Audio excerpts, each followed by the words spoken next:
Got it. I need a bit of okay, just going there to open my PDF file. It is taking a bit longer than usual. Beena, can you hear me? Yes. Okay, I was saying you can't interrupt my whole introductory title speech there. Okay, sorry, but it was not. Come on. I was not It hearing ruins the whole anything. introduction. No, I was not hearing anything at all. I know. I'm making my grand opening speech at Beena just. Sorry.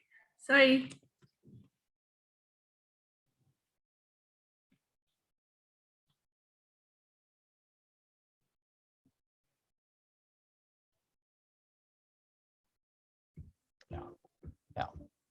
All right. Very cool. Your sound was off again. Yeah. All right. Well, I can hear you, so it's fine. So I don't know So that. that's all I wanted to say. Just part four of our reading. No, it is recorded or not? Yeah, it's recording. Okay. Because I was not able to hear you.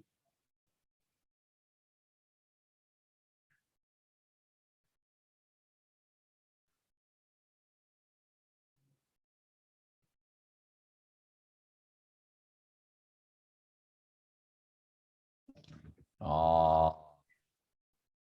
Now I can hear you. Yeah.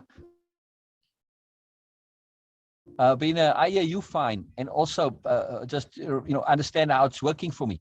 I record on the computer, which is the video. So if the sound goes out, it doesn't change the recording, which is you coming still through on the computer.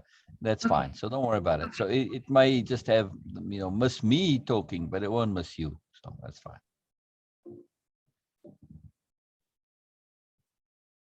Okay.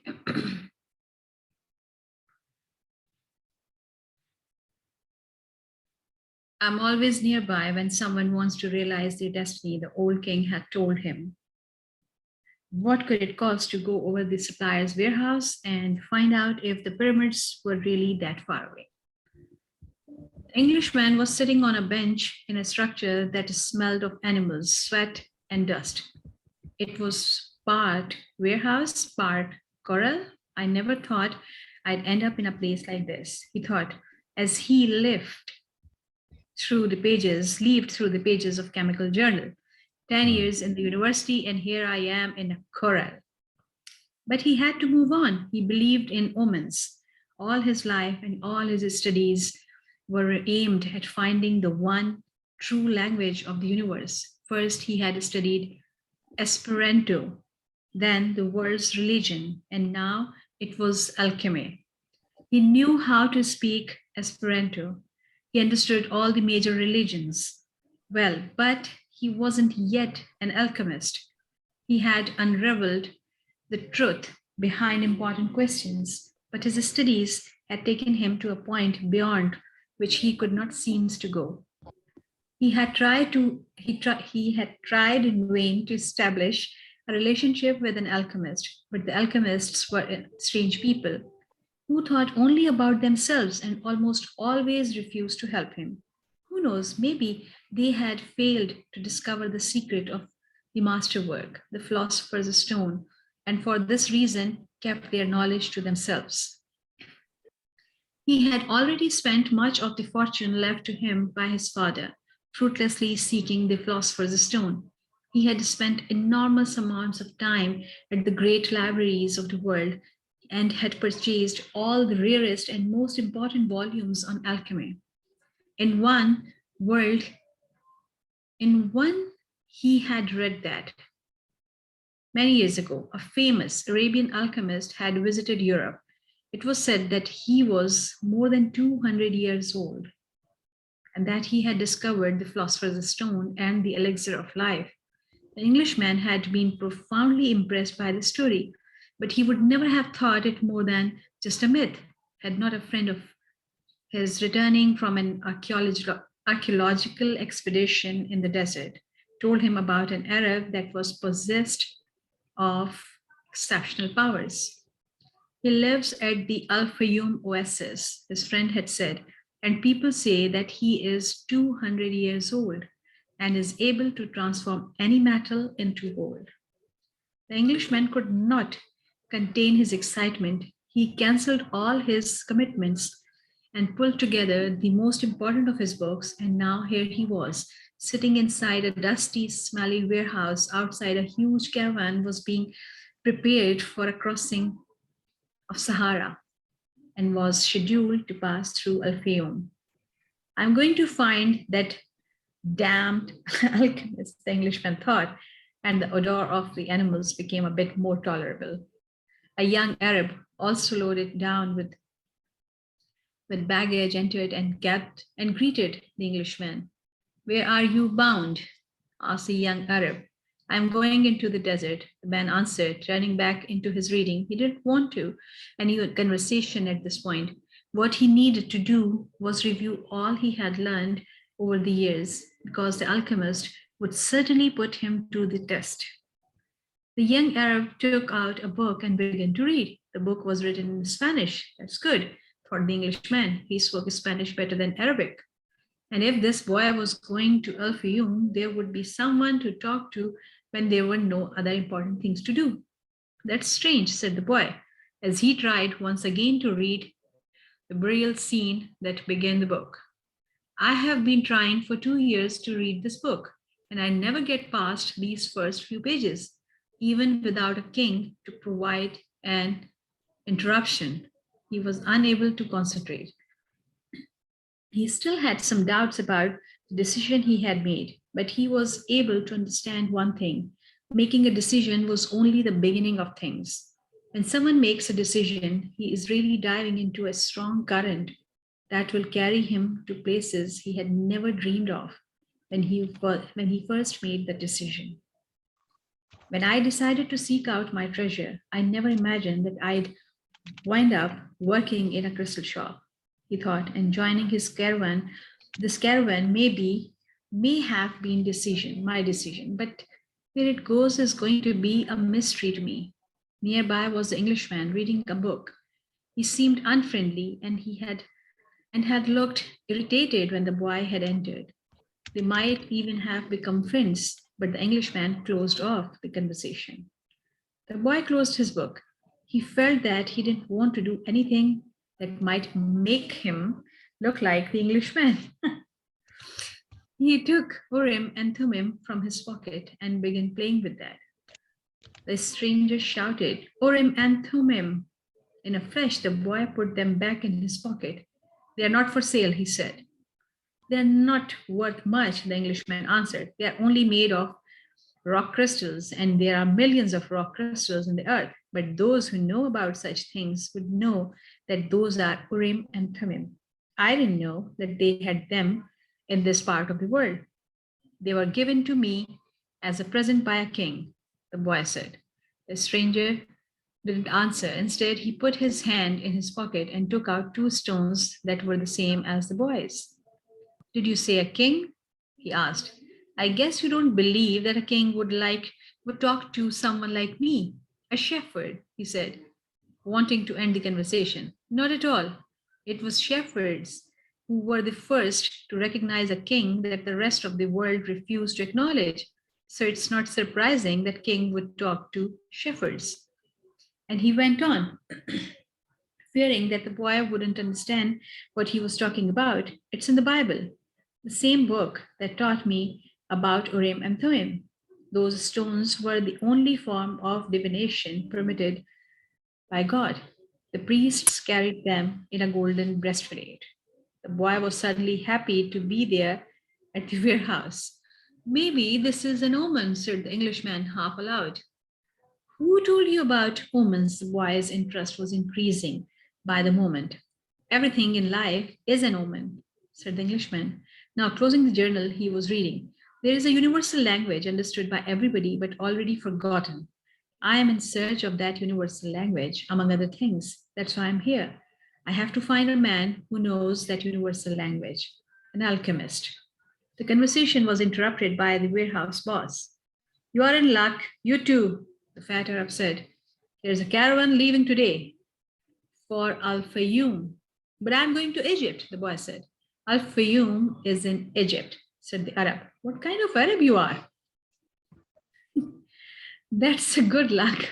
That's a good luck omen, the Englishman said. After the fat Arab had gone out, if I could, I'd write a huge encyclopedia just about the words luck and coincidence.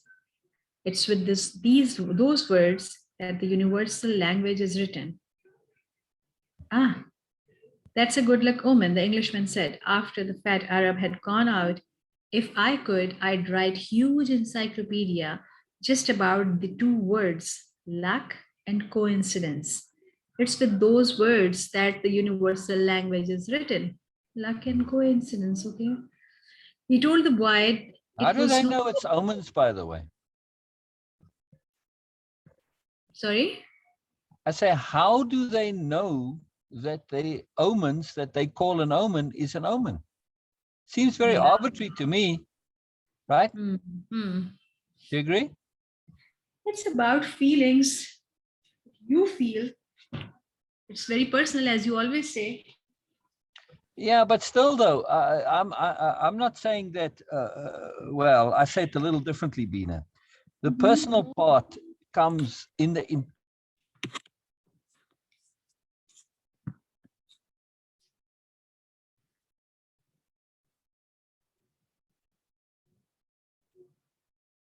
Your sound is off, Sel. but they never say how you know when an omen is an omen, Yes. which is quite irritating. Sorry to say, Yes. but it is. Yeah. But this is interesting that he's saying that the universal language is written in two words, luck and coincidence. Okay. We will discuss it later. Okay. He told the boy it was no coincidence that he had met him with Urim and Thummim in his hands. And he asked the boy if he too were in search of the alchemist. I'm looking for a treasure, said the boy. We have to pause, Beena. Right there, actually, is some vaguish, more or less-ish type of a little bit of a discernment or depth or explanation of an omen, of what an omen is. Nothing happens by coincidence? Well, not that nothing happens by coincidence, no, but the fact that he had Uman and Thurum in his hand when they met, this to the alchemist, to the Englishman, represents an omen. So we have to do a bit of construction here and extrapolation and inference to say, okay,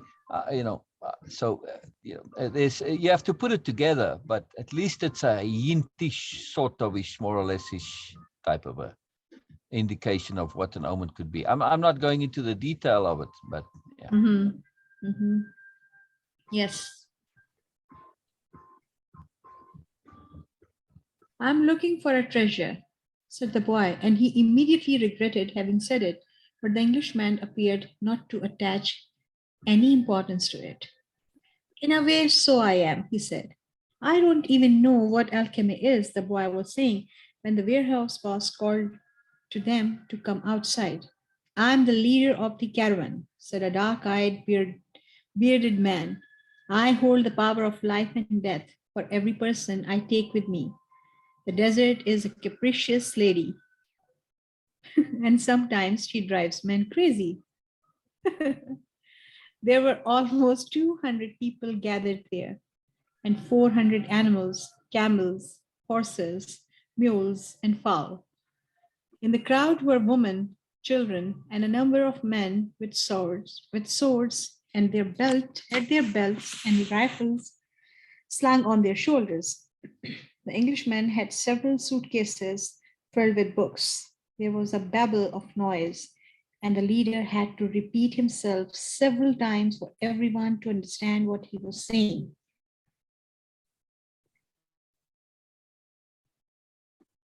There are a lot of different people here, and each has his own God. But the only God I serve is Allah, and in His name I swear that I will do everything possible once again to win out over the desert. But I want each and every one of you to swear by the God you believe in that you will follow my orders no matter what. In the desert, disobedience means death. There was a murmur from the crowd. Each was swearing quietly to his or her own God. The boy swore to Jesus Christ. The Englishman said nothing, and the murmur lasted longer than a simple vow would have. The people were also praying to heaven for protection. A long note was sounded on a bugle, and everyone A mounted up. bugle, bugle, bugle, bugle. Bugle. What is bugle? A bugle would have had two G's. Okay, bugle. A bugle, like a trumpet, but it's shorter and it's wrapped around like that. Okay. Now I Yeah, got like it. they use in the military, in the armies. Yes. Sound the morning. Okay. Yeah. Yes, now I got it. Bugle. Okay. And everyone mounted up. The boy and the Englishman had bought camels and climbed uncertainly onto their backs. The boy felt sorry for the Englishman's camel loaded down as he was with the cases of books. There is no such thing as coincidence, said the Englishman, picking up the conversation where it had been interrupted in the warehouse. I'm here because a friend of mine heard of an Arab who, but the caravan began to move, and it was impossible to hear what the Englishman was saying. The boy knew what he was about to describe, though the mysterious chain that links one thing to another, the same chain that had caused him to become a shepherd, that had caused his recurring dream, that had brought him to a city near Africa to find a king and to be robbed in order to meet a crystal merchant and dot dot dot. The closer one gets to realizing his destiny, the more the destiny becomes his true reason for being for the boy. The caravan moved towards the east. It traveled during the morning, halted when the sun was at its strongest, and resumed late in the afternoon. The boy spoke very little with the Englishman, who spent most of his time with his books. The boy observed in silence the progress of animal and people across the desert. Now everything was quite different from how it was that day. That day they had set out. Then there had been confusion and shouting, the cries of children and whining of animals, all mixed with the nervous orders of the guides and the merchants. But in the desert there was only the sound of eternal wind and of the hoofbeats of animals. Even the guides spoke very little to one another. I have crossed these sands many times, said one of the camel drivers one night, but the desert is so huge and the horizon so distant, and they make a person feel small and as if he should remain silent. Yeah, very good. This is actually very true also. I have observed this. Uh, we have a very famous hospital uh, close to our house. Okay, a block or maybe 2 blocks away. And the architecture of that hospital is very grand, especially the entrance. The main entrance is like a huge building. The gate is the size of a building. And I always say that why they make so huge, extraordinary huge entrance. It makes people feel small. But now he's saying that when they feel small, they felt silent. And sometimes this is the reason. So the huge entrance served the purpose. Are you there? Yeah, I had on mute, sorry. Yeah, maybe. I'm not sure why you need people that going to hospital to want to be silent and feel small, but I guess, it makes them receptive to authority, which you kind of need. So I suppose. Yeah. Interesting. Very interesting, Beena. Very interesting. But yeah, it's not just the desert that does that. The forest will do it, any mountains, nature in general. Again, it's about queuing. Yeah. It's Yeah. no one is telling them that they are tiny or little or small. No, but Yeah. when they see something huge, Yeah. Yeah. They start comparing themselves, and that comparison cue them. Exactly. Comparative mindset. They can't help it. Yeah, Yep. and Yep. then they and It's then in other words, if you go a little further, Beena, one yeah, step more, it's as a consequence of superiority paradigm. yes. Yeah. Yeah. But natural phenomena, they have this majesticness in them, which makes you silent. Like it happens with me whenever I go to sea, Yeah. beach. I always felt silent. I just want to enjoy that, and I want to feel that Yeah. Interesting. hugeness of sea. So this is interesting. And this is again, it's the power I of don't think viewing. that's always the case. I don't think it's because, I remember going to the sea as a child and wow, we would laugh and shout and, just be very happy and excited. I do feel happy. It's No, not about it. I'm not saying you're not. My point is that silence wasn't part of our reaction to the sea. I always. I understand. And I'm making the point about universality, Yeah. that you were relating your experience as to say, oh, I also experienced this. In other words, that this is sort of a universal condition when but not necessarily is my point. Oh, You and see, I'm by the saying it's not way, necessarily so, Beena. That's all I'm saying. Yeah, we must be oh, careful of assuming when our experience matches others. And in this context, there's this implication because of what the one of the party, the guide says, right? That it's a universal condition that when you get into the desert, it humbles you, but not necessarily. who So says that's that? all I'm saying. Just to Who be says that? careful about implications. No, who I says mean, yes. that? Say again. Who says that? Who said what? That it's a universal thing. It's implied, and you were also expressing it like as if this is what happens. You go to the desert and you feel quiet, or you go to the sea, or in general it might happen, but I don't know if it's so universal. It's my point. Well, I don't even know if Yes. it always happens in general. That's all I'm saying. No, Sometimes, yeah, but he was just sharing his personal experience. The guy said that okay, the guide spoke very little to another. I have crossed these sands many times, said one of the camel drivers one night. But the camel desert drive. is so huge and the horizon so distant that they make a person feel small, as if that he should remain See, silent. right there, Beena. Right there, right there, right there is the implication of universality. That they make a person feel small. That is an absolute statement of universality. The boy This understood author, intuitively. this author is very sneaky that way, Beena, in that he introduces this kind of perception all the time. Right? I know people speak that way, but this book is filled with these implications of this type.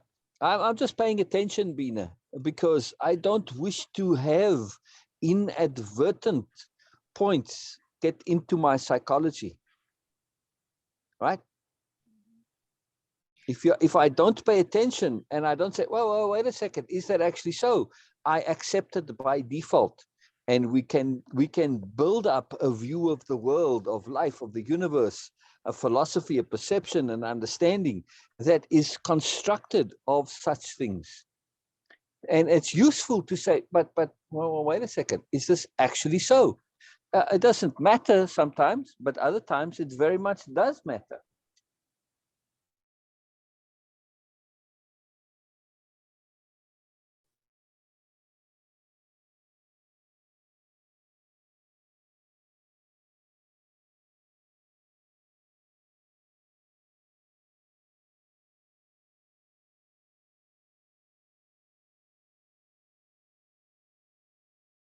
Not for me, maybe. I don't feel that way. It's interesting that you feel that way, but I don't, and just leave it there. But I do wish to at least make a few points on this, Beena, because to break the pattern so that we can, in full consciousness, perceive and relate and connect. In other words, Beena, what I am about here is to say that when it comes to such matters, I feel it is essential that we are actually exercising choice. Right? So when I hear what the camel driver says, me, I'm actualizing choice in how I hear what he said. Without this awareness, I'm not exercising choice, and the thing just goes in as an uncontested fact. Yeah. Now the problem is, it is at this point that it is coming in as a fact, right? My brain, my subconscious, my inner or all the different aspects of me, because of the way the thing is. Your sound is off.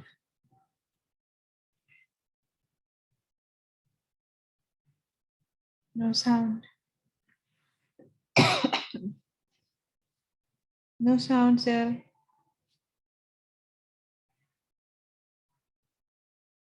Of a mess in a way, yes? Sir, there was no sound. Ah, Yeah. come on, I was phone. keep I was saying no explaining sound, the no whole. sound. Oh, sorry. I hang on. No, I don't have the energy to repeat all of what I said now. All right, we try again. Oh, hang on.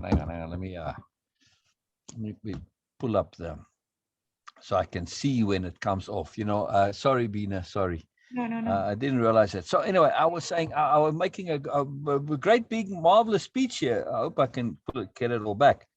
I was saying I do not wish to be at the receiving end of lack of choice, and therefore to be influenced inadvertently.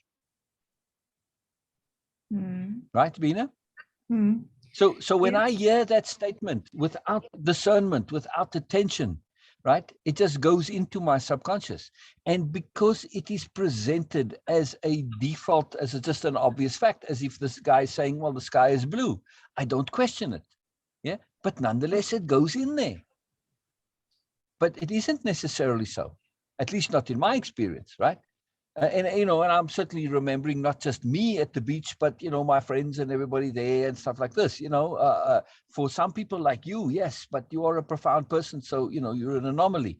But it leads us into building up a database of these expectations of life built on such inadvertent communications of default facts, supposed to be facts, but they aren't. And this is how paradigms start to get built up. I don't wish to be in a situation where I'm just absorbing things without that discernment. Because if we look at our psychologies are premised on so many of these inadvertent facts. And I wish to undo them.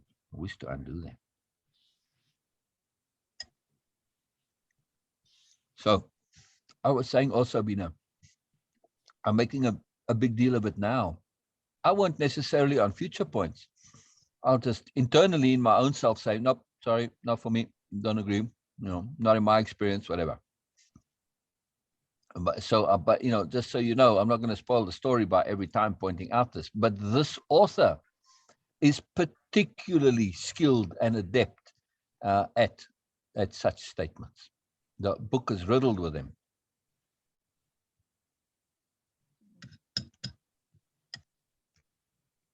Where'd you go, Beena? I'm listening. Yeah. Oh, what you thinking? I'm just thinking about that because, in fact, you are an anomaly. So I'm keen to at least know people I know personally. I want to know their perspective on this also. Because yes, what you are saying is very discerning and of course being really thorough. But also that it's a fact that you are an anomaly. So I want to just ask more people about this, how they feel, Right, but without that's why I telling said, them it Beena. is in Right, without telling them it is in an alchemist. So without cueing them, Yeah. just want to know what they feel Right. about it or Right. how they feel. Right. But that's why I said, it's not just my reaction when we went down to the beach, but those of my friends and everybody that I observed, the community, I mean, I specifically. No. Okay, still, again, first Uh-huh. thing, sea is a different thing. I have no experience about desert, being in desert. So I was just sharing my experience, my feeling when I go to beach. Okay.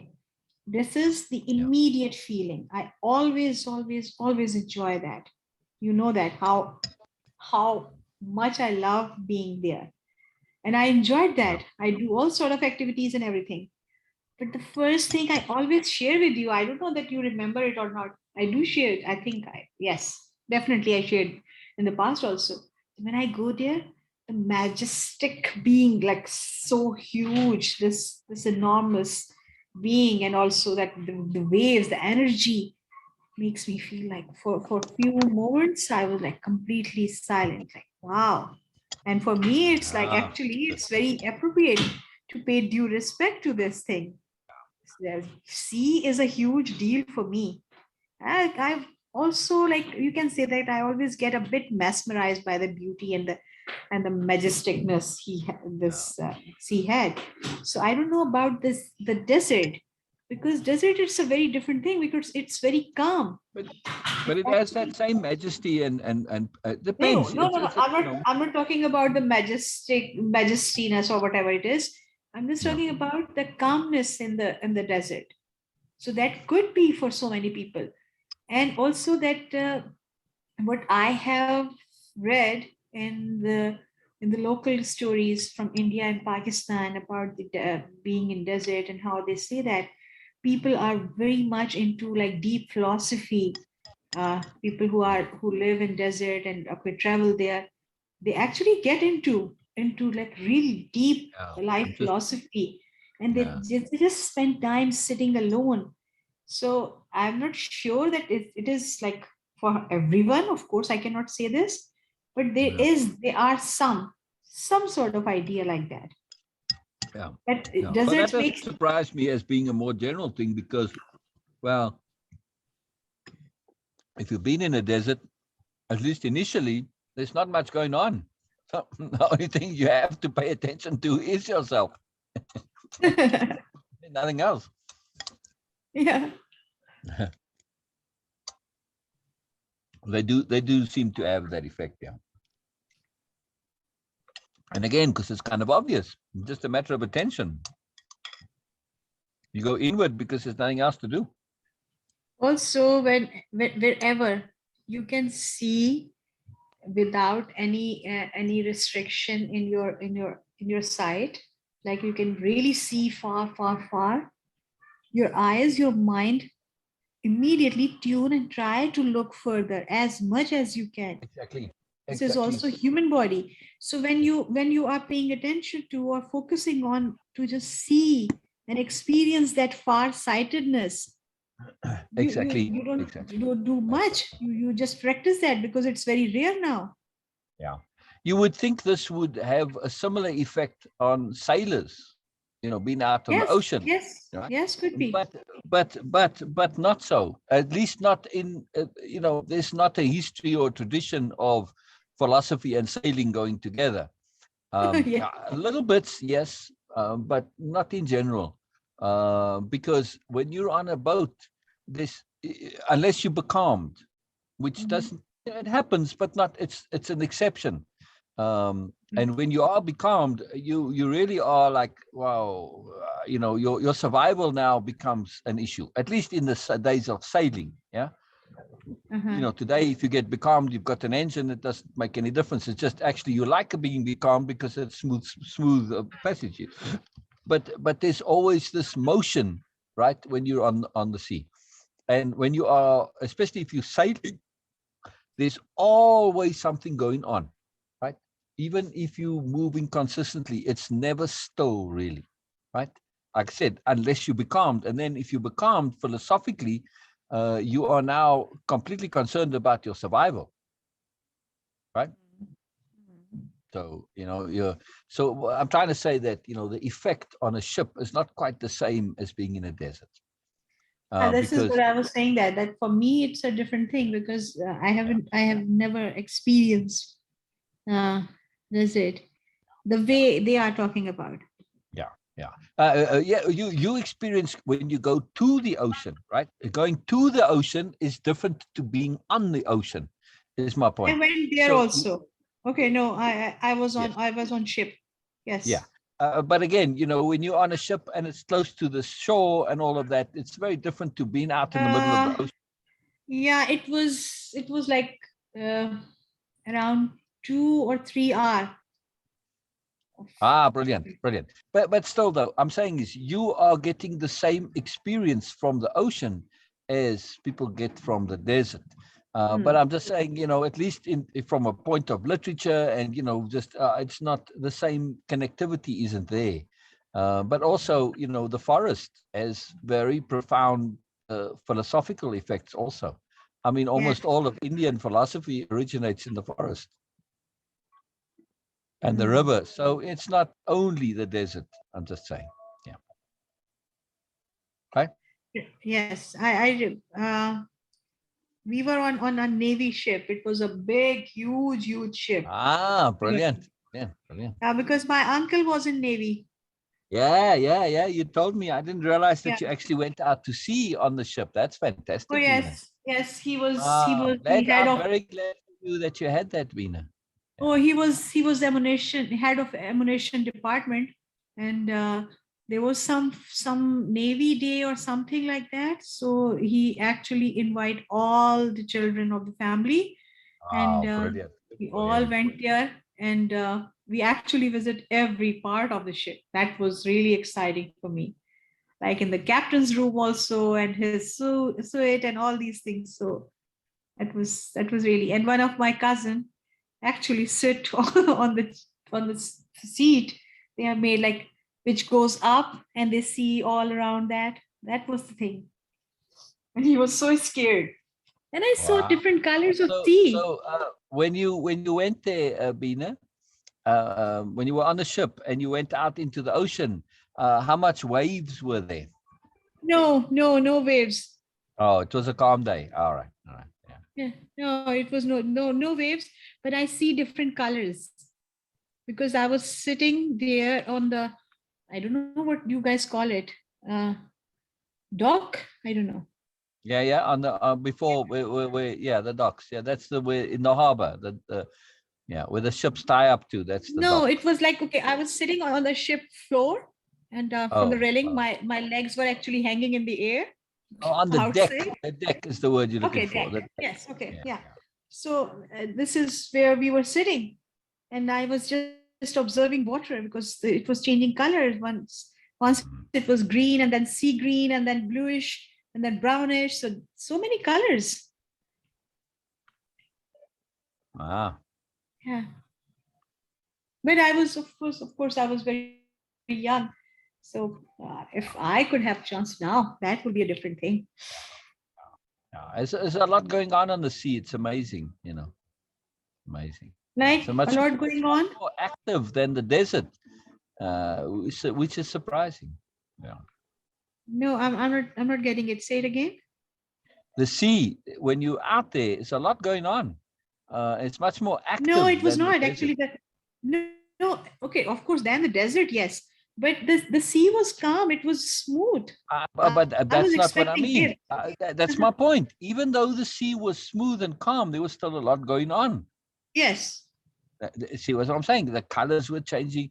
There's Yeah. always a lot going on with the sea, which is fascinating. Yeah. As we were moving forward, the colors were changing. Yeah. There is a What? lot always going on in the desert too, but it's harder to perceive. Okay. Yeah. I mean, you have to spend a lot of time in the desert to be able to perceive and pick out the things, and it depends on the nature of the desert. When we think of a desert, we think of those famous images of the Sahara. But if you were to actually go and do a flyover of the Sahara, those parts which are pure sand like that, they're a small part of it. They're not they're not the common experience that you would experience. Yeah. Oh, we have Thar here. Thar Desert in Pakistan. And as far as I know, it is exactly the same like the images of Sahara we have. Or that pure sand. Yes. Ah. And how much of that desert is that? That's what I'm trying to say. You know, they have those sand dune things in some place in California also. Okay. We have Yeah. four: Thar, Thal, Cholistan, and Haran. We have four deserts. And okay, let me check on Wikipedia. Right. So what I'm trying to say is, if you actually go down in the ground to the place and walk around, you'll discover that, wow, these sand dunes, they aren't the whole thing. They're a part of it, but not the whole thing. And that's Ah, important. yes. That's what I'm trying to say. It tends to be what they show. It's like images of South Africa. Whenever there's any program about South Africa, they show the lions and the elephants and stuff, right? And this is what Mhm. people's image of it is, that this is what South Africa is, but it's only in certain parts of the country. It's not everywhere. It's only in the game reserves, not out. You go to an average farm, you're not going to see a lion. Yeah. So it's just, in other words, I'm saying it's focused. Again, it's that advertising, they keep showing you the same image, and we come to believe the image is the whole. No, it's the most Yes. spectacular part, but it's not the Yeah. whole. Yeah. And this is very, very important to understand. Yeah.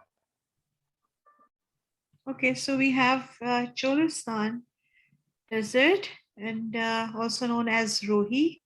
It's a large desert in the southern part of Punjab, Pakistan, that forms part of the greater Third Desert, which extend to Sindh province and the Indian state of Rajasthan. It is one of the two large desert in okay, no.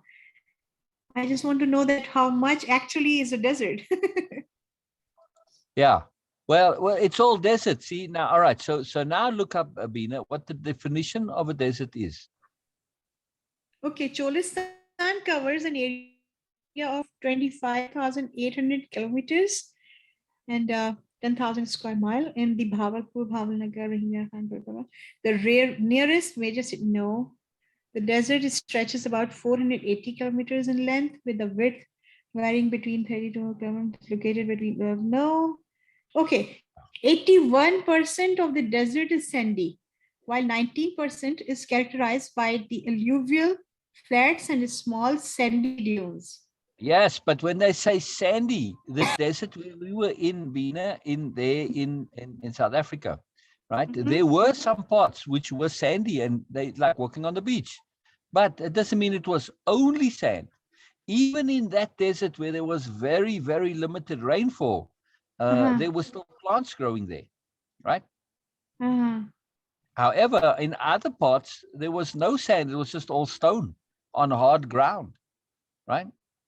So the terrain varies quite a lot. And other parts, it was very, stones. Other parts, it was Uh-huh. rocky, like rock slabs. You understand what I mean? Ah, Some, yes, so it changes tremendously. But yes. the key part that makes a desert is not that it has sand. No, it's lack of rainfall. Yeah, so Cholistan's climate is characterized as an arid and semi-arid tropical desert with very low annual humidity. The mean temperature in Cholistan is 28.33 centigrade, 82.9 Fahrenheit, with Really hot. hottest month being July with a mean Yeah. temperature of 38.5 Right. centigrade, Right. which is Right. 101, and summer temperatures can surpass 46-degree Yeah. centigrade Right. and sometimes rise over 50, 122 Fahrenheit, Wow. during periods of drought. Okay, winter temperatures occasionally dip to 0 degrees.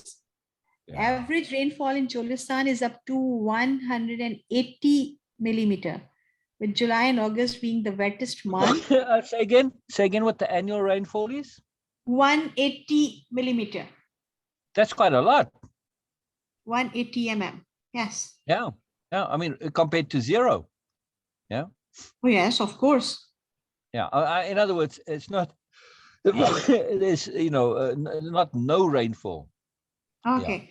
So There's water is only collected. one desert, at least one part of it that has technically doesn't get rain, and that's the Namib Namibia? Desert. Yeah. Namibia?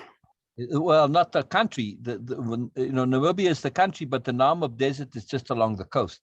Yeah. Okay. In the interior, it's mostly semi-desert. Yeah. Yeah. Yeah, because they Which is say that Namibia is the most driest place on earth. correct. Correct. Yeah. Well, particularly along the coast. Yeah. But Mm. there's still life in the Namib Desert. Why? Because of the mist that coming from the sea.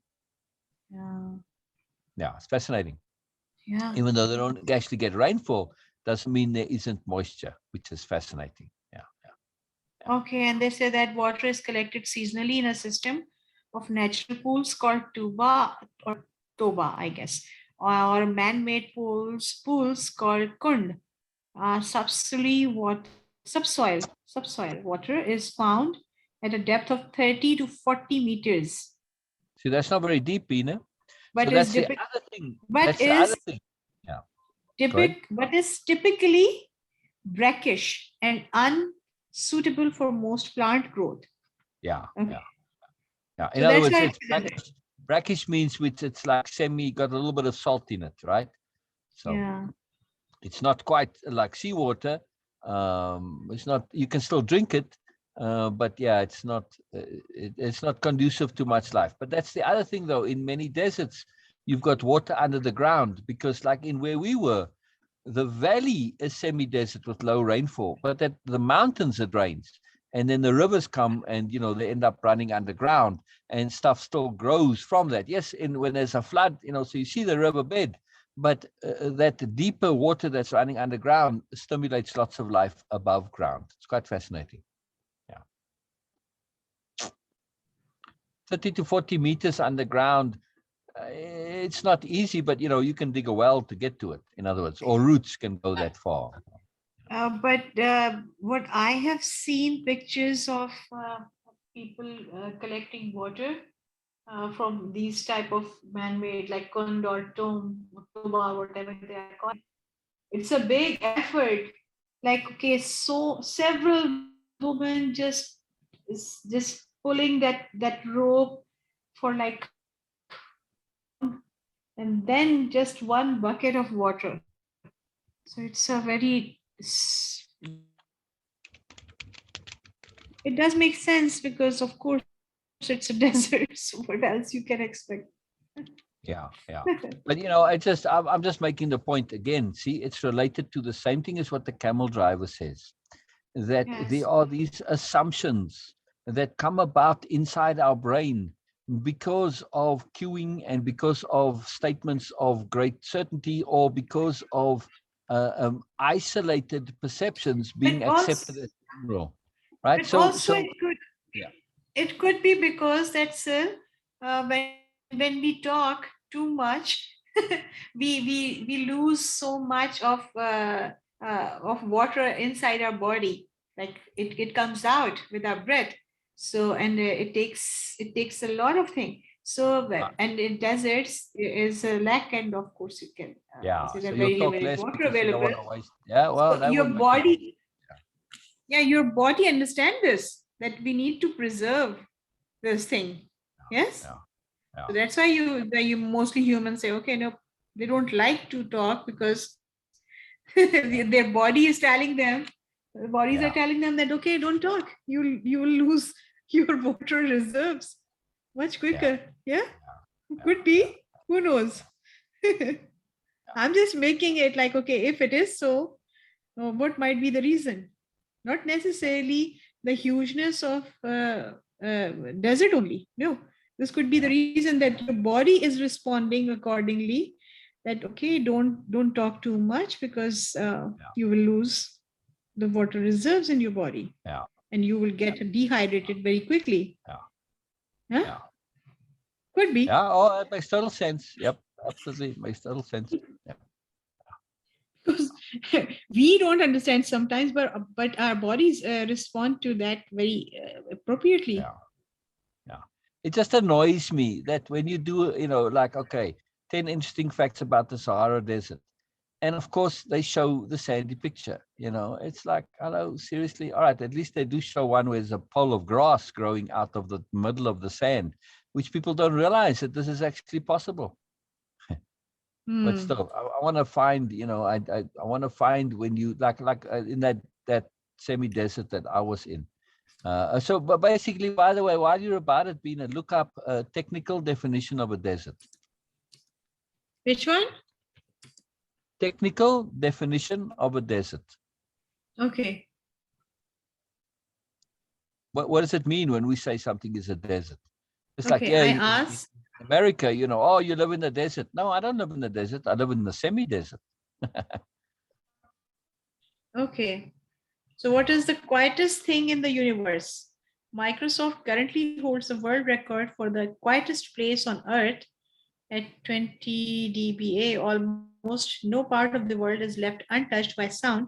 In fact, the only place in the universe with absolutely no sound, where there is absolutely no mass, which can only be found in a perfect vacuum. No, okay. Wait, I why are you asked the reading stupid this now? What does this have to do with the desert? But anyway. Okay, no.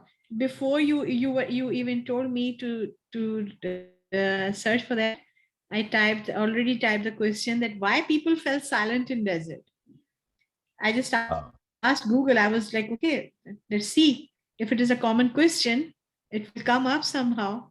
And they say that how the sound of silence rejuvenates the soul. The eerie hum of the desert. Okay, and which letter is silent one? No.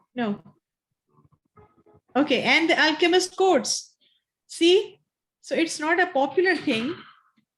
It's just that this book is saying this. Yeah. Yeah. I was just asking a stupid question, like, okay, yes, why people fell silent in desert? Yeah. Very interesting. Okay, so what you were saying, search, what is technically, okay. Yeah, a technical definition of desert. Yeah. Technical definition. Okay. In geography, a desert is a landscape from a region that receives very little precipitation. How to say that? Precipitation. Yeah. Precipitation. Precipitation. In other words, moisture desert. coming, falling on it. Precipitation, would include hail, snow, rain, all of those. Okay. Generally, deserts are defined as areas that receives an average annual precipitation of less than 250 mm. Right.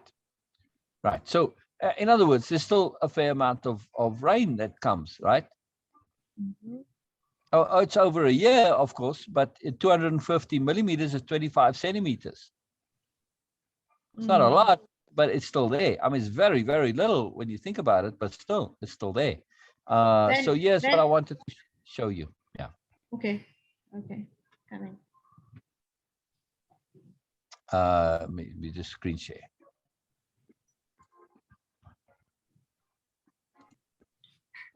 This picture that I'm showing you now, Beena. Sahara, yes. Right. So this is what you're going to be seeing while they were crossing the desert. This is what they would see likely for the most part on a day-to-day basis. This would be their average view. This is the image I had in my mind. Right, I understand, but it's not this pure desert, pure sand and sand dunes and all that. See what I'm saying? Ah, okay. Yeah. I mean, it's very different to if you go to, if you put in, you see like this now, right? Okay, in this particular one, they're still showing the little plant here, and it's very green too, which is very unusual. Must have rained fairly recently, right? And then they're showing more in the background there. But typically when people, they show this, but without the plant, right? It's pure sand. And this is what people's image is, pure sand. But it's rare. It's not, it's certain parts of it, yeah, but it's not common. And then let's see. get rid of that one. The other parts that you'll see commonly in a desert is where it's just very rocky. Let's see. Oh yes, all the pictures. Okay, very Yeah, but few have. the ones that are popular are the ones with the sand in them. But it's sad that this is, it's very hard to find like this, you see, stony like this. Uh-huh. They're barren. Yeah. Mm. But again, that's not as pretty showing, and like this again, you see, this is very common over here too. But they always, of course, all the pictures that are now featured are the ones that are dramatic. They don't really feature the boring things. But I typed in average, typical, like this too. See this? Yeah, Yes. yeah. Look at this. Even little trees and higher bushes and stuff. A lot of it depends on what's running underneath the ground. So the little bit of rainfall gets you started, but these bushes are adapted to the rain. So they basically go dormant, and then when the rain comes, they grow a little bit, and then they go dormant again. It's fascinating. I mean, if you go to these bushes, they will look completely dead to you, and they'll be dry, and you snap them off. They won't show. You won't know that it's a live plant unless you're aware that they basically do that. Like trees go in winter. It's quite fascinating. But yeah, it's a pity, just in the nature of Google, that it's very hard to get an average thing, and see. You'll basically have to find it in other ways. Mhm. Have you ever seen mud volcano? A mud volcano? No. Yes. I mean, Oh, not in person. I mean, I know what you're talking about, but yeah. oh yes. Of course, we all know. We have in Pakistan very, Oh, very huge ones. Yes. yeah, And yeah, then that was like, okay, very, you can say that it's a different kind of a view to see that. yeah, yeah, very much so. Very much so. Yeah. And there is a place in Pakistan where there are mud volcanoes and the beach and the desert. Yeah. And one more thing, I'm not actually remembering it. Yeah. So it's all the things together. Yeah, yeah, yeah. So, a couple of interesting things, right? Just by implication, the camel. Yeah, it's known as a desert creature. It's native to that part of the world and to a desert, right? Mhm. But it's a big animal. Yes. If there was only sand, that animal never going to survive there because it needs a lot of food. Yes, it can go for long periods without water, but that doesn't mean there isn't water either. There are the oases when the underground water bubbles up. But still, see, it's amazing that, when you just by implication, this camel has to eat a lot of grass. And so there has to, or bushes or something. Yeah. Yeah. So there has to be something there. And in other words, this year, this one where, they're showing all the sand and then a little bit of grass. No way, if that was the predominant ratio of plant to sand, would that camel be able to survive. Yes. Yes. So, just by implication. And also, when you actually pay attention, here we go. See, a guy with all of his goats. Yes, the part of the land where he's in is now very barren. But what on earth do these goats eat? Yeah. Yes. And if you go to the average Bedouin, settlement, they have sheep and goats and stuff, right? So, Mm. the goats aren't very useful for the desert. They actually will create a desert, but all right. I mean, they also eat everything. So you have to be careful with goats because they use, some people have goats and they rent them out to people when you want to clear a piece of land, right? They fence Ah. off the piece of land and they put the goats on there and they just leave them. And eventually the goats will eat everything and basically clean up the land for you. So, so you have to be careful, I mean, that the Sahara Desert may have been created by the damn goats. Yeah. Yeah. Ah. By the way, do I still have that? Where's this Facebook? Oh, there was a Facebook post about countries in Africa on the southern edge of the Sahara, and they are planting this 7,000 mile long strip of trees to basically prevent the Sahara from spreading more. It's a very cool project. I've seen this before. And they've been doing it for a while now, so it's actually quite, it's already along the way. But it stretches from all along the bottom part of the Sahara, from one end, the west coast to the east coast, or east to west, either way. So I love this project, and it's very, very cool. Oh, I'm in the group now. It was on my timeline. All right, never mind. But anyway, I'm just trying to make the point, though, that, what you see in the desert and what is portrayed, two different things. In other words, reality versus idea, and so it's important. When you think of Bedouin, for instance, and, desert people, they make their living by having sheep, no? They're sheep farmers. Where'd you go, Beena? Beena? Oh, I'm not hearing you, Beena.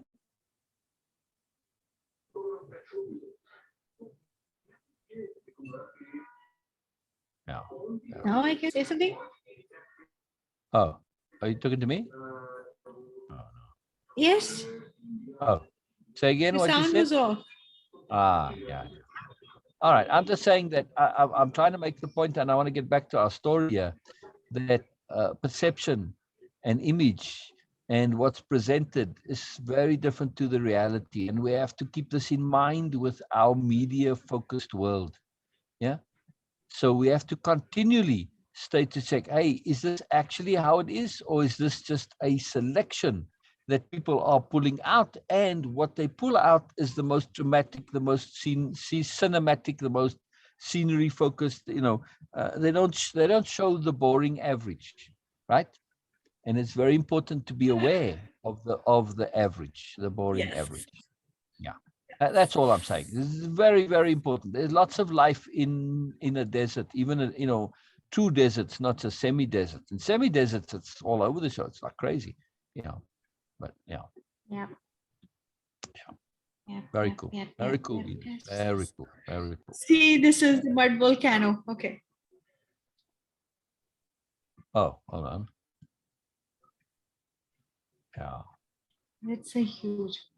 So do you think that this something like a mud volcano is the Earth's equivalent of a pimple?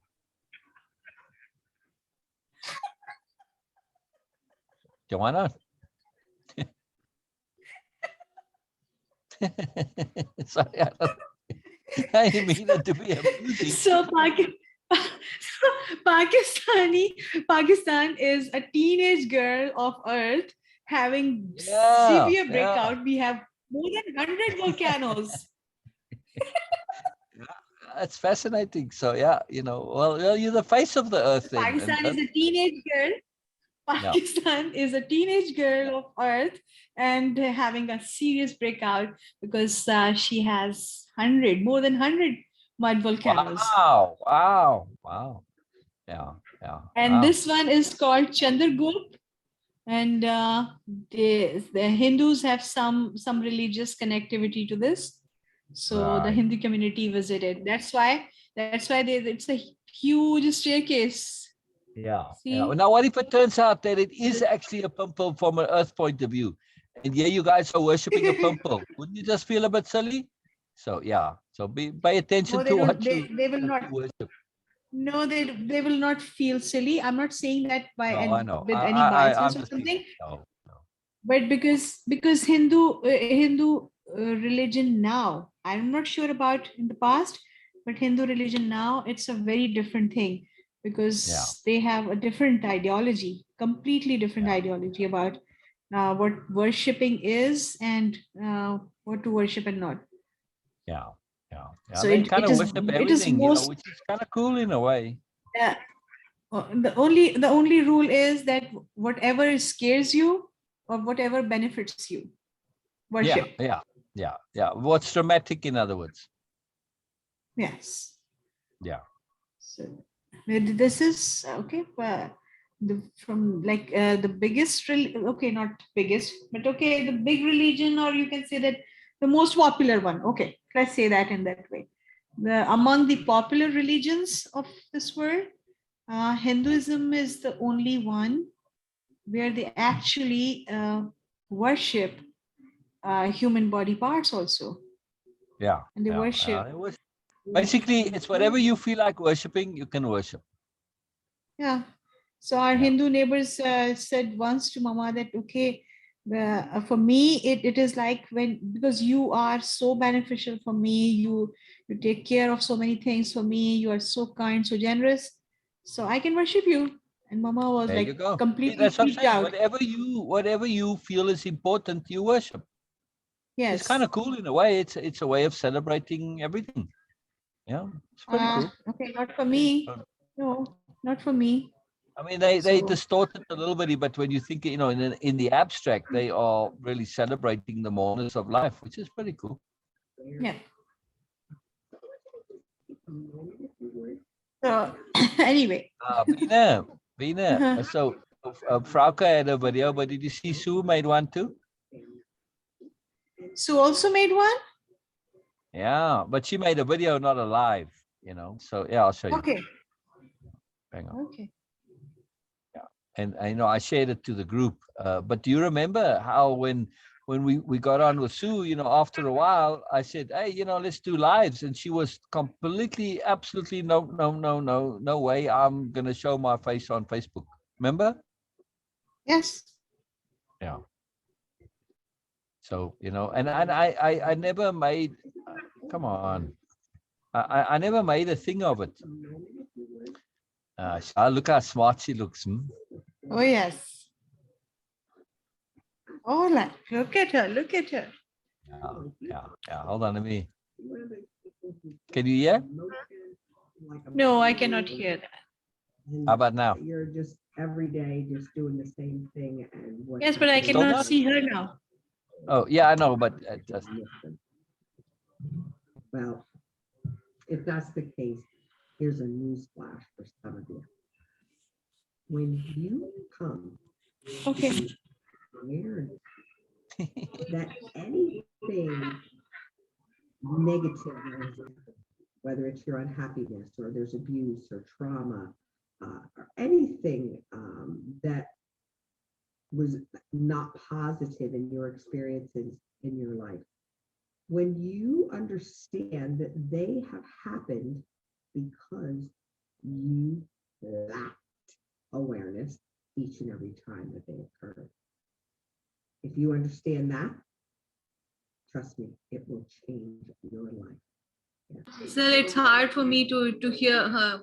Yeah. All right. I just wanted to show you a second. You can watch on your own when we're done, or some other time. But yeah, it's just talking about awareness and the focus. So pretty cool. Yeah. She was just saying, look, if you look at this, basically the point we made over and over, to say that when you look at anything bad or evil or horrible in your life, it's always the root of it is lack of awareness. So, she's talking about that as a focus here. It's very cool. Very cool.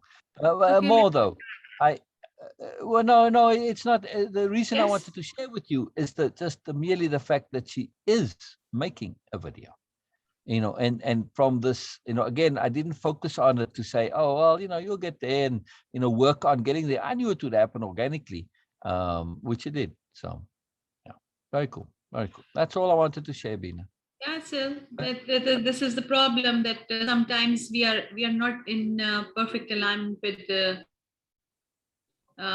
time, because we insist on something and other peoples are not into that, and then okay, after that everything is fine and okay and doing the same thing. Yeah. So, it's just the idea that was ruling her at the time, and I knew that, this is, it would come at some point, it's not an issue. So, Also that now it is her business. Before it was not her business financially, so she was like, okay, why put my face there? Yeah. So motivations and agendas can change our beliefs and our feelings, because and our. I guess if I remember it correctly, I'm not 100% sure, but if I remember it correctly, she said this to me.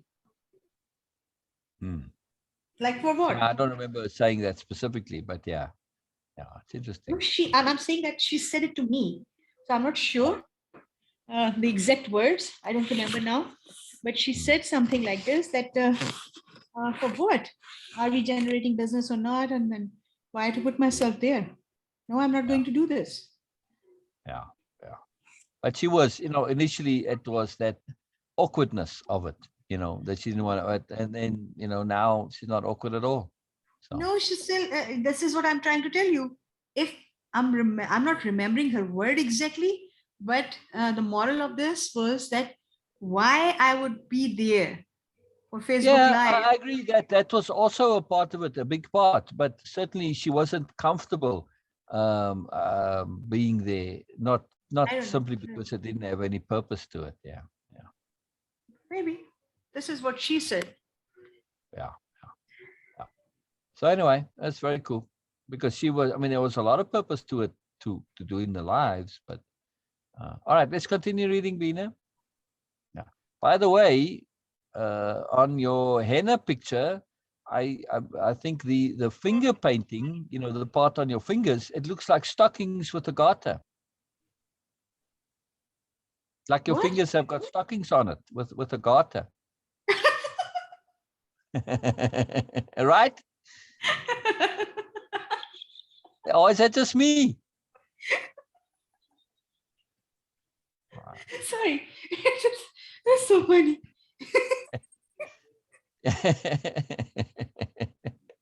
All right, maybe just Earl's different way of looking at things, but really it does, no? Or was it just me, Beena?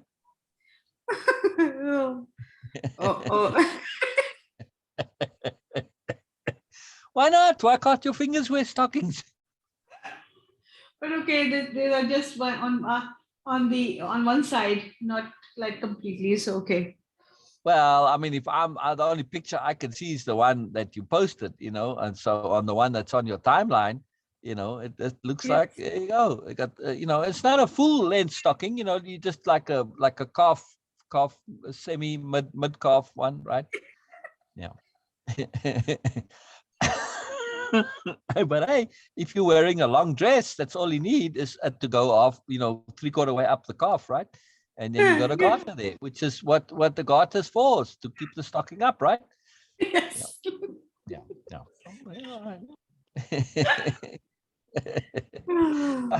Let's keep reading. I'm happy to make Beena laugh. I'm trying to make you laugh, but I'm very happy to make you laugh. So I'm amused if, like, Mama had the same things, same henna on her fingers. If you were to mention this to her, how she would react. Kirisa, don't ruin my beautiful henna. Sorry, I'm not trying to ruin it. I'm just enjoying it. She will say that. I, No, not for me. Not to me. I think it's a very well dressed hand, in other words, that you have. I'm just saying, not for me, but for her, it might be. Yeah, I agree. It would be a bit of a tease for her. She might be a bit scandalized. Yeah. Because to show a garter, you can wear a garter, but nobody must ever see your garter, right? Exactly. Right. Very scandalous to see a garter. Oh, yes. Which is quite fascinating in its own self, really. Like seriously, one of my auntie, it's like 7-8 years back. She came from US, and then there was a gathering at my cousin's place or somewhere. So she came and she was wearing a black lace dress, full net French lace type of, and there was a colored, it was like mint green or something colored lining underneath the black lace she was wearing. And also on top of that, she had a handbag with the spikes on it. And me and Farooq, we both were like, it was a burst out of laugh when we saw her. And everybody was asking, like, what's wrong? Why you guys are laughing? And we were saying that, no, she was teasing me. And I just said, he was teasing me. And it was like that. Because she cannot say that. Yeah. But my auntie was like, she just assumed that she can wear anything. I don't know that about, I think you must know because you were in fashion thing. So you know that having a colored lining underneath your black lace or lace is not something sophisticated. It Yeah. is something very dual meaning kind of a thing. Yeah. So not appropriate. And also the spike handbag with the spikes Ah, on it, interesting. metal spikes. Like Oh, wow. seriously, yeah, like seriously, auntie. Yeah. Wow. Yeah.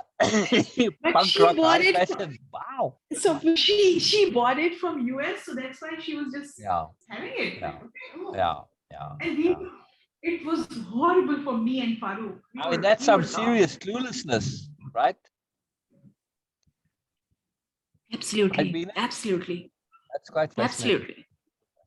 But And I saw, again, Beena, when uh, I'm on this theme of perception versus reality, and how we are cued by idea, and how our perception and very much so our emotional reactions are governed by completely artificial nonsense. Right? mhm, All right. For instance, okay, this doesn't apply in Pakistan, but most of the world. You go down to the beach and women are walking around in bikinis, right? mhm, mhm. Okay, in just a regular bikini. I don't mean some of the really wild things like thongs and whatever, right? Just a regular bikini, right? Mhm. Which basically has the same square footage, square inch coverage as your underwear. No different, yes? Yes. Okay. However, if you were to go down to the beach, and some women have done this to make the point, in your underwear, which you are, and you can even be less revealing than some of the bikinis out there, right? Yes. But if you're in your underwear, it's scandalous. Even though Yes. your underwear, and you can be, like I said, have a more coverage, more actual square inch of skin covered. But Yeah. somehow in the underwear, it's scandalous, but in the bikini, it's not. Why? Yes. Why? Why? See, I and don't this know. is right. But it's because of the associations and the beliefs, you see. So, and the Yeah. queuing, it's the queuing, Beena, it's the queuing. So this to me is fascinating. Yeah. Yeah. Absolutely fascinating. Yeah. And very important to pay attention to because it distorts the reality. The reality is you see in the same amount of skin. It's like, come on, what's the difference here? It's all in your mind, in other words. It's all perception, it's all belief, it's all distortion, it's all queuing, right? It's fascinating, Beena. I wish to be free of that queuing because I feel our entire world is a product of this queuing. Oh yes. Big time. Yeah. Big time. Big time. Yeah. I Fascinating, yeah? was my friend whose name was Imran, and who was giving me his psychology books to read for him. Okay, not Ah, right. actually I remember. not capital R reading. Just read it to Yeah. him so he can hear, and then okay, he can do Yeah. his preparation. Okay, that was the thing. Yeah. I was not Yeah. getting it what it was all Yeah. about, and also because it was in Urdu. The problem is in Urdu with me is that it's a completely different mindset for me. When I'm reading Ah, in Urdu, my understanding is different, yeah. which is Yeah. quite compromised. Yeah. And when I'm reading in English, it's a different mindset. So they are like two different hemispheres of my mind works into that. Anyway, so he shared one time. He says that there is another because there was hiring going on in his company.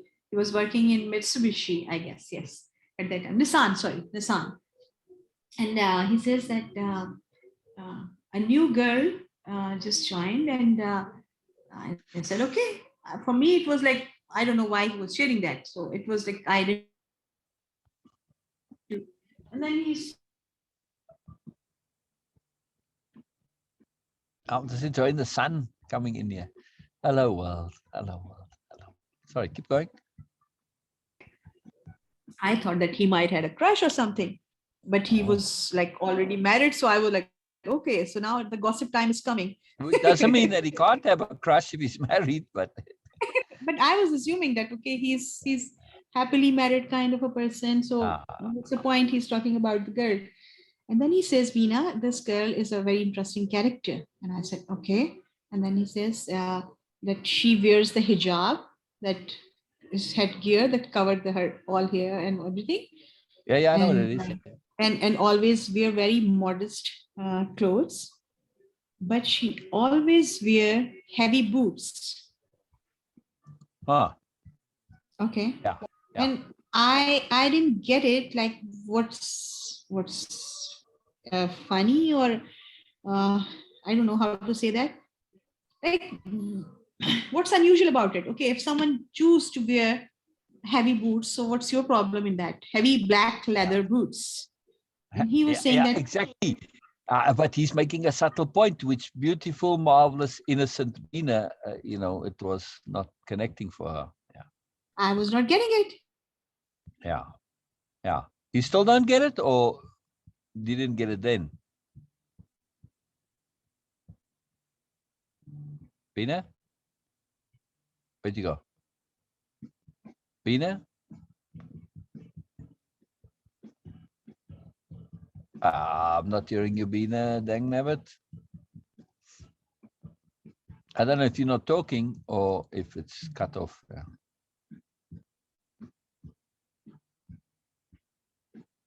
Wow.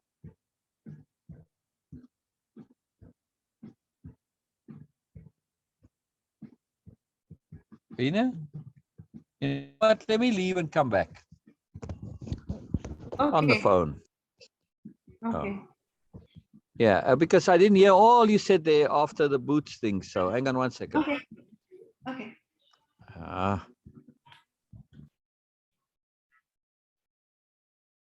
Oh, here I can see a big picture here. Ah, beautiful picture in background.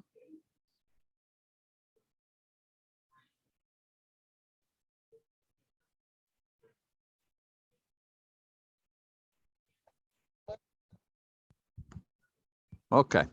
Yes. Okay. So I asked Beena, did you not get it then? Why the boots are attracting his attention, or do you still not get it?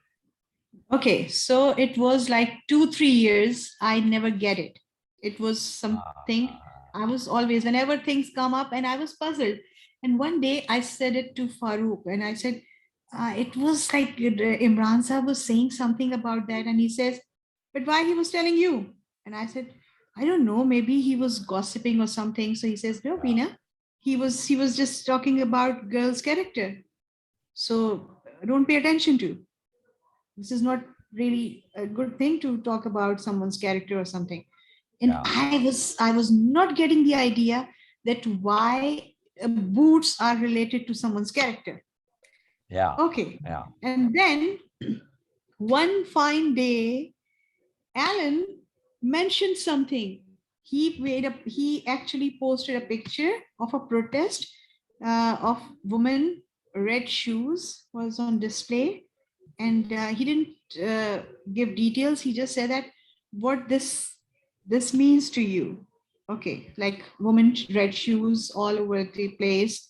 It was some, I don't know what it was, in Germany or somewhere. Okay. And then I wrote it that, okay, for me, it's about that there are no people who were wearing those shoes. So it seems like they are for representing dead people or missing people. Second thing, they are all women shoes. So it means that it is about the woman. And third thing is that they are all red. So it means there are some murder or some torture involved into that. So it's a symbolism for this.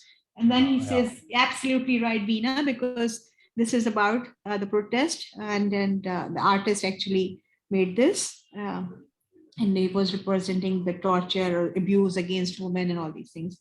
And then in that conversation, when we were on Skype, he mentioned that different shoes are of different meaning. And then I mentioned it to Alan, because that was unsatisfied question in my mind.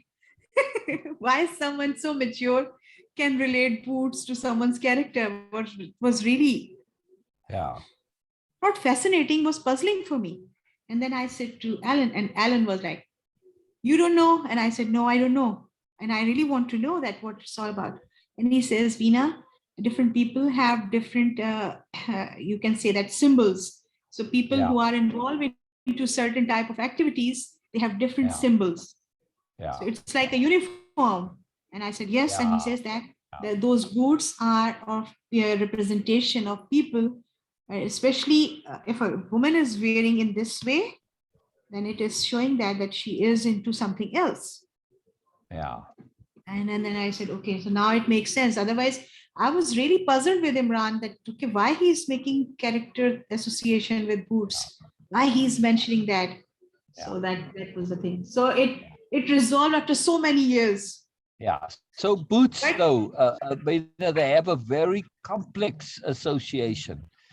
I mean, on the one hand, they can represent, from a symbolic point of view, they can represent independence and creativity, and like a woman who's she's an artist and she works with metal, and she's works with blowtorches, and a sculptor, that kind of like almost a tomboyishness, right? But also it can then, there's many layers of this. It can also represent a kind of a sexiness to the woman, right? But not necessarily when you go to the full extreme where, some of it, like in Pretty Woman, the movie Pretty Woman, right? You know the movie Pretty Woman? Yes. Right. What's the opening scene? She's putting on her long boots, no? Oh, yes. See? So, Yes. the other extreme is also prostitution. Yeah. But it's not a hard and fast thing. So a woman can wear boots and not be a prostitute.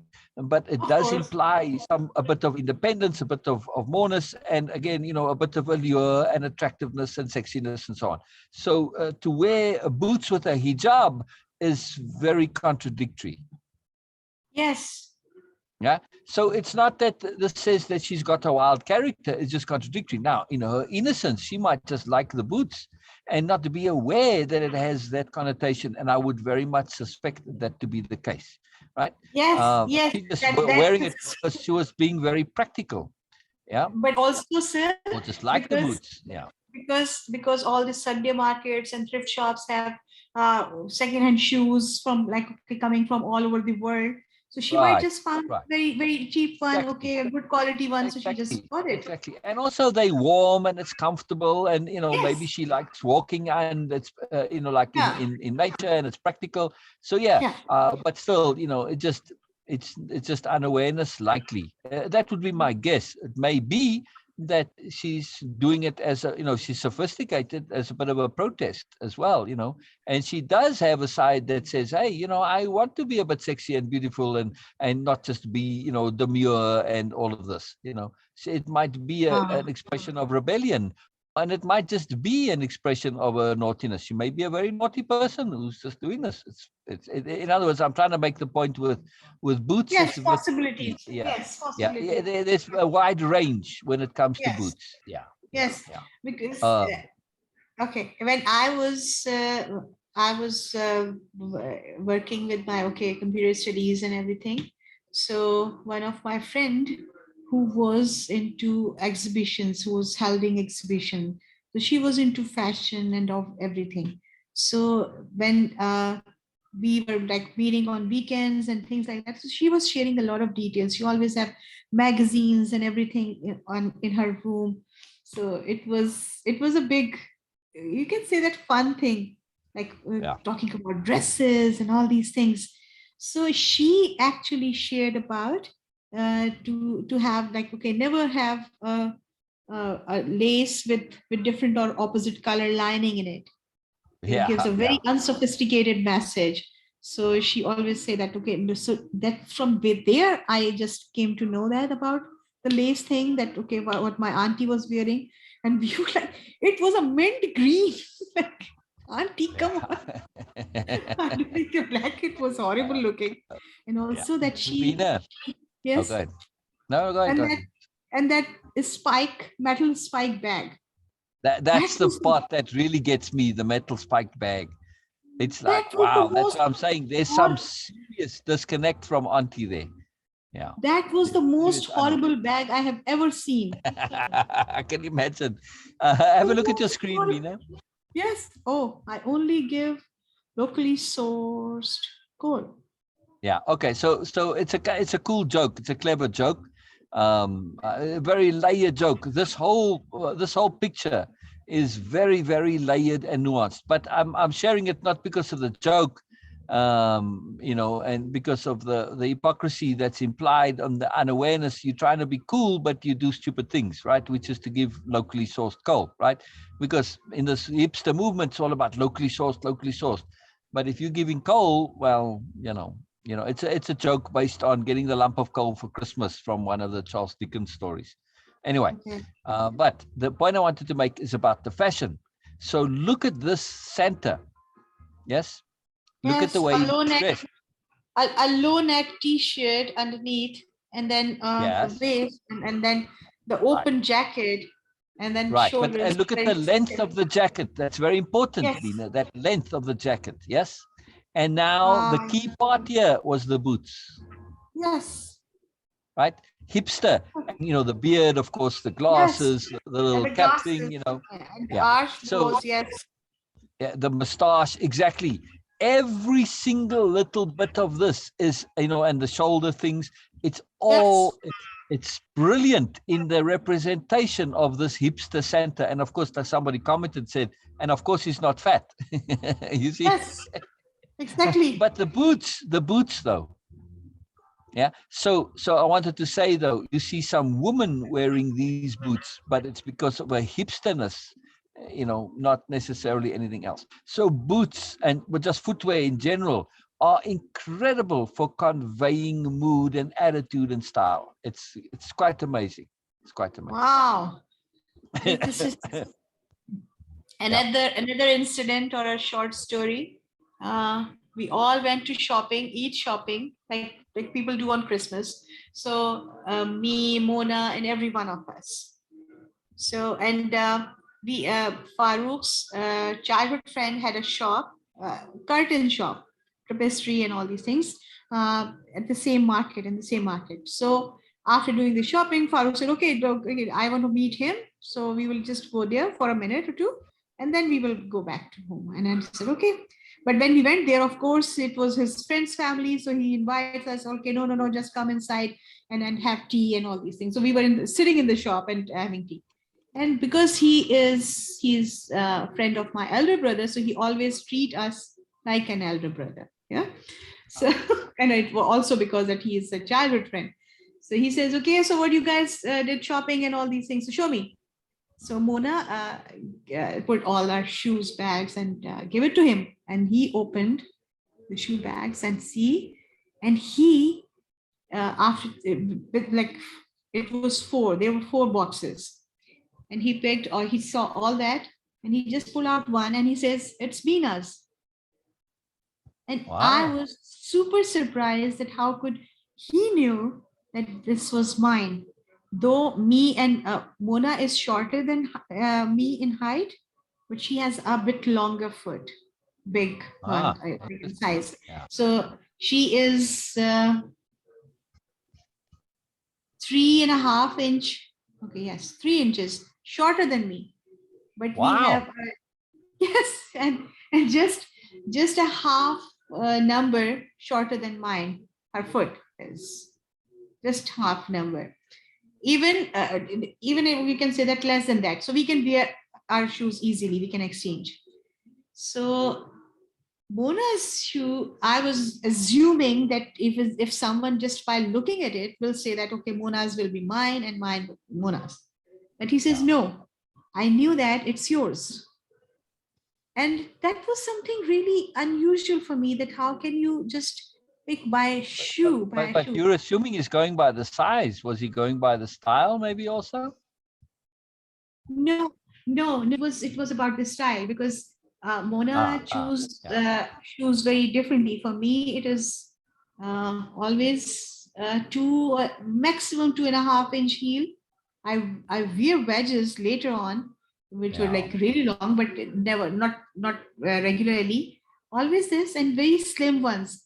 I don't know. I don't like this boxy, huge, or exaggerated type of things. So I always choose comfortable ones. Always choose kind of undertone or classic ones, you can say. I never go adventurous in this thing. Okay, very rarely. So for him, it was like a duh. So you are very precise in that people pick energy or whatever. I don't Yeah. know Yeah, how they yeah. pick things. Energy, mood, implication, all sorts Yeah. of things. Yeah, yeah, yeah. Yeah. Anyway, a lot of shoes thing. Okay, now let's back to Alchemist. Let's get back to yeah. Yeah. Absolutely, absolutely, Yeah. absolutely.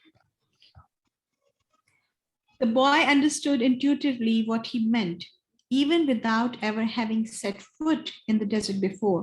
Whenever he saw the sea, or a fire, he felt silent. Still, just the next sentence.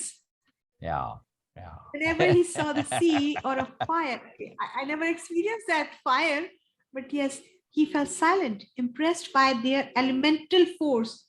Oh, okay. This make more sense. Not hugeness, but the elemental force. If someone can feel things, yes, like he or she will get completely into that, and then like paying attention, their their attention completely. Yes, this might be elemental force attraction is very precise in this case. Instead Yeah. of just like because it is so huge, no, fire Yeah. is comparatively nothing. At least what I assume Santiago have ever experienced, the amount of fire would not be like desert long or something. Yeah. Yeah. Say Anyway, that again okay. now. I'm just saying that I assume that it is not about the size or the hugeness of anything, but Yeah. it is more precisely as he mentioned elemental force, because he's mentioning fire also. And if I can assume, like I can say that almost with surety that no one ever experienced uh, fire as the same size of the sea or desert. Yes. So it's not about the hugeness. It's just about the elemental force. Sometimes wind just makes you silent. Oh yeah. Oh yeah. Oh yeah. Yeah. Yeah. Many things can do it. Yeah. Yeah. Yeah. Yeah. So it is elemental force, more Yeah. precisely. Yeah. Yeah. Okay. I have learned things from the sheep, and I have learned things from crystal. He thought, I can learn something from the desert too. It seems old and wise. The wind never stopped, and the boy remembered the day he had sat at the fort in Tarifa. With this same wind blowing in his face, it reminded him of the wool from his sheep who were now seeking food and water in the fields of Andalusia. So they always had. They are not my sheep anymore, he said to himself without nostalgia. They must be used to their new shepherd and have probably already forgotten me. That's good. Creatures like the sheep that are used to traveling know about moving on. He thought of the merchant's daughter and was sure that she had probably married, perhaps to a baker or to another shepherd who could read and could tell her exciting stories. After all, he probably wasn't the only one, but he was excited at his intuitive understanding of the camel driver's comment. Maybe he was also learning the universal language that deals with the past and the present of all people. Hunches, his mother used to call them. The boy was beginning to understand that intuition is really a sudden immersion of the soul into the universal current of life, where the histories of all people are connected and we are able to know everything because it's all written there. Maktab, the boy said, remembering the crystal merchant.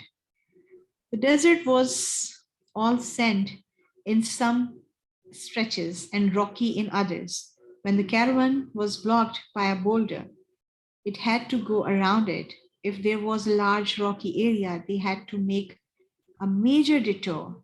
If the sand was too fine for the animals' hooves, they sought a way where the sand was more There you go. sustainable. There's some understanding of the variety of the desert. Yeah. Yeah. In some places, the ground was covered with the salt of dried up lakes. The animals parked at such places, and the camel drivers were forced to dismount and unburden their charges. The drivers carried the freight themselves over such treacherous footing and then reloaded the camels. If a guide were to fall ill or die, the camel drivers would draw lots and appoint a new one. But all this happened for one basic reason. No matter how many detours and adjustments it made, the caravan moved toward the same compass point. Once obstacles were overcome, it returned to its course. Sighting on a star that indicated the location of the oasis. When the people saw that star shining in the morning sky, they knew they were on the right course toward water, palm trees, shelter, and other people. It was only the Englishman who was unaware of all this. He was, for the most part, immersed in reading his books. The boy, too, had his book, and he had tried to read it during the first few days of the journey, but he found it much more interesting to observe the caravan and listen to the wind. As soon as he had learned to know his camel better and to establish a relationship with him, he threw the book away. Although the boy had developed a superstition that each time he opened the book, he would learn something important, he decided it was an unnecessary burden. He became friendly with the camel driver who traveled alongside him. At night, as they sat around the fire, the boy related to the driver his adventures as a shepherd. During one of these conversations, the driver told of his own life. I used to live near El Kairum. I don't know what is how to pronounce that. Kairum, yes, El Kairum. He said, I had my orchard, my children, and a life that would change not at all until I died. One year, when the crop was the best ever, we all went to Mecca, and I satisfied the only unmet obligation in my life. I could die happily, and that made me feel good. One day, the earth began to tremble, and the Nile overflowed its bank. It was something that I thought could happen only to others, never to me. My neighbors feared they would lose all their olive trees in the flood, and my wife was afraid that we would lose our children.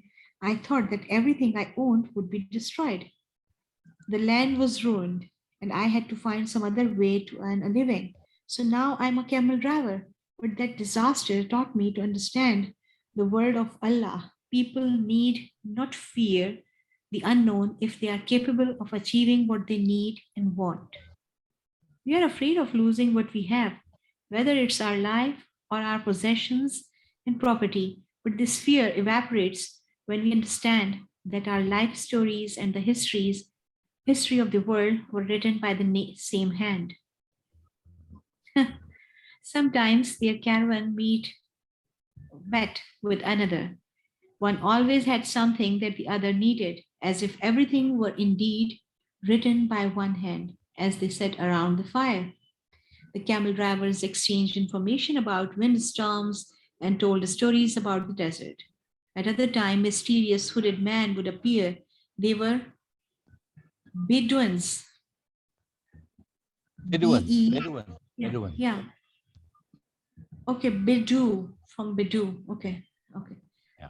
Bedouins Bedouin. who did surveillance along the caravan route. At least They that's the provide- English pronunciation, Beena. I don't know what the Arabic one would be. Yes, I got it. Yeah. Yeah. Along the caravan route, they provided warning about thieves and barbarian tribes.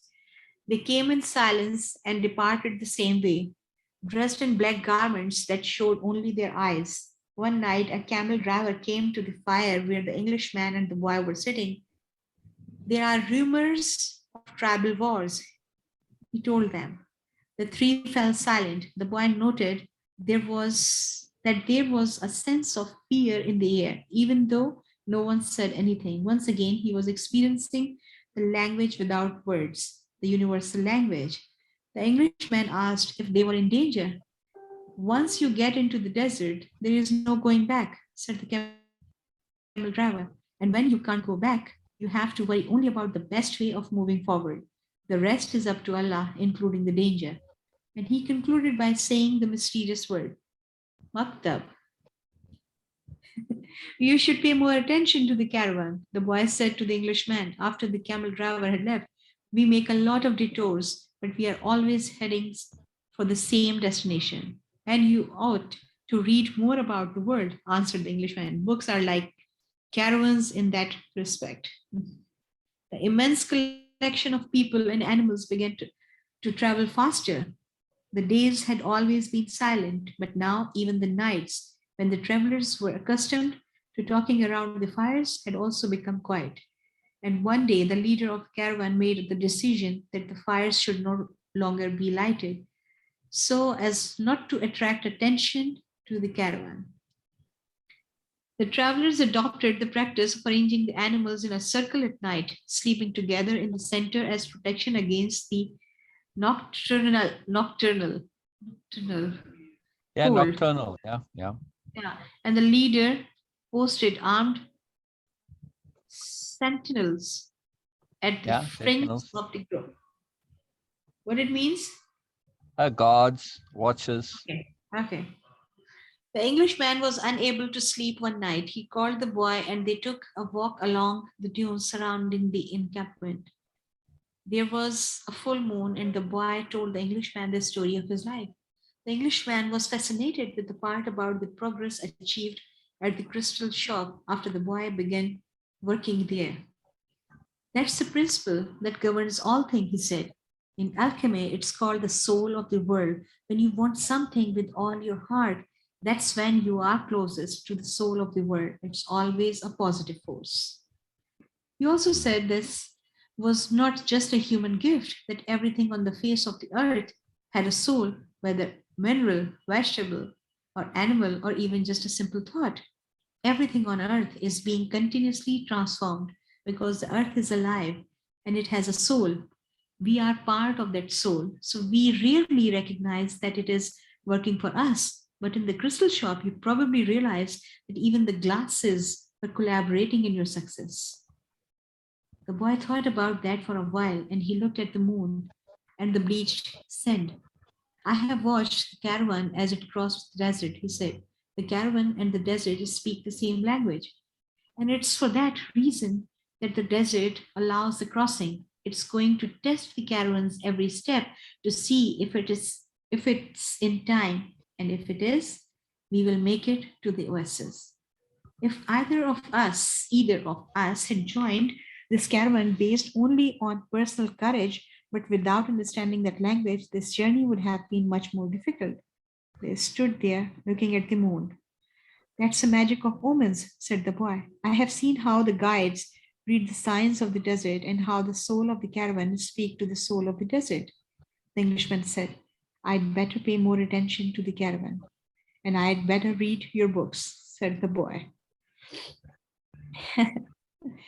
They were strange books. They spoke about Mercury, salt, dragons, and kings, and he didn't understand any of it.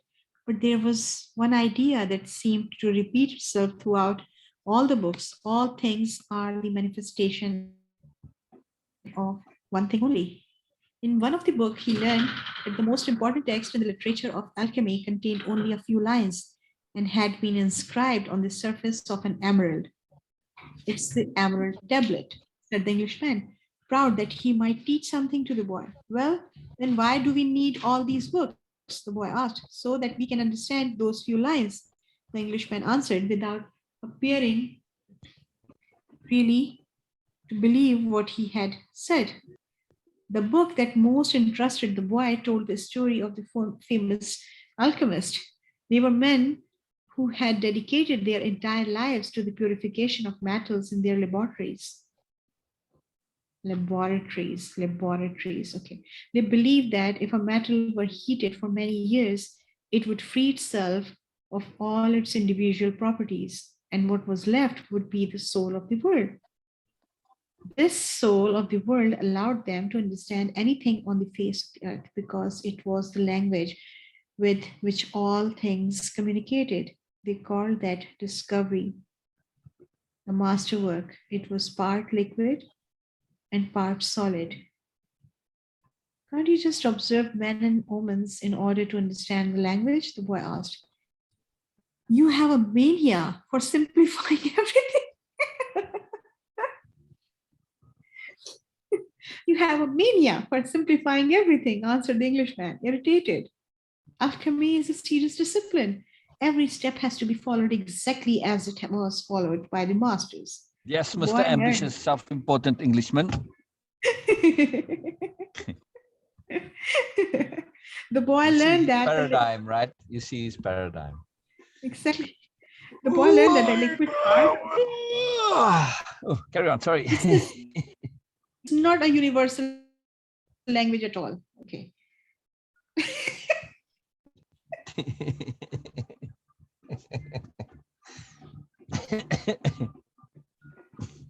This is not anyway. I'm amused at Venus' amusement. I'm just saying that on your Oh, it all makes me very happy. I enjoy it. that this is not a universal language. No. Yeah. Okay. So this idea of heating something or some metal for years till it will lose all its properties, or what it was itself, all its individual properties, yes, and what was left would be the soul of the world. Don't you feel or that some sort of similarity in a very huge concept? Hang on, are you asking me or are you reading from the story? I'm asking you. A similarity between what, Beena? Between this idea of heating for years and then it will lose all its individual properties, and with some huge idea. I wasn't in the desert long enough to experience that, Beena, but certainly for the the time that we were there, let's see, that constant heating. I think for some people they could experience themselves as losing their individual properties. No, but no, I'm not. I'm just teasing a little bit. Instead of saying like the person, they getting heated in the desert and lose their individual properties. But no, I don't see what analogy you mean here. You have to spell it out for me. I'm a bit lost. Okay. The concept of hell. Oh, right. Oh, that's very interesting. But Beena, the problem with hell is not the idea itself, but that it's for eternity. That was my point of my post, that it's for eternity. It could have fantastic value if it wasn't for, if it had a time period, because then it'd be a purpose to it. But if it's for eternity, there's no purpose. No, but for Muslims, it is not in eternity. No. I understand, but if you look up hell in the dictionary, it's going to say, eternal suffering. But no, it is makes not. no sense if it's eternal. But I mean, so good for Muslims that it's not eternal. No, but it is not for us. This is a fascinating concept, that if you heat something for a long period of time, it loses its individual properties. Exactly. At least this idea, whether it's true or not, I don't know if it is true or not. I don't think so. But anyway. Of course. Yeah, but it leads to this idea of the concept of hell, where you basically all your nonsense gets baked out of you. All right. Exactly. Yeah. See, so the alchemy is actually the hell is actually the process or the furnace for alchemy. Yeah. The alchemy of people. Yeah. Very nice connection. Very nice connection. Yeah. So how long do you go to hell for in Islam? I'm not going there, not for a single bit. Sorry. No, I'm very curious to know. I'm really interested. Okay. So for Muslims, the concept is, of course, it depends on that what you have done. Okay. Yeah. I would think so. Okay. And things are like, if you haven't get punishment according to your law here on earth, then of course you have to go there and fulfill all your deeds, whatever you did, which includes like murder, and also that taking over someone else's possessions, and of course adultery also. This is also, and rape, things like that. They are called in what is the term for that? Okay, it's an Arabic term, leave it. But there are categories for that. And It is Yeah. not eternal for Muslims. No, you have to pay the price, and then So, of so how course you long will. does Hitler go to hell for if Hitler was a Muslim? Or I don't know if so does Hitler go to the same hell, or does Hitler go to the Christian hell, or does well, I don't know There are if Hitler even was a Christian. according to Islamic books, there are 7 layers of hell. So the deepest one, the deepest one is for people who are involved or who were involved into crime, which are like affected for generations, and it was Yeah. like a very large crime. So Hitler is one of them who killed people without like it's the whole generation, for the whole humanity suffered because of Yeah. that, Yeah. and we Yeah. still having those effects. So he is going to be in that for like uncountable time period. He's going to be there. Wow. But it's not Uncountable for eternal, us. it's uncountable, or No, is no, eternal, no, no. uncountable the same thing? No, I'm just saying that uncountable because that I don't have this counting for that. That's why I'm saying that. So I don't know, because there are some calculations involved in that, serious calculations. Yeah, And yeah, also, very interesting. but calculations depends on the time dimension, because in Quran there are so many interesting things about the dimension of time. Like when the judgment day will be like, okay, just to be exact, I'm just using some examples here. Like that one day will be like a few week, and the week will be like months, and the month will be like, I don't know how many decades. So this is how time will pass. The time will be very slow even. So that's why they say that all the dimensions will change and shift. Yeah. The whole concept of Judgment Day is that it will be a 1 day thing, and the whole humanity will be there in the ground of Arafat. And we'll say that Arafat ground is just very limited. How can like billions or trillions of people from the Adam till now, or maybe in future, whenever, how they will be there? So it is something, they say that the dimensions will be shifted big time, distance, volume, everything will be changed and different at that time. So you cannot understand things from the concept of time and distance and of course whatever it was, yes, volume we are expecting, we are having now. At that day it will be totally different. Everything will be different. So you cannot measure things like that. And also the interesting one, the most interesting one in Quran is that we will grow, all the humans will grow out, not like they will get birth again for the judgment day. No, we all will grow out from the tailbone. Huh? Yeah. How do you mean grow out from the tailbone? Yeah, they say that Mean like from our bones that are buried? Yes, everyone, they will even. I could make a very rude joke about that statement, but I won't. I know. So even people who Wow. are like burned, people who are burned and everything, the tiniest part of the tailbone, they say that scientifically, they say that the DNA in that never actually destroyed by anything. It's not just in the tailbone, in any part of you. And No, yeah, no, no, yeah. no. It's a specific one. So they say that, and in Quran, the word is you will grow. It was like trees, we will grow again. Wow.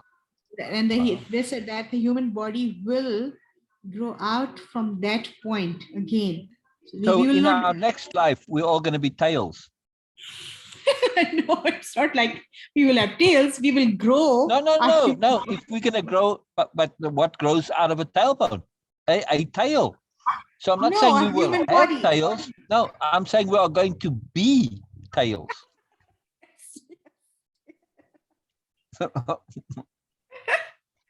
Yes.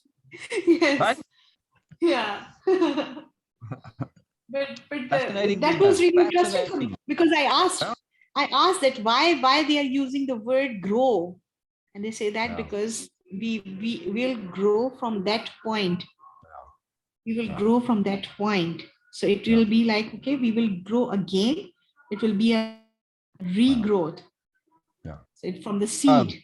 And the seed carries all these data. Yeah, I mean, I imagine the reason why they use tailbone is it technically being any part of you, even a hair, you know, which is something very insubstantial and can be used. The DNA found in a hair you can make a person from, right? Technically, right? However, I suspect they use tailbone because the tailbone is likely the densest part of the body and the last thing that gets burnt in a fire. So likely back in the day, they observed people getting burnt, severely getting burnt, and they noticed, well, the tailbone is still there. Right, so this understanding it's the last part of you to burn up, or it likely can survive fire even. So all right, they wouldn't notice when it gets completely obliterated in ashes, but still, you see, I mean, it's just a very tough part of the body because it's probably very dense. So I imagine that's why. Let me make it sure that they use the tailbone word, or they just told me. Let me try to search. But it would make sense, Beena, that just from, if you think of the physical anatomy, the tailbone is a part that's, you know, it's getting pressure. It's a root, it's a focal point. So, you know, likely it has a large amount of density. Otherwise, I can't see any logical reason why they would use it. In this case, you know, that just fits. I don't know, maybe something else entirely, but. Yeah. It's so fascinating that we have a tailbone. Yes, we all are monkeys. Yeah.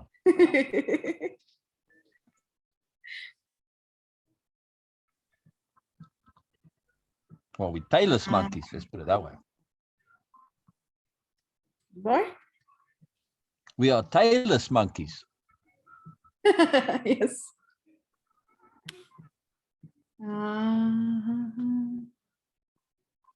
No.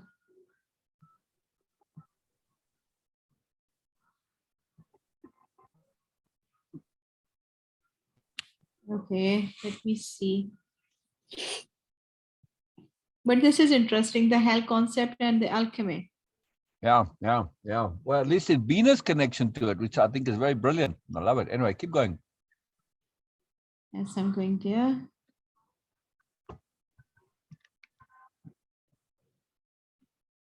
Well, I like how you connected it.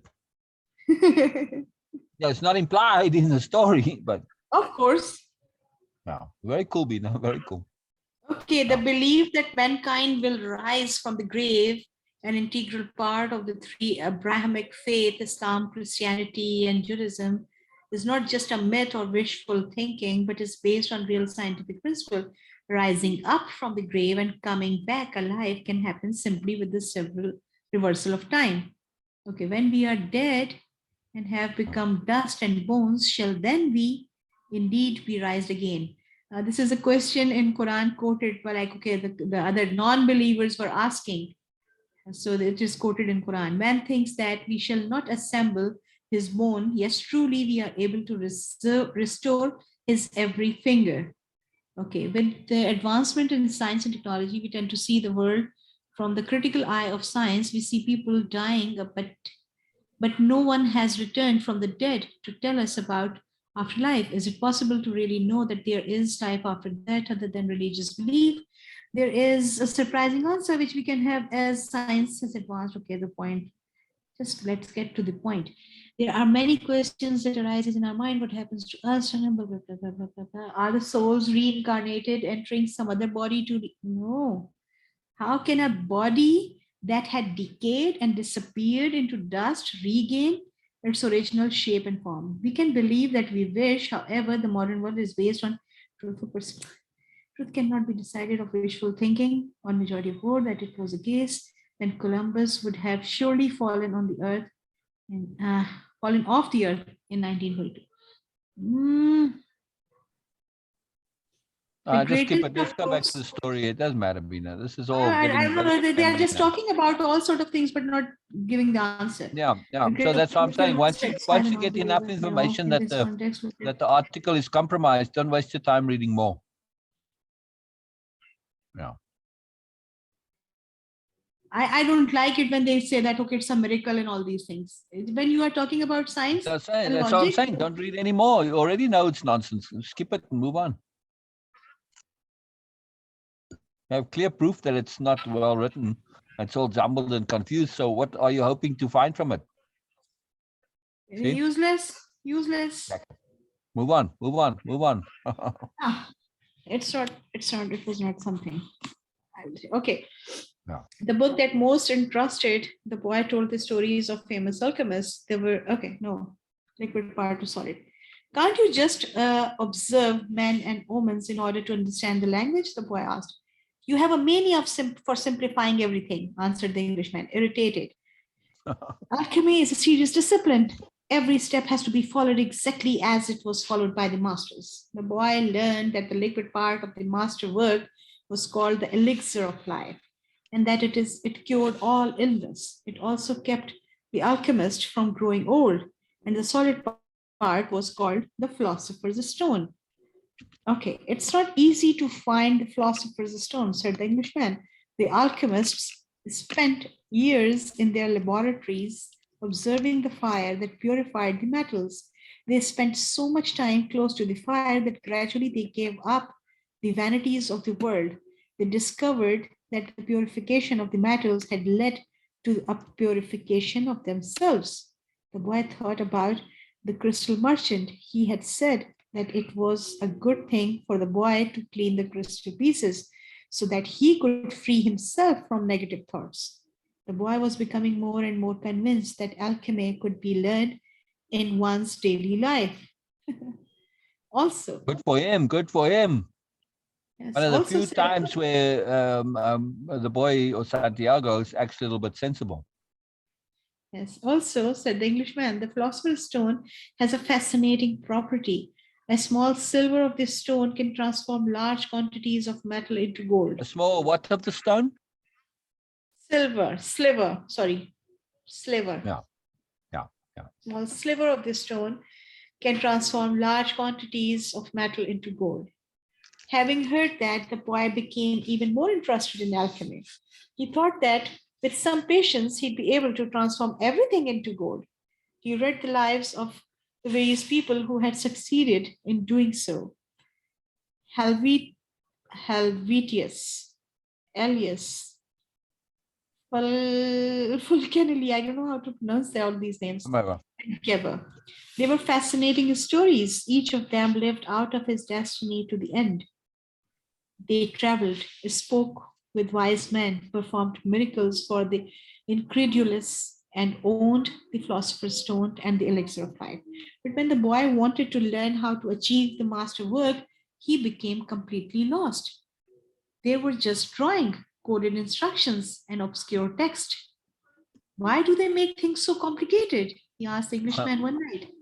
The boy had noticed that the Englishman was irritable and missed his book, so that those who have the responsibility for understanding can understand. He said, imagine if everyone went around transforming lead into gold, gold would lose its value.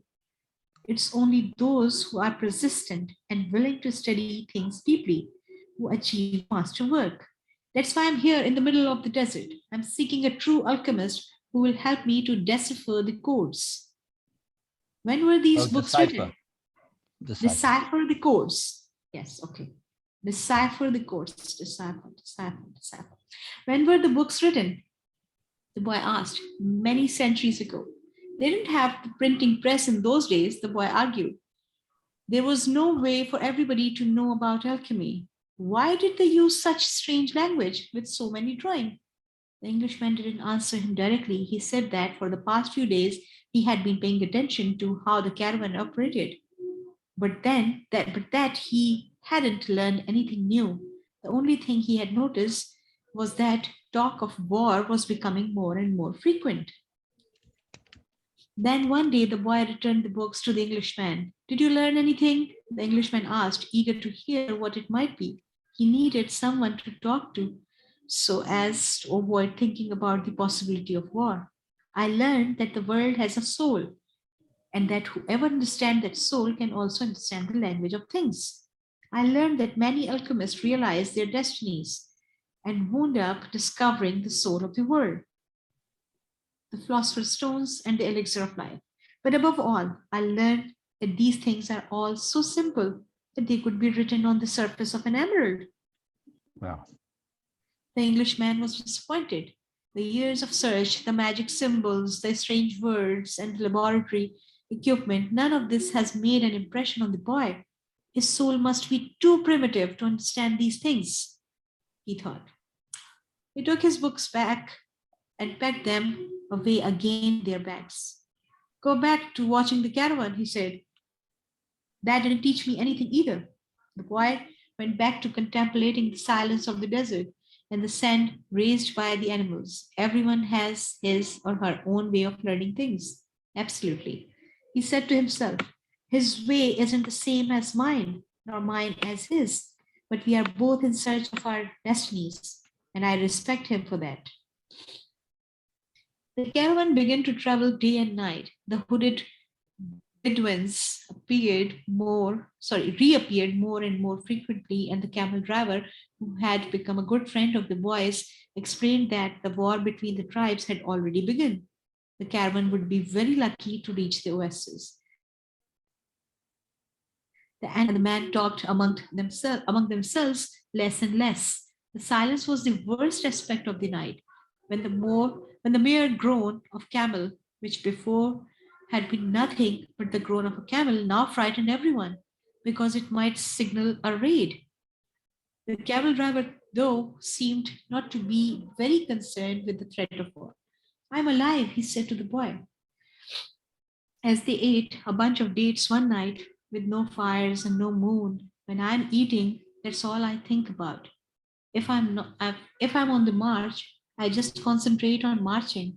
If I have to fight, it will be just as good a day to die as any other, because I don't live in either my past or my future. I'm interested only in the present.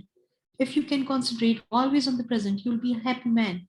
You'll see that there is life in the desert, that there are stars in the heavens, and that tribesmen fight because they are part of human race. Life will be a party for you, a grand festival, because life is the moment we are living right now.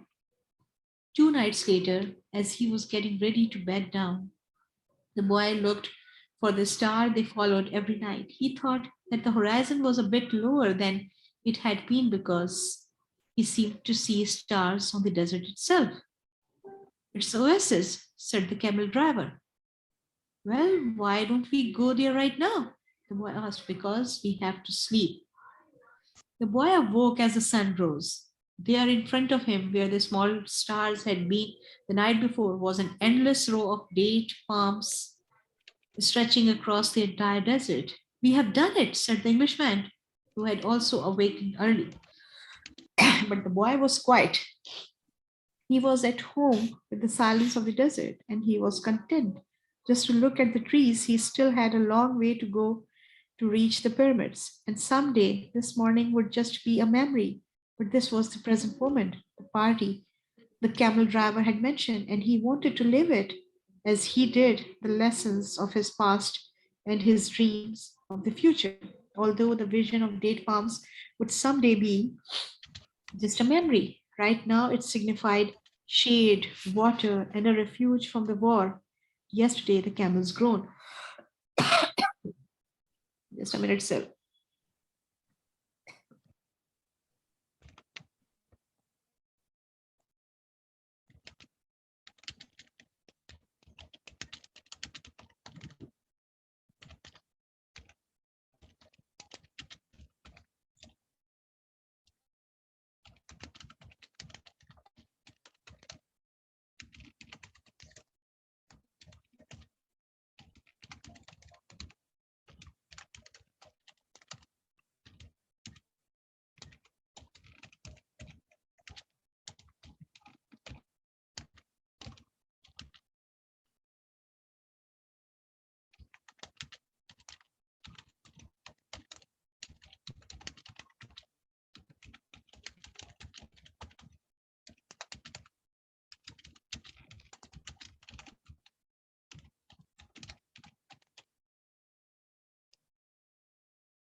Sorry, my throat was cracking and getting dry.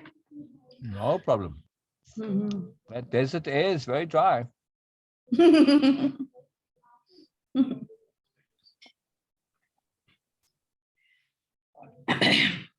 Right now, it signified shade, water, and a refuge from the war. Yesterday, the camel's groan signaled danger, and now a row of date palm could herald a miracle. The world speaks many languages, the boy thought. The times rush past, and so do the caravans, thought the alchemist, as he watched the hundreds of people and animals arriving at the oasis. People were shouting at the new arrivals. Dust obscured the desert sun, and the children of the oasis were bursting with excitement at the arrival of these strangers. The alchemist saw the tribal chiefs greet the leader of the caravan and converse with him at length. But none of that mattered to the alchemist. Hmm. He had already seen many people come and go, and the desert remained as it was. He had seen kings and beggars walking the desert sand. The dunes were changed constantly by the wind, yet these were the same sands he had known since he was a child. He always enjoyed seeing the happiness that the travelers experienced when, after weeks of yellow sand and blue saw the green of the date palms. Maybe God created the desert so that man could appreciate the date trees, he thought. This is interesting that he mentioned, is it a typo or something? But none of that mattered to the alchemist. Hmm? Where's the typo? I'm sharing a screen so you can see. Yeah, it's much better than hearing it. Yeah, I need my eye for this. Yeah.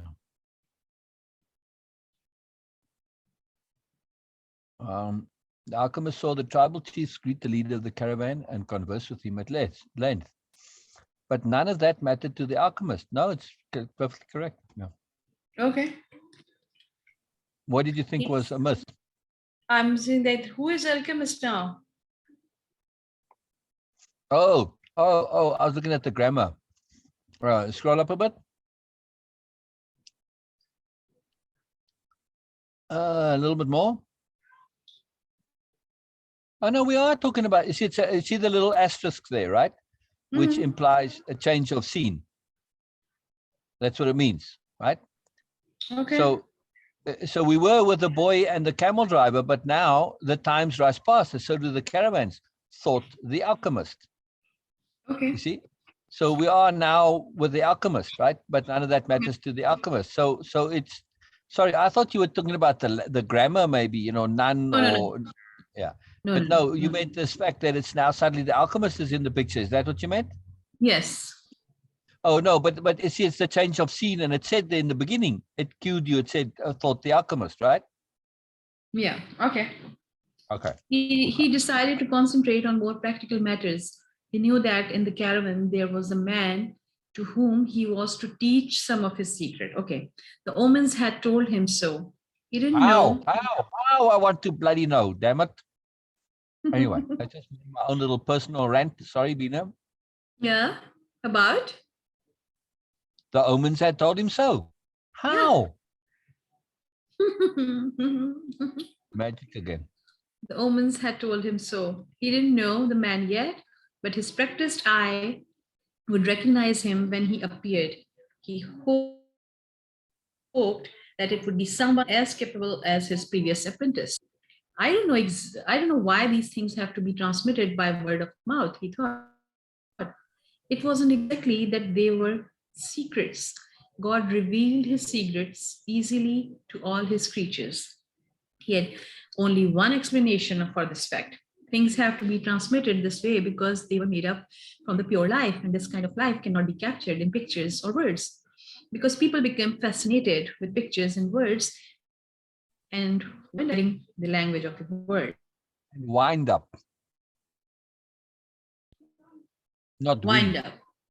No. Yeah, wind up. There are many words that are spelt the same, but pronounced differently in different countries. Yeah. Yeah, so wind up.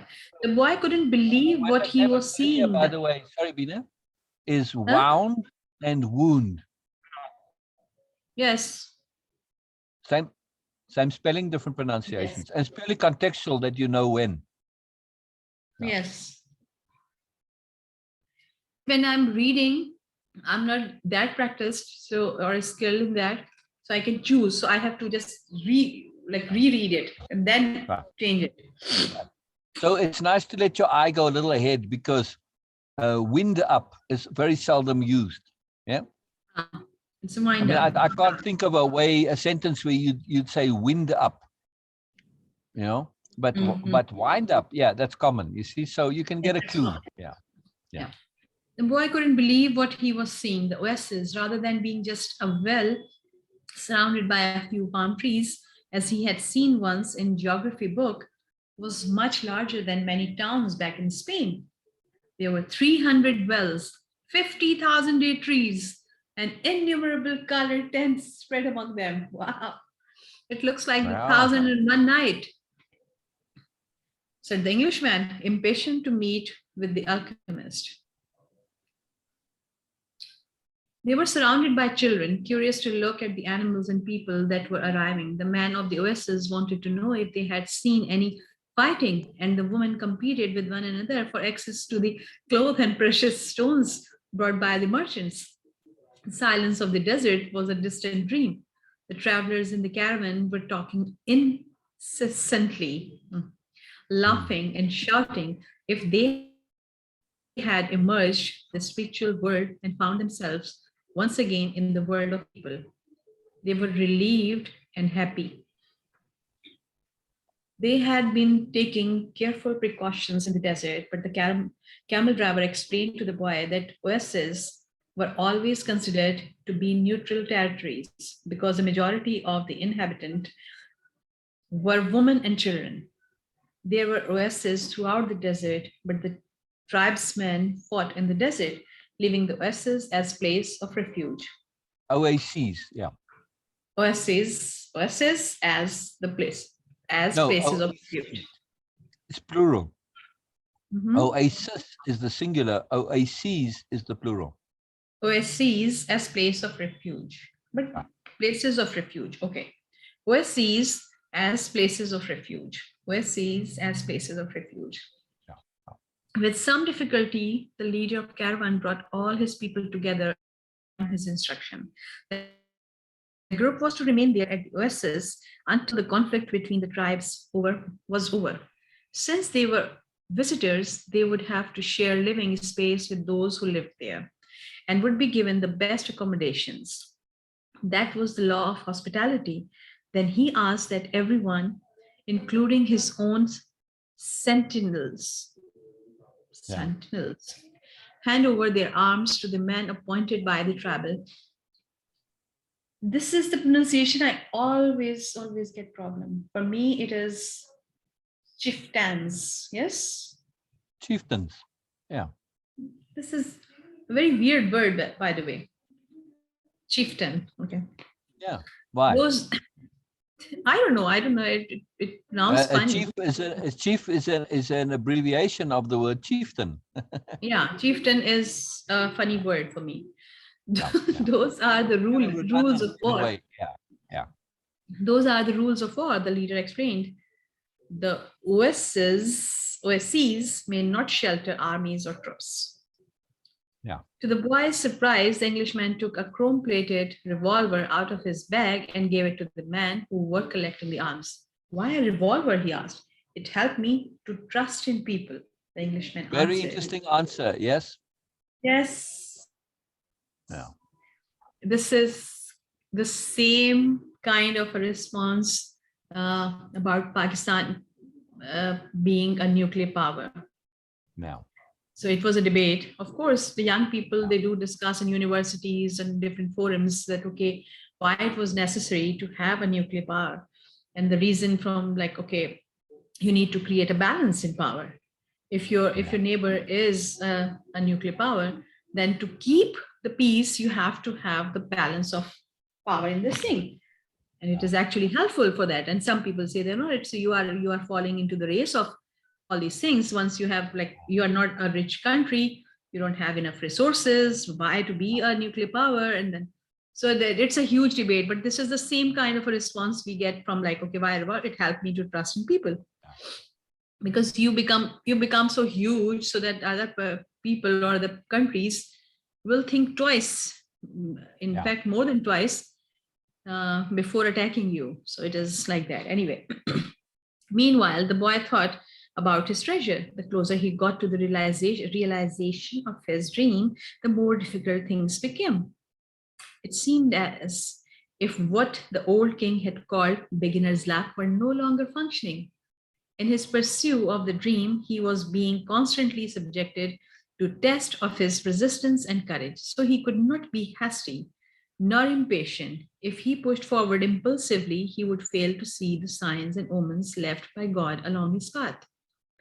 God placed them along my path. He had surprised himself with the thought. Until then, he had considered the omens to be things of this world, like eating or sleeping, or like seeking love or finding a job. He had never thought of them in terms of a language used by God to indicate what he should do. Don't be impatient, he repeated to himself.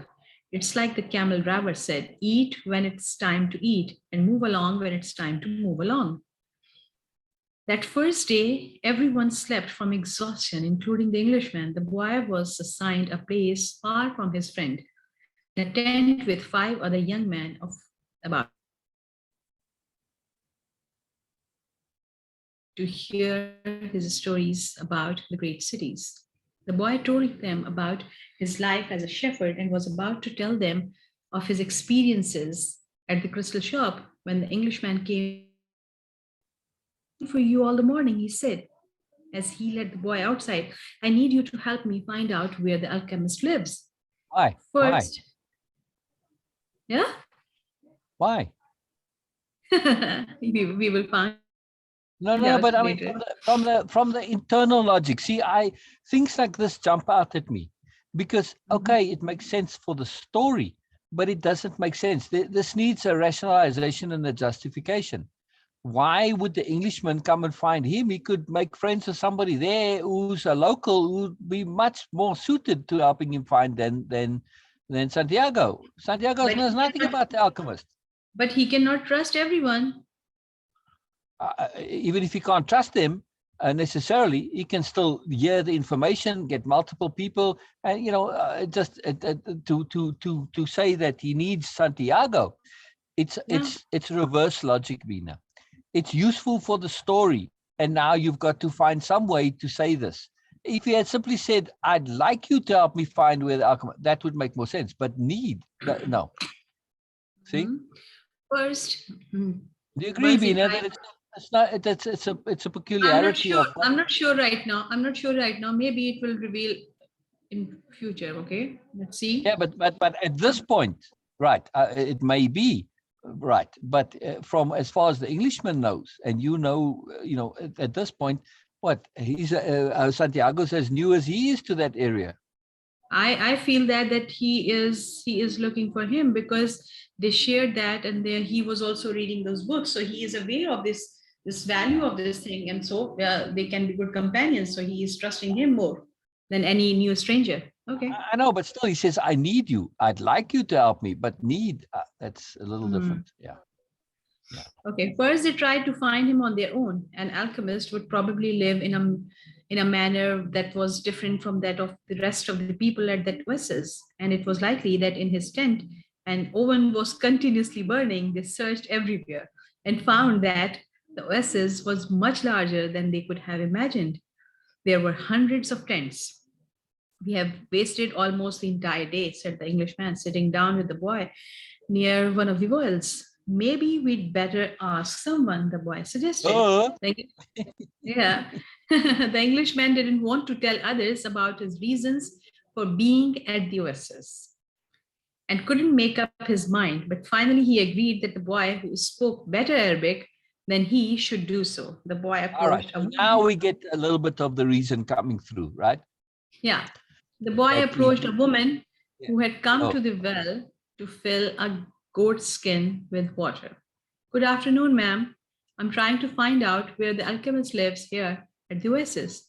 The woman said she had never heard of such a person and hurried away. But before she fled, she advised the boy that he had better not to try to converse with women who were dressed in black because they were married women. He should respect tradition. The Englishman was disappointed. It seemed he had made a long journey for Dude, you're nothing. like super The boy was shallow. So seriously, right? I mean, come on. You've been there one day. The boy was also saddened. His friend was in pursuit of his destiny, and when someone was in such pursuit, the entire universe made an effort to help him succeed. That's what the old king had said. He couldn't have been wrong. I had never heard of alchemist before, the boy said. Maybe no one here has either. The Englishman's eyes lit up. That's it. Maybe no one here knows what an alchemist is. Find out who it is who cures the people's illnesses. Now that's a jump. Now that's a jump again in logic, Beena. Alchemists generally weren't known as healers or curers. It's a completely different thing.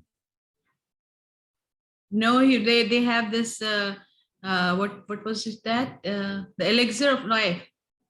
They used to cure illnesses. Yes, this is mentioned. But at least the traditional thing of alchemists is that they were in their laboratories doing their thing, and they had nothing to do with anybody. They were just kind of like these scientists doing their own thing. No, definitely not necessarily connected to being a healer. Yeah, so this is mentioned. Previously, when we were reading, it was mentioned. Yeah, I know, but I'm just saying though, it's a peculiar connectivity to it. Okay. The sloppiness of the writer. Several women dressed in black came to the well for water, but the boy would speak to none of them, despite the Englishman's insistence. Then a man approached. Do you know someone here who cures people's illnesses? The boy asked. Allah cures our illnesses, said the man, clearly frightened of the strangers. You are looking for witch doctors. He spoke some verses from the Quran and moved on. Another man appeared. He was older and was carrying a small bucket. The boy repeated his question. Why do you want to find out that sort of person? The Arab asked. Because my friend here has traveled for many months in order to meet with him. The boy said, if such a man is here at the oasis, he must be the very powerful one, said the old man. After thinking for a few moments, not even the tribal chieftains are able to see him when they want to, only when he consents. Wait for the end of the war, then leave with the caravan. Don't try to enter into the life of the oasis, he said, and walked away. But the Englishman was exultant. They were on the right track. Finally, a young woman approached who was not dressed in black. She had a vessel on her shoulder and her head was covered by a veil, but her face was uncovered. The boy approached her to ask about the alchemist. At that moment, it seemed to him that time stood still and the soul of the world surged within him. When he looked into her dark eyes and saw that her lips were poised between a laugh and silence, he learned that the most important part of the language that all the world spoke, the language that everyone on earth was capable of understanding in their heart, it was love. Something older than humanity, more ancient than the desert, something that exerted the same force whenever two pairs of eyes met, as had theirs here at the well. She smiled, and that was certainly an omen. The omen he had been awaiting without even knowing he was. For all his life, the omen he had sought to find with his sheep and in his books, in the crystals and in the silence of the desert. Yeah. I want to just scream and pull my hair now, Beena. Mm-hmm. Right. Mm-hmm. She smiled, and that was certainly an omen. Why? Mm-hmm. How many young men have, smiled, and a woman smiles back just out of politeness, and they take it to be this omen, and it's like, come on. But they are not Santiago. Well, Santiago's a fool here in this case. Yes, you can say. Sorry. It's stupid. I mean, to say, okay, the author then is. Okay. It's so in no way is it an omen. This is your Siddhartha, Sil. Now That's you are not my proving Siddhartha, Beena, but okay, you tell me now. All right. Now forget me now. But Beena, why do you think it was an omen? I'm not thinking that. You Well, know that. why do you agree? Why do you agree that it's an omen? I'm not agreeing with that. For me, it's You are, something. because you're not objecting to it, so you agree. No, I'm not objecting to it.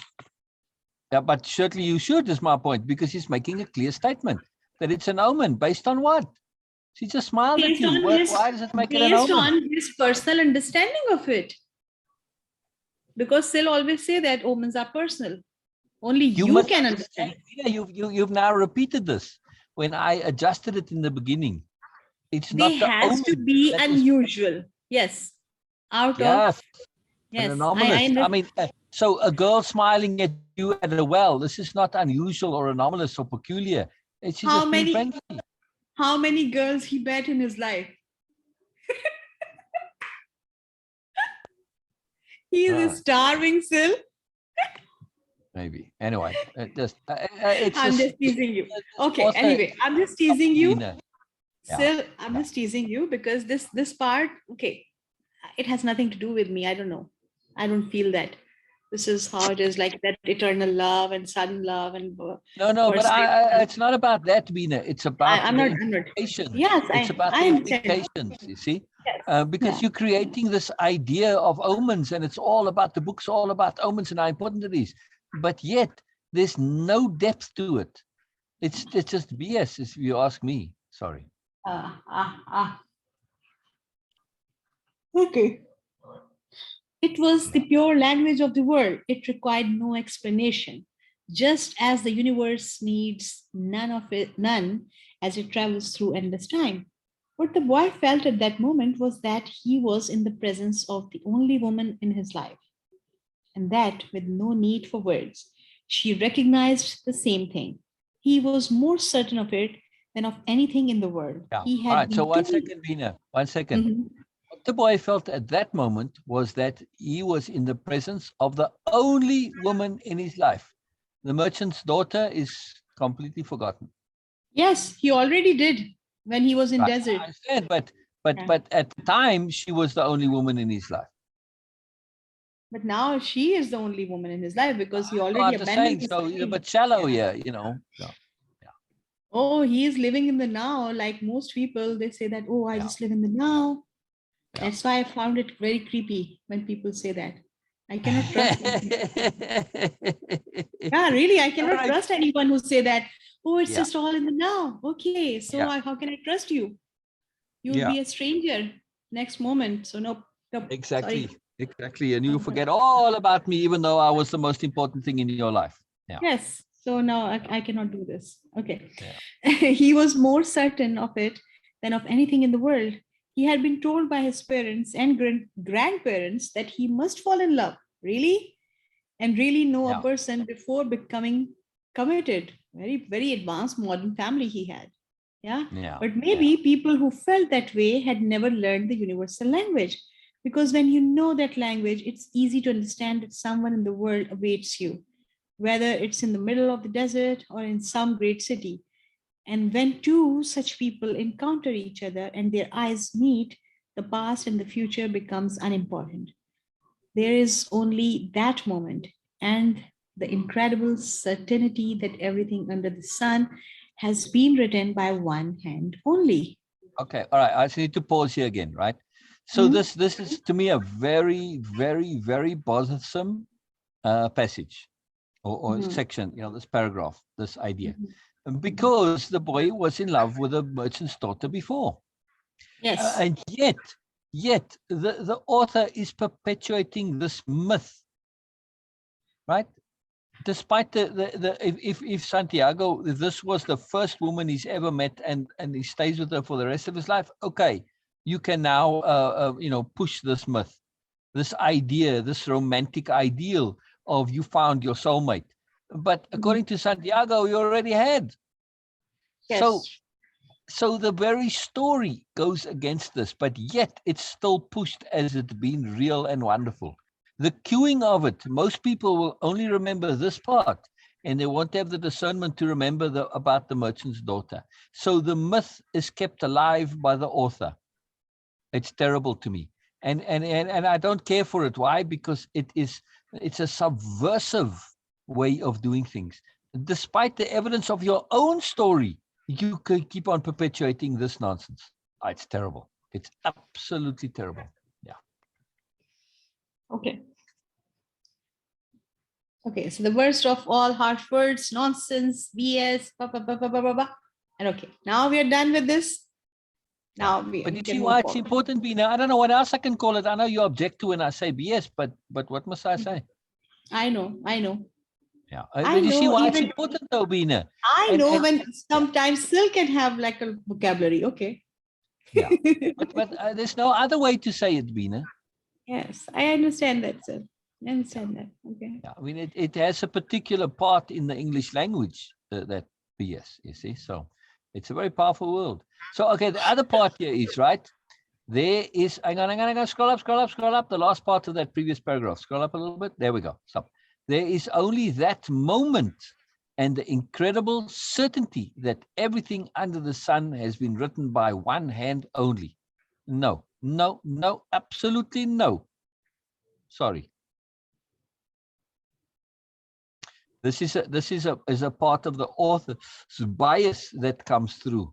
There is no such incredible certainty that everything under the sun has been written by one hand only. I don't see any evidence for it whatsoever. It could be written by multiple hands or no hand whatsoever. It could be just part of your subconscious, your imagination, your illusion, your delusion. But this is he presents it as this overwhelming fact. And okay, we are going here with Santiago's impressions, but it's presented in a way which implies it's a universal fact. And this author does this in this most subtle way. It's really, really incredible how his personal paradigms of beliefs creep into the work. And it's presented as if it's indisputable, but it's not. Sorry. I see no reason why, all the magic in the world couldn't be created by a whole host of different beings and creatures. Yeah. It's like saying the internet is written by one hand. Is it? Could easily seem that way, right, Beena? Yeah. Yeah. So it's a personal prejudice and bias, which you may believe it, but just because you believe it doesn't make it a fact, right? It is the hand that evokes love and creates a twin soul for every person in the world. Without such love, one's dream would have no meaning. Maktab, thought the boy. The Englishman shook the boy. Come on, ask her. Hang on. Sorry, I got to go back again, Beena. All right, I'll try to be less energized here, right? No. Scroll down. Yeah. Without such love, one's dreams would have no meaning. What do you think of that, Beena? Yeah, this love could be for anything. Yeah. Yeah. It's all about my passion. No. He's not talking about it for anything. It's very specific here, right? Such love. No. But in the context of, right, exactly. So it is the hand that evokes love and creates a twin soul for every person in the world. So in the context of just understanding comprehension, without such love, the such is applying to this, creates a twin soul for every person. It's not a generalized statement. It's very specific, right? One's dreams would have no meaning. So he's saying, if you don't find your twin soul, your dreams have no meaning. Again, another popular myth that he is perpetrating.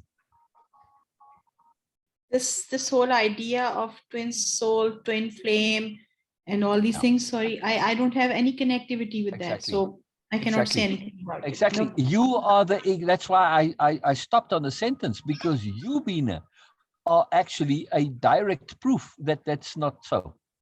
No, I don't think so. I mean, your dreams have meaning to you, right, Beena? Oh yeah. Sorry, say it again. I say your dreams have plenty meaning to you. Of course. Right. So, and you don't have a twin soul and all this stuff. No, I don't have that. I don't feel incomplete at all. This is something I heard many times and I read many times. People say that, oh, I want that man, that woman completes me. Sorry, I don't know this idea. It's not like this. Even if I love someone, It is not to like, okay, he is going to complete me. No, he's Exactly. going to be more. That's it. Exactly. Not So just that's just filling the so that's why I point that emptiness. sentence out, Beena. It Yeah. is again, it's said by the subtle implication. This author is a genius at the subtleness of these implications, this inadvertentness of where he's locking things in. Right now, if you read this and you don't think about it, it just perpetrates this perception, right? Mhm. Is adding to your beliefs that you already have, is confirming it, right? For you, in your mind, you just skip over it because, well, no, it doesn't apply to me, and you just go over it. But so you don't see the danger of this. But when you already have these, or think of being you're a teenager, an impressionable teenager, and this is a fairly newish idea, you've kind of heard it, and yeah, the way he says it, it implies that, oh, you've kind of heard it, but well, actually it is true. And it's just one of those things that's like a duh, and now it becomes a duh in that moment of reading this, right? When it wasn't necessarily a duh thing before. And it actually isn't a duh, but it becomes a duh. See the power of it, Beena? Yes.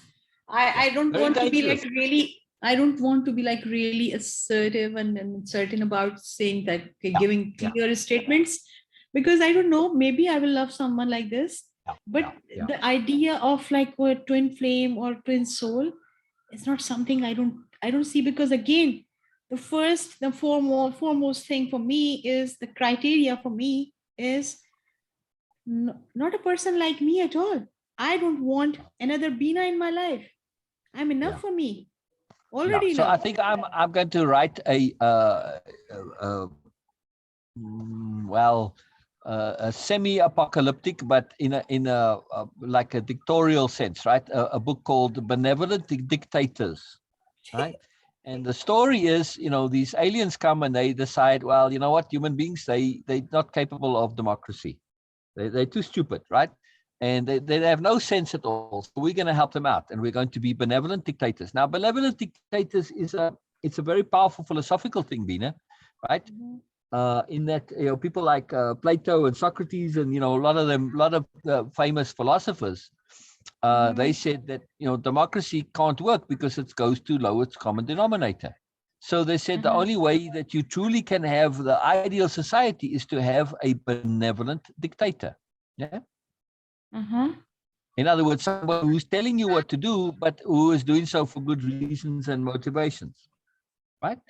So it's not a contradiction in terms, it's a benevolent dictator. Yes, Sue, listen to what she has to say. Okay.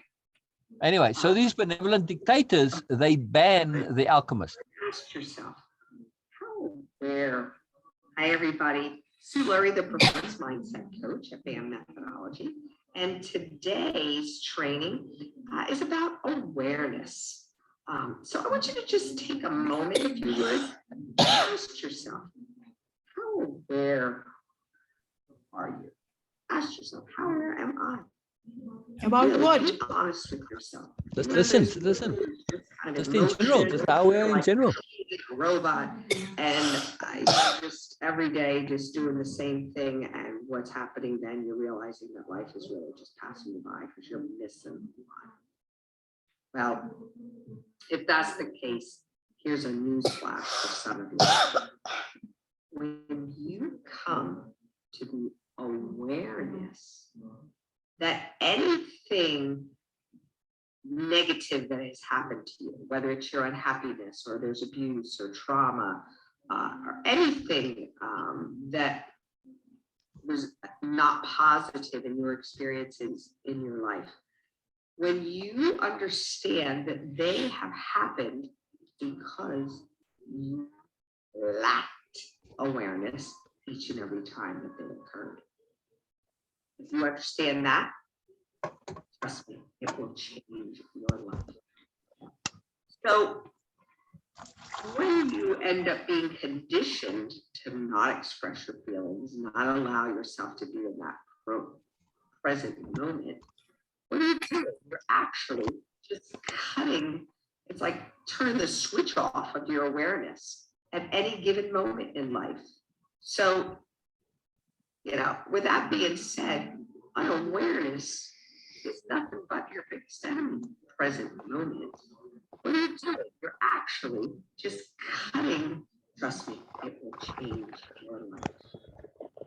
So when you end up being conditioned to not express your feelings, not allow yourself to be in that present moment, what are you doing? You're actually just cutting, it's like turning the switch off of your awareness at any given moment in life. So, with that being said, unawareness is nothing but your biggest enemy at this point. So you need to feel that enemy when it shows up. You need to become knowledgeable about it and fully honest with yourself so that you can have that enemy no longer be powerless over you. Yeah, you deserve to be happy, or whatever else it is that you choose. You don't need to become aware, or you need to become aware, of what makes you happy. So when you do that, then you can feel it, you can do it, you can live it. So just become also aware of what makes you happy, not what other people want you to do. So in the big picture is pretty easy. All you have to do is pay attention, and your awareness will grow exponentially. Yeah, this also helps you to achieve motivation to notice how much more awareness is out there. It's out, it's everywhere. It's all around us, every day, every minute. And it really is waiting to assist you in your journey, in your personal journey. Wow. Just pay attention. So make the choice to be deliberately more aware all the time. And you know what? You can even try paying attention to attention sometime. Let me know what you find. Thanks. Have a great day. Very interesting, Beena. What do you think? What do you think, Beena? Sorry, sir. It's not connecting. Oh. So what do you think, Beena? I'm just saying that it's not connecting. Not your voice. Not your voice. Oh, what's not connecting? What Sue said is not connecting? Yes. Oh, in what way? I don't know, like what was the purpose of this? Connecting okay. and then feeling. It was not, of course, it was not nonsense. It is, but I'm not getting it. What was the main point of it? She's advertising the BAM program. That's what. And BAM program has what to do with the awareness thing? Well, because that's what she brings to the BAM program. But what is the connection? The connection is that she's sharing a point of value, of learning, of knowledge, of growth, of self-awareness. It's what her part in the program is to bring the mental side of it, the psychological side of it. Okay. Not just the physical exercises. I don't see any connectivity, sir. I don't understand why not. Okay, so Beena, this is aimed at people who are either doing the program or want to do the program, and it's just saying here's some value of what you'll get in the program. That's the connectivity. Okay. Is it not valuable information that you were sharing? Sir, I'm saying that I'm just not getting the connectivity side of it. Yes, of course, it's about being aware. Okay, it's not very well articulated. Sorry to say again, it's not very well articulated. Maybe because of lack of time, she wants to make it short. Maybe because of that. Yeah. It's just a short kind of an announcement to say, hey, this is important. Yes. So maybe because of that, but it is not really well articulated. For me, It doesn't matter though, Beena. If you're coming into it from a vacuum, you used to this stuff. I mean, we've been talking about it for years now. So But if this is coming to you at a vacuum, it's like, whoa, okay, I get it now. It's just a big point, Definitely. but it's a point to be elaborated on. It's not the completeness, you know. Okay. So in the program, she's going to talk more about this. You're going to explore it and get into it and all that. Just to let you know what's one of the key factors that's important. But okay. What do you think the connectivity with what Jyotsna is doing with the awareness side? Well, they're doing a joint thing. Okay. There are so many things which I don't understand. The connectivity Frauke made with her work. There are so many things which I feel that, oh,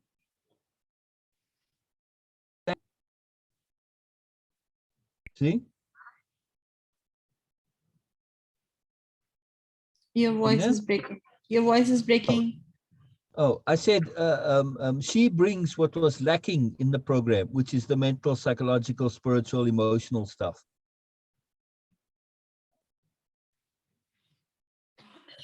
Okay.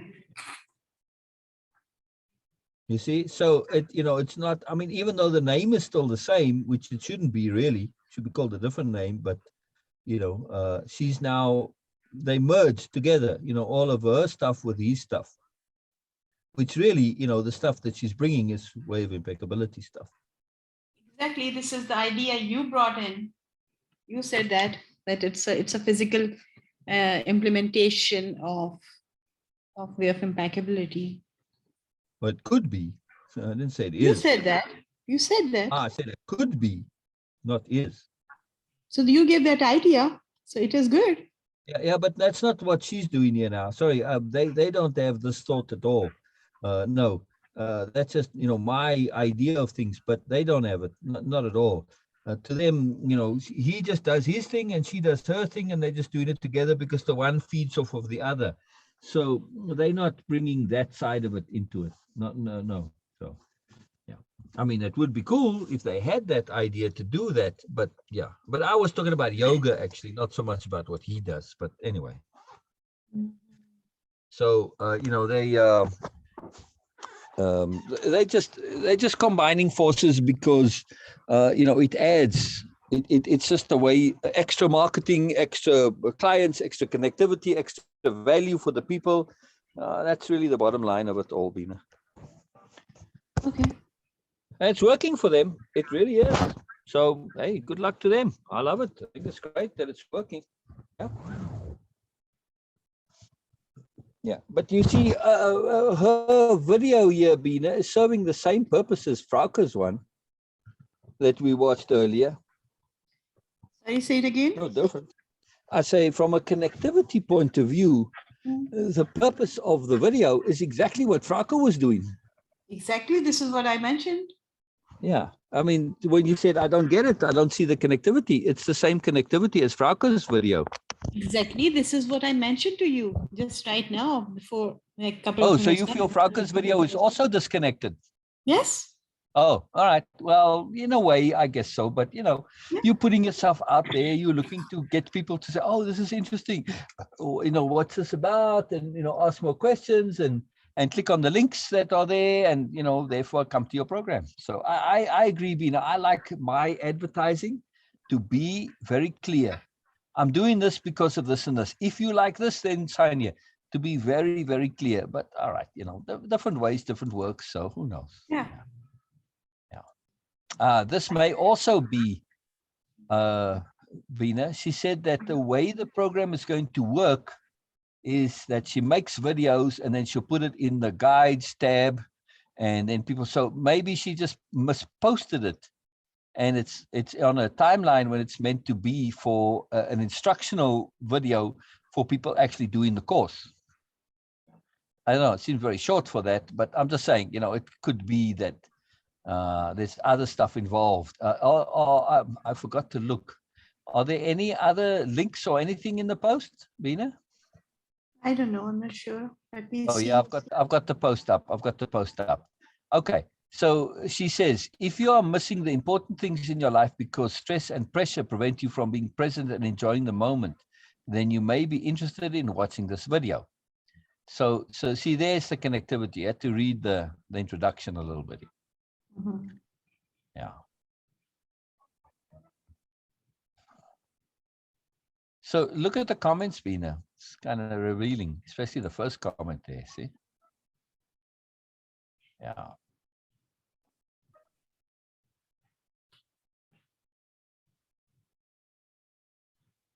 Well, the others don't say much, but yeah. You see, and then later on in the comments, she says, if you are enjoying my videos, there's more.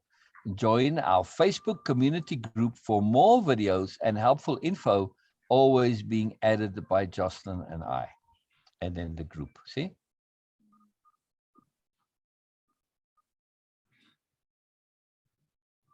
You see, Beena, the whole logic of it Yes. all? Yeah, I mean, it should be a Yes. little bit more clear, but all right, you know, it's getting there. It's early days, so yeah, yeah. But just as a tip, by the way, when you're making videos, don't have a busy background behind you. Mm.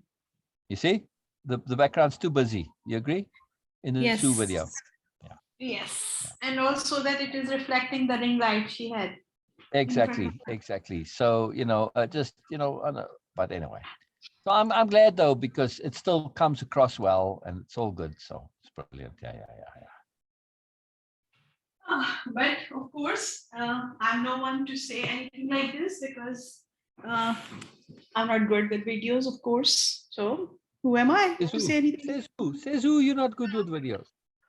Oh, I had to make one. I did one yesterday, and it was a struggle because of all my neighbors start yelling.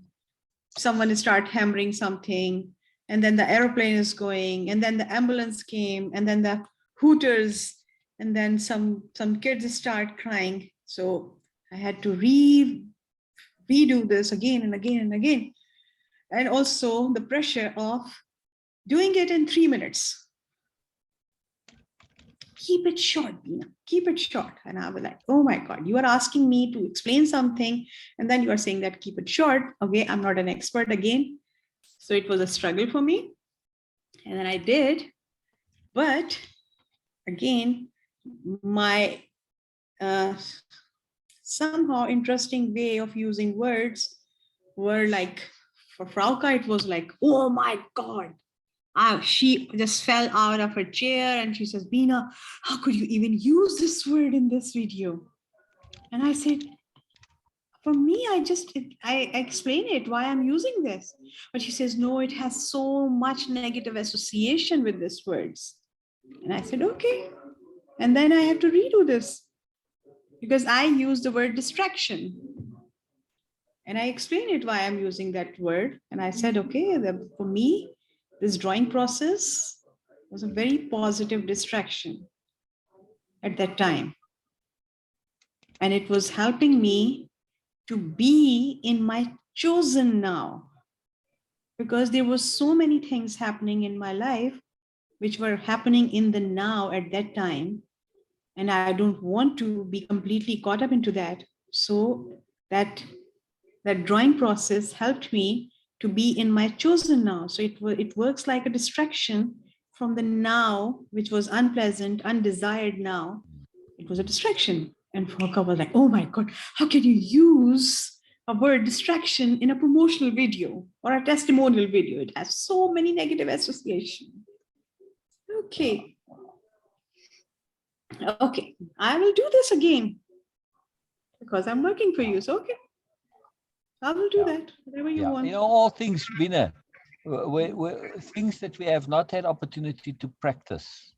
We cannot assume that we have any propensity or skill for them until we've had opportunity to practice. No, it's Because I'm the not difference saying. between No. the first time we do and after subsequent practice is a world apart. And sometimes we can become very proficient and skilled at something that in the beginning we were completely useless at. Practice is what makes it difference. It's not about that I'm saying that, okay, I'm an expert. No. And it was not about the video quality or the length. No. it was just about the one word. She was like, oh, no way, how can you use this? I have my own choices of words. So the problem was, because I made it like it was 3-minute, 4-second video, because for website, she wants like 3-minute video. But today she said, no, Beena, I will make 2 of you. So don't think about time anymore. Wow. Just do it, but please take out that distraction word. And I said, okay, I'm going What to do was the that. distraction word? I use the word distraction, a positive distraction. Oh, she objected to your use of the word distraction? Yes.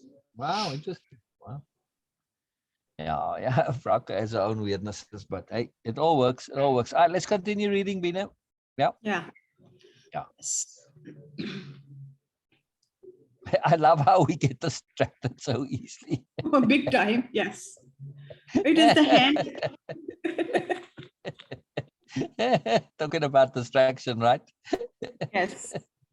Yeah. And for me, it's a big deal. The term chosen now, not just in the now, but Yes, it's yes, chosen now. yes, It's a big Beena, I like concept. that. The chosen and the unchosen now. It's a Yes. very powerful dictionary of power concept. Yes, I agree. Exactly. And then, of course, I was just giving it away. And then I said, okay, no, then I will change it. I'm not going to talk about it. And I'm going to just write about it for myself. Okay. Yeah, good for you. Good for you, Beena. Yeah, because it's a huge, Or at huge, least huge thing. exactly. And in way of impeccability terms, it would be the deliberate now as opposed to the undeliberate now. Yes, So but thank it is okay. I'm using the word, okay, Oh, I deliberately love using chosen. the word Oh, I love chosen. chosen. Yeah. Yeah, because it has a different feel and energy and association. Yes, To create a yes, different yes. association, I'm It using this implies, word. it implies, it implies. Yes, yes. So it's a chosen now, because yes, there are so many things happening simultaneously in our life. And if we just caught up into that, okay, whatever is happening now, I have to pay attention. No, we have to be really, really impeccable in what we want to connect with, where we want to put our energy in. So it has to be chosen now, not in general now. The world is chaotic right now. Do I have to connect with it? No, I have to connect with the chosen now. Yeah. And that is the huge difference. It is a huge, huge difference in it. But okay, because it needs more elaboration, more explanation on that, which is, of course, not a place to share all those details there. I'm going to write about it just for myself. I love it, Beena. I love it. I love it. All right, let's keep going. I love it. I love it. Okay. It is the hand that evokes love and creates a twin soul for every person in the world. Without such love, one's dream would have no meaning. Mucked up, thought the boy. The Englishman shook the boy. Come on, ask her. The boy stepped closer to the girl, and when she smiled, he did the same. What's your name? He asked. Fatima.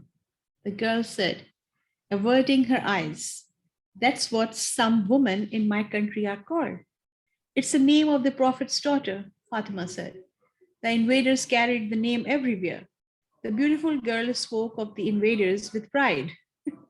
The Englishman prodded him, and the boy asked her about the man who cured people's illnesses. That's the man who knows all the secrets of the world. He communicates with the genies of the desert. The genies were the spirits of good and evil, and the girl pointed to the south, indicating that it was there that strange man lived. Then she filled her vessel with water and left.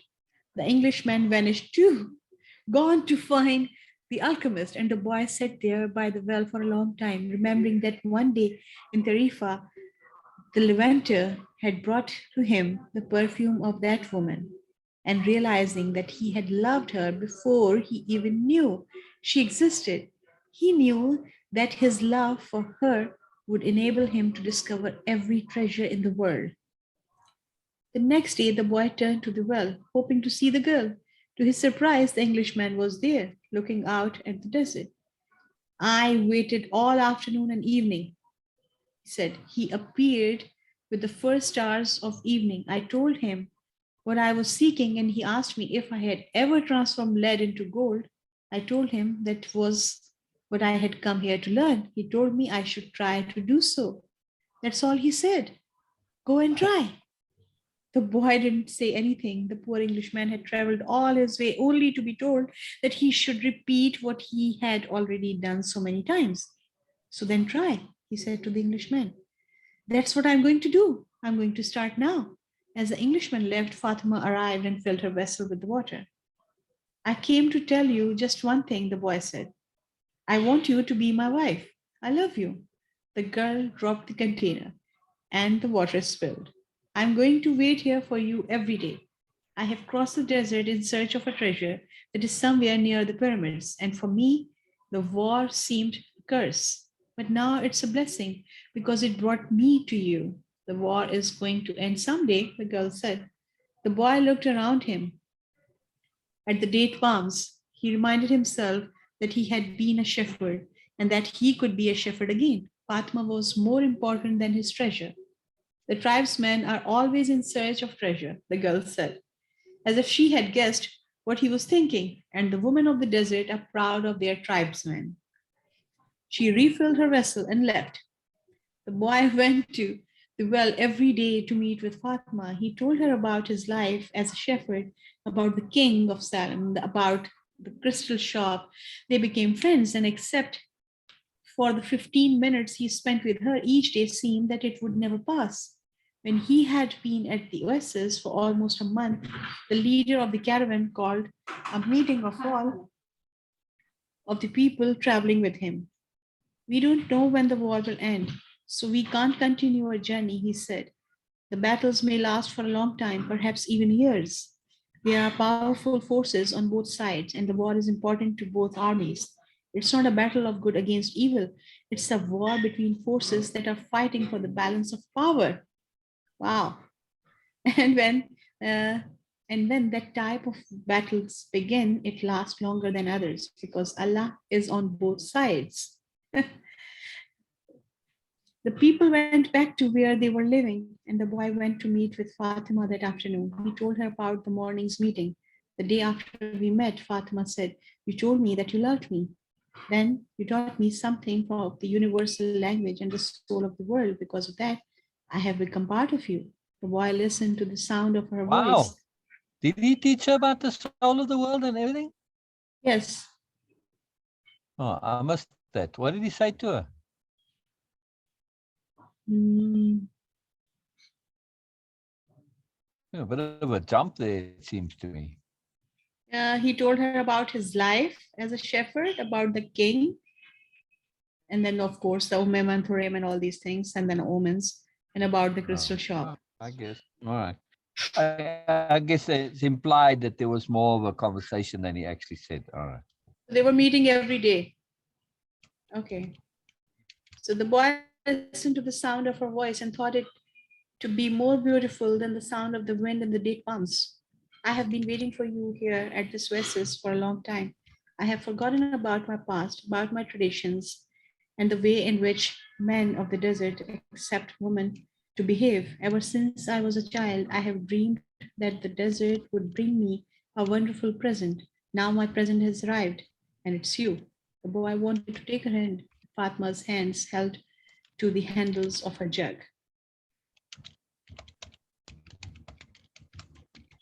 Okay, now I have to go and eat. Okay. So stop the recording and Yeah. But Pause it. stop or pause? Pause. Okay. Now, Zoom does not understand this distinction, by the way. Okay. So I'm going to click on pause. You're unpaused. Okay. Oh. All right. Carry on, Beena. And screen share, please. Then I can follow when I choose. That's nice. Okay. Oh, I need to go back and then Whoop, whoop, whoop. Oh, how long have you been reading? I don't know. Wow. You Oh, didn't it was say, just- oh, I'm back. And did I say something? No, I was just teasing. I start reading immediately. Yes. Oh, I was going to say that would be a bit weird otherwise. No. Okay, so that's why I want you to continue toward your goal. If you have to wait until the war is over, then wait. But if you have to go before then, Go on in pursuit of your dream. The dunes are changed by the wind, but the desert never changes. That's the way it will be with our love for each other. Maktab, she said, if I'm really a part of your dream, you'll come back one day. The boy was sad. As he left her that day, he thought of all the married shepherds he known. They had a difficult time convincing their wives that they had to go off into a distant field. Love required them to stay with the people they loved. He told Fatima that at their next meeting.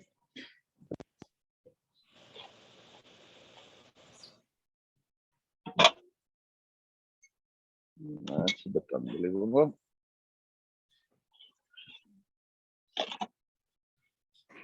No.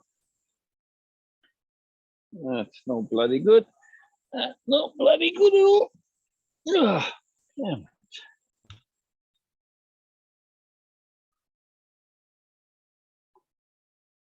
Hold on, Beena. I'm not hearing you. I made a mess here.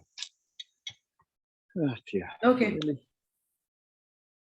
I was pouring my lemon juice. I'm gonna make some hot lemonade, and I was holding the bottle at the bottom, and as I tipped, it just poured all over the show. And I was like, I don't know, I was probably thinking of something or whatever, and I was just very slow to react. So I poured out like a lot of lemon juice.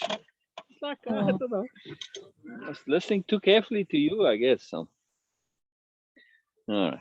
Anyway, let me put the headphone off, the headset off as well. All right, all right, all right. Please continue, Beena. Please continue. That was weird, though, Beena. That was very weird. Are you there? Yes, I was here. I just Okay. muted myself for a moment. Okay. Oh, sorry. He told Fatma at their next meeting, the desert takes our men from us, and they don't always return. She said, we know that, and we are used to it. Those who don't return become a part of the clouds, a part of the animals that hide in the ravines of the water. Ravines or ravens? Ravines. Ravines. Yeah. I know Okay. it should be pronounced ravines, but it's ravines. Yeah, okay. Ravines and of the water that come from the earth. It comes from the earth. They become a part of everything. They become the soul of the world. So do come back. And then the other women are happy because they believe that their man may one day return as well. I used to look at those women and envy them, their happiness. Now I too will be one of the women who wait. I'm a desert woman and I'm proud of that. I want my husband to wander as free as the wind that shapes the dunes. And if I have to, I will accept the fact that he has become a part of the clouds and the animals and the water of the desert. The boy went to look for the Englishman. He wanted to tell him about Fatima. He was surprised when he saw that the Englishman had built himself a furnace outside his tent. It was a strange furnace, fueled by firewood, with a transparent flask heating on top. As the Englishman stared out at the desert, his eyes seemed brighter than they had when he was reading his books. This is the first phase of the job, he said. I have to separate out the sulfur to do that successfully. I must have no fear of failure. It was my fear of failure that first kept me from attempting the masterwork. Now I'm beginning what I could have started 10 years ago, but I'm happy at least that I didn't wait 20 years. This is really a good thing. Good perspective on. He continued to feed the fire. The boy stayed on until the desert turned pink in the setting sun. He felt the urge to go out into the desert, see if its silence held the answers to his questions.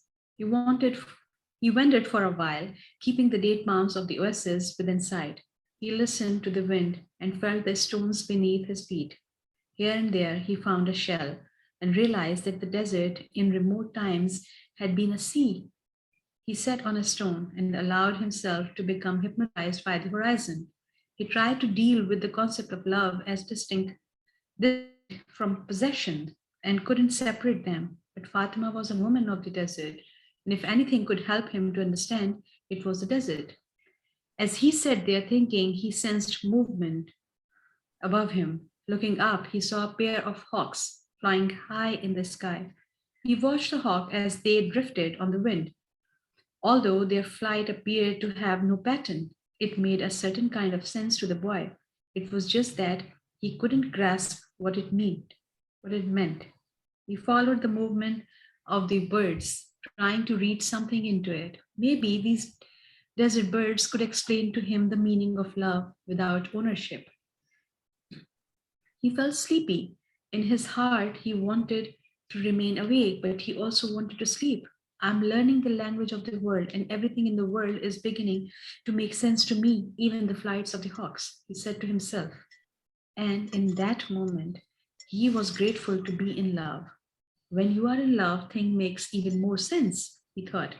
Suddenly, one of the hawks made a flashing dive through the sky, attacking the other. As it did so, a sudden fleeting image came to the boy, an army with its swords at the ready, riding into the oasis. The vision vanished immediately, but it had shaken him. He had heard people speak of Mirages, yeah. mirages, and had already seen some himself. They were desires that, because of their intensity, materialized over the sands of the desert. But he certainly didn't desire that an army invade the oasis. He wanted to forget about the vision and return to his meditation. He tried again to concentrate on the pink shades of the desert and its stone, but there was something there in his heart that wouldn't allow him to do so. Always heed the omens. The old king had said. The boy recalled what he had seen in the vision and sensed that it was actually going to occur. He rose and made his way back toward the palm trees.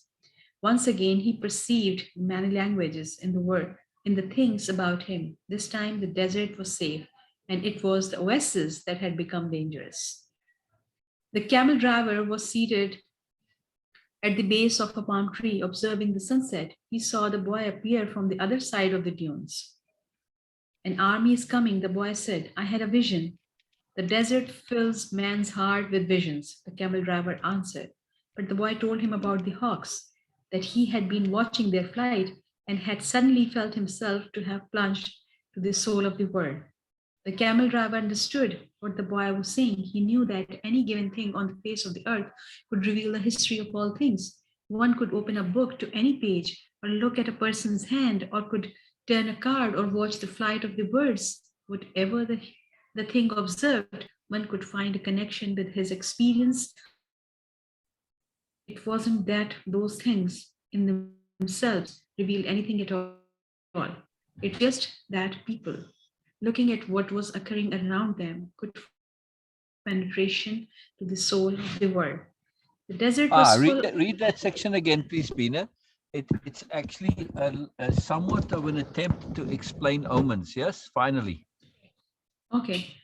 But the boy told him about the hawks, that he had been watching their flight and had suddenly felt himself to have plunged to the soul of the world. The camel driver understood what the boy was saying. He knew that any given thing on the face of the earth could reveal the history of all things.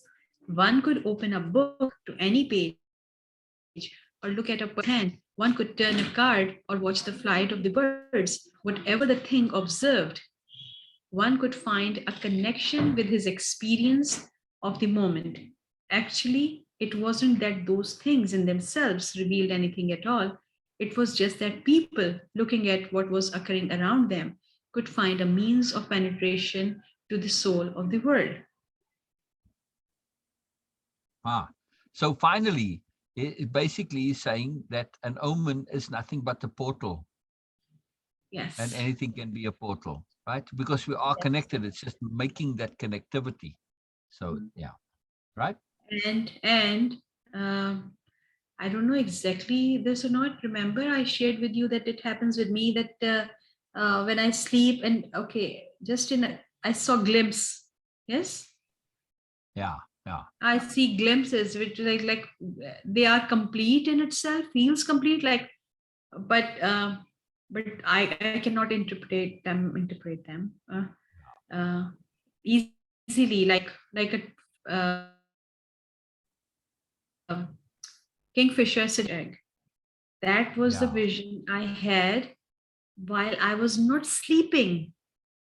yeah, yeah, yeah. So it was a I don't glimpse know. of some.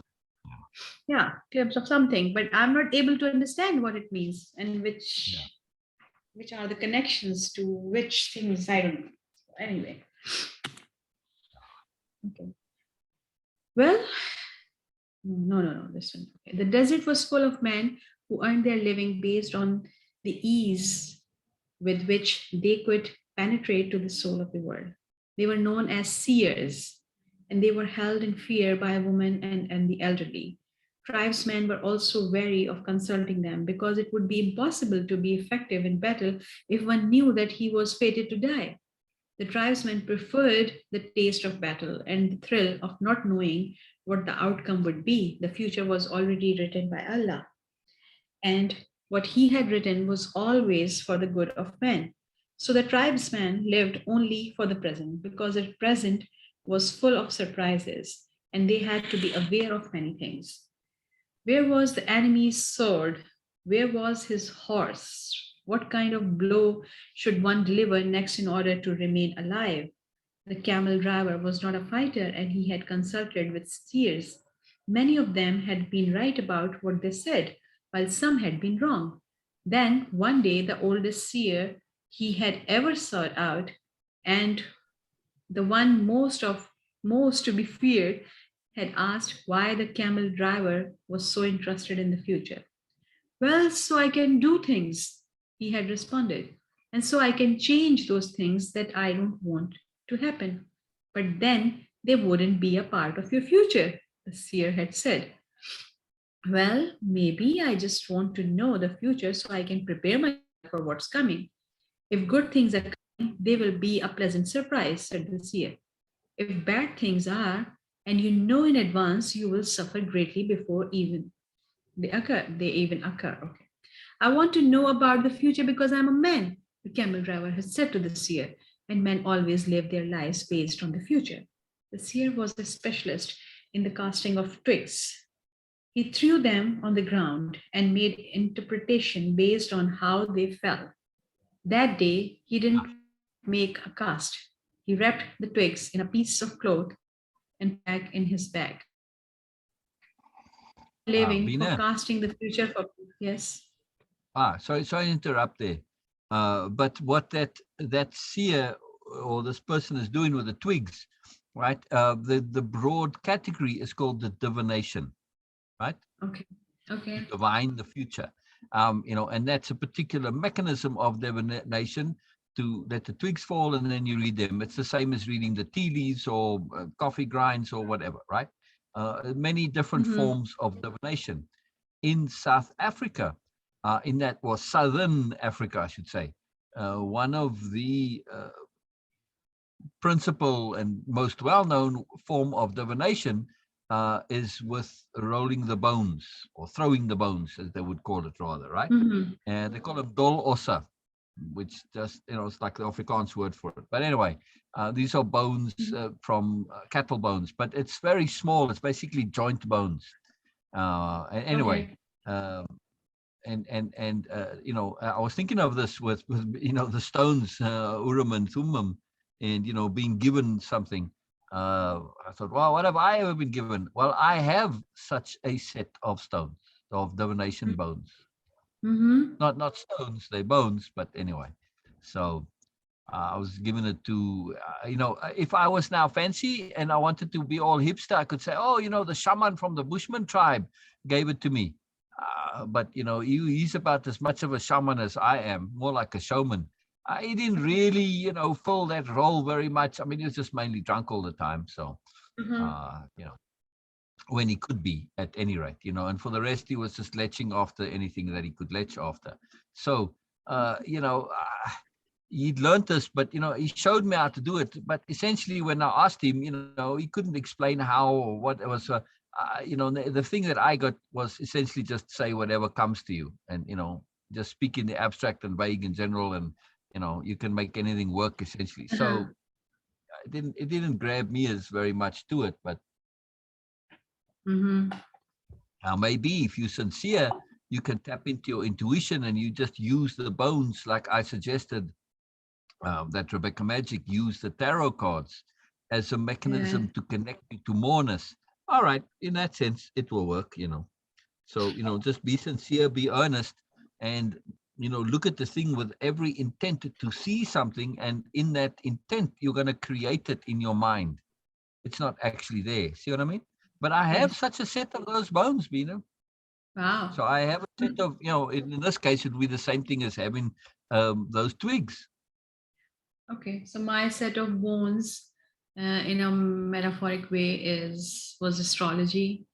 Okay, it was like, okay, yeah, somehow Exactly. Exactly. I had to do that. I never take Ex- it in that way, like, okay, predicting things or all, like, okay, it has to be because somehow situation were like that. But for me, it's like you can use any mechanism. And same I'm saying with Frauke Exactly. about the Ex- tapping. I said you can use anything to actually access to that, whatever you are Exactly. expert in. But Frauke insists that no, it's a science behind that. So the tapping points have something Part into of it. the those things, Bina, is Yeah. like the tarot. You have to believe in it. You know, no, you don't have to, but No, I don't believe in this or anything like that. What I see that the value is that I'm I'm having suggestions, constant reminders to be connected exactly. to that specific area of my memory or consciousness. So I can get something out of it. So it's a resolution, getting a resolution by yourself. So in this Yeah, way, it is valuable. Tapping itself, I have no yeah. idea, and I'm not interested to even read about tapping points. I never read. I could, but I never been Yeah. feeling interested into that because sometimes going into detail actually pulls out all the magic because you understand that okay, so this is what it is. No, I don't want to do that. Yeah. Yeah. So I'm Don't not want I'm not want to interested. know that you know their sacred cows are simply cows. Yeah. Yes, could be. Yeah, sometimes it happens. So okay, what's the point? And Yeah. again, at least now I don't see myself involved in tapping in future. I don't see myself into that. I don't feel interested in that. Though I got so much value from the sessions, but they are again, I'm saying that from the very beginning till now, same thing. The mechanism could be anything. I'm getting Yep. value because of the Yep. focus. Yep. So maybe I'll throw my bones for you one day, Bina. Okay, and we will see what will come out. So you can Google it if you like. It's DOLOS. Okay, Yeah, that would be the singular. Yeah. okay, And then, you know, if you add SE, it makes it plural. So okay. DOL. OS. OS means ox, but pronounced os. So dol is dull. So it's dull ox. Yeah. So dull ossa, like is, you know, dol ossa, ossa, the SE makes it plural. But if you just look up Okay, dol os, it should come up. What does it say? we are saying the doloso, dolose, dolston. What it is? Let's see. Read, what do they say? In Greek mythology, Dolos or Dolus, ancient Greek, okay, is the spirit of trickery. Huh? No. He's also a master of Wow. cunning And how deception. did you spell it? The DOLOS? Yes. Wow. I didn't know there was a Greek connection to it. Anyway, so it's not, well, all right, let's hear what they say with the Greek. It's very interesting. Yeah. Is Dolos a Greek god? They are saying that it's a master of trickery. He's also a master at cunning deception, craftiness, and trickery.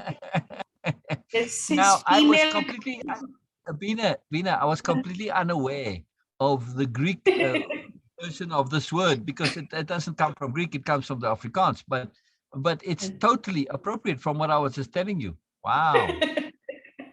Wow. And his female counterpart is Apate, who is the goddess of So fraud. look at other interpretations, because this is not the one we're looking for. We're looking for the South African or Afrikaans meaning of the word. Okay. A dolos is a reinforced concrete block in a complex Not that geometric one shape. either. Not that one either. Not that one either. No. Knuckle bone of a sheep or goat. A which bone? Knuckle bone. Yes. There you go. Yeah. Oh, of a sheep or a goat, not cattle. But okay, they also use cattle. But yeah, it makes sense. Or deer. Anyway, keep going. I'm going there. I found it on Merriam-Webster. Okay. Yeah. Oh, so now you have to look up more in A knuckle bone of a sheep or goat used by Kafir witch doctors in divining, usually used in plural. Yeah. There you go. Okay. Dolosse. Okay. Maybe we should use Dolosse so it will differentiate. It would be Dolosa. Okay. Yeah.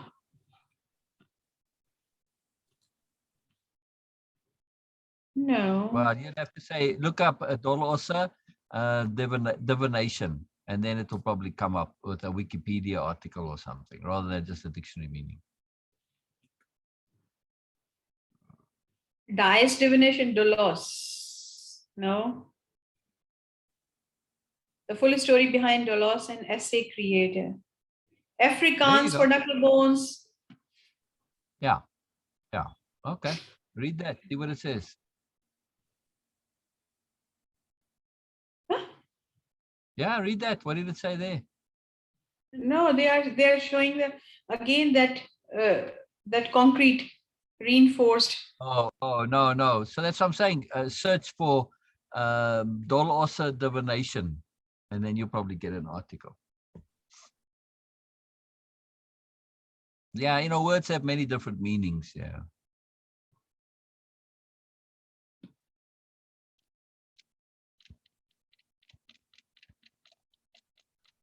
Oh, here you go. I found it in pictures at least. Yeah. If I knew where it was, I know I have it. I'm just not sure where it is right now. I see a guy. I could show, what an it African is. guy. Yes. Yeah, Okay. yeah. A divination system of Centaria. The divination system of Centaria. Okay. This is what they call the divination system of Centaria. Okay. Yeah, and what else? What's the article? I'm just going, I have searched from the images and then now I'm going to search.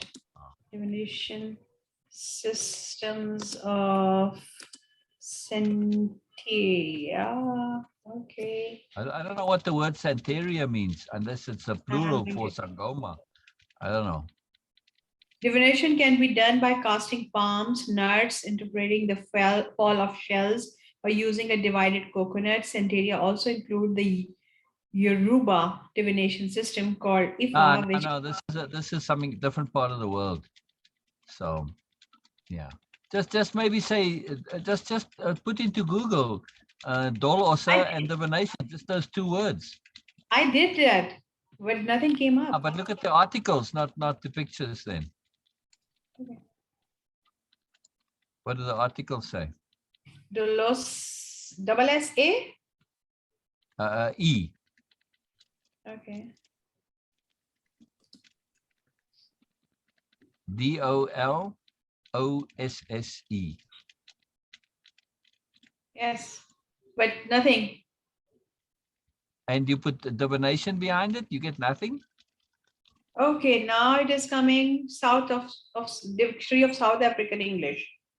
There you go. But you don't want a dictionary, you want an article on it. Yeah, but they are not showing. Okay. One of a set of carved divining dice, knuckle bones of various animals and other objects used by a traditional healer in divination. Bone sense. Okay, dolos C S I E sense. Oh, Okay. Also attributive. See also to throw bones, throw sense. Okay, the knuckle bones are or vertebrae of sheep or goats formerly used by children as imaginary oxen and in other games, and other bones used similarly. They call it dolossi, S. yeah. C would make it diminutive. That's very interesting. So I'm not sure that how they're But using it here, let's but try okay. that. Let's try. Yeah.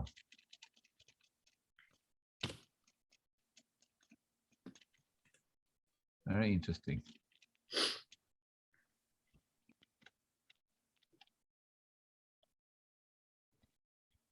What happened? Nothing. I'm here. I'm No, just waiting to. it was Oh. no methods of divination, lecanomancy, formal divination using dish. No, the white head comb, little toe, the white. No, divination. They are showing few things, but no, still, nope. Okay, then just say South African divination.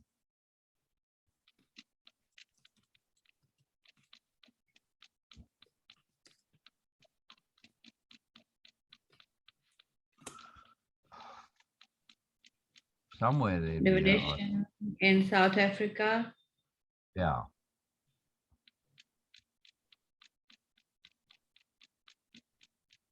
Okay, I'm going on Wikipedia.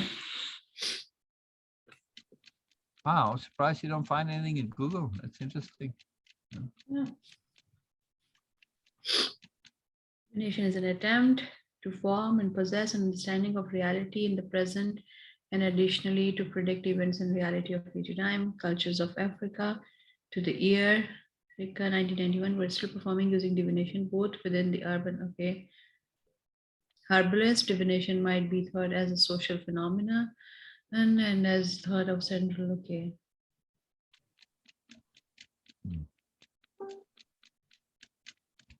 This one? I just want an article on it. What they say on an article about South African divination and Dolosa. No, No articles on it? no. Wow. Wow. That's very weird, Beena. Yeah. Huh.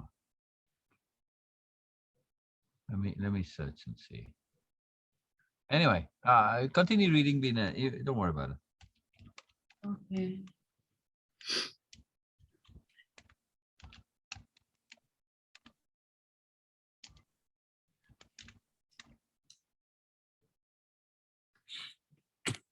Just a minute. I need to take some tissue again now.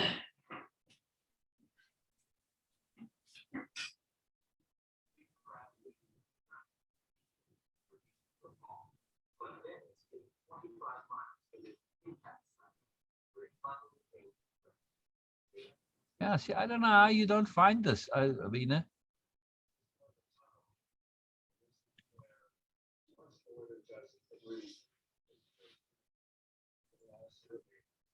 Strange.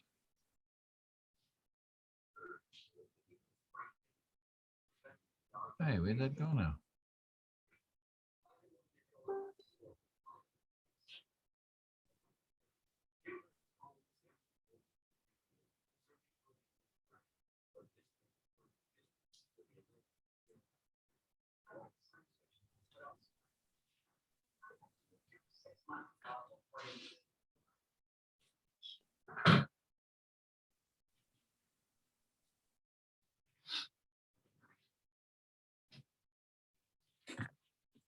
I make my living forecasting the future for people, he said. I know the science of the twigs, and I know how to use them to penetrate to the place where all is written.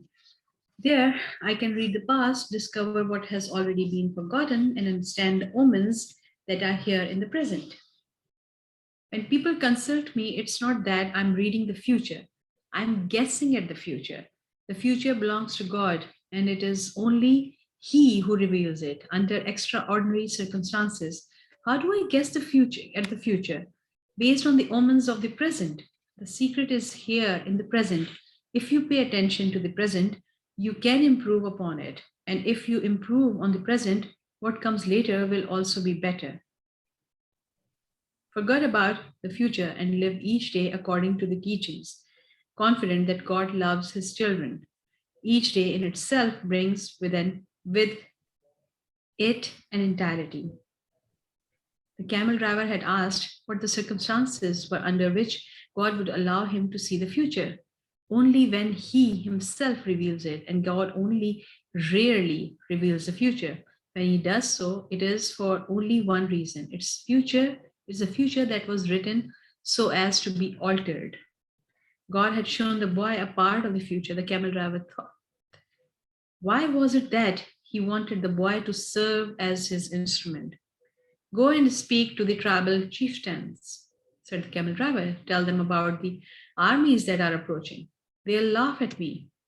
They are men of the desert, and the men of desert are used to dealing with omens. Well, then they probably already know.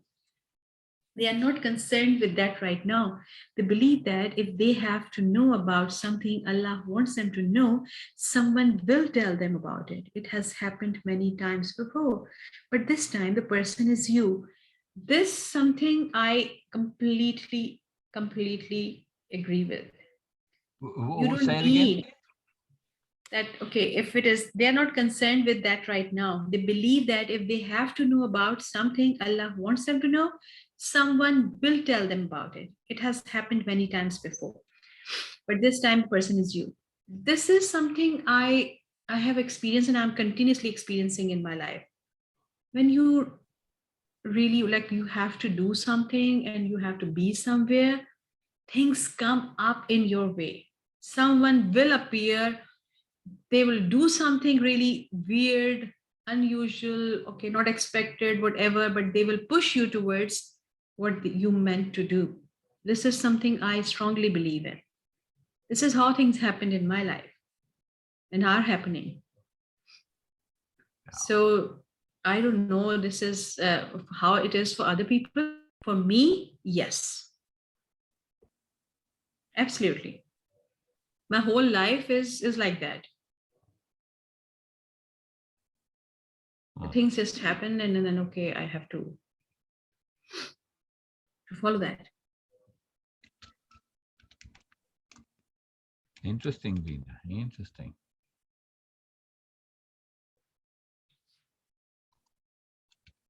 I don't know, doesn't it happen with you?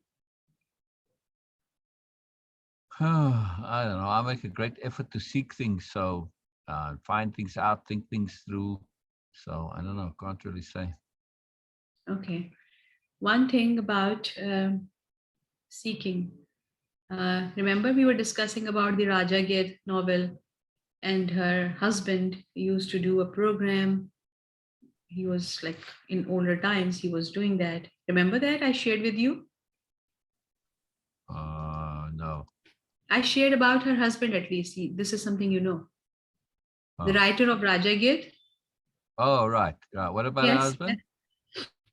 So her husband used to do a program, Perspective. And there was also the column in newspapers and magazines used to like, okay, the transcript of his program used to print in media, and it's still on social media also, people do share about it. So there was one thing he shared a story, or okay, something happened with him.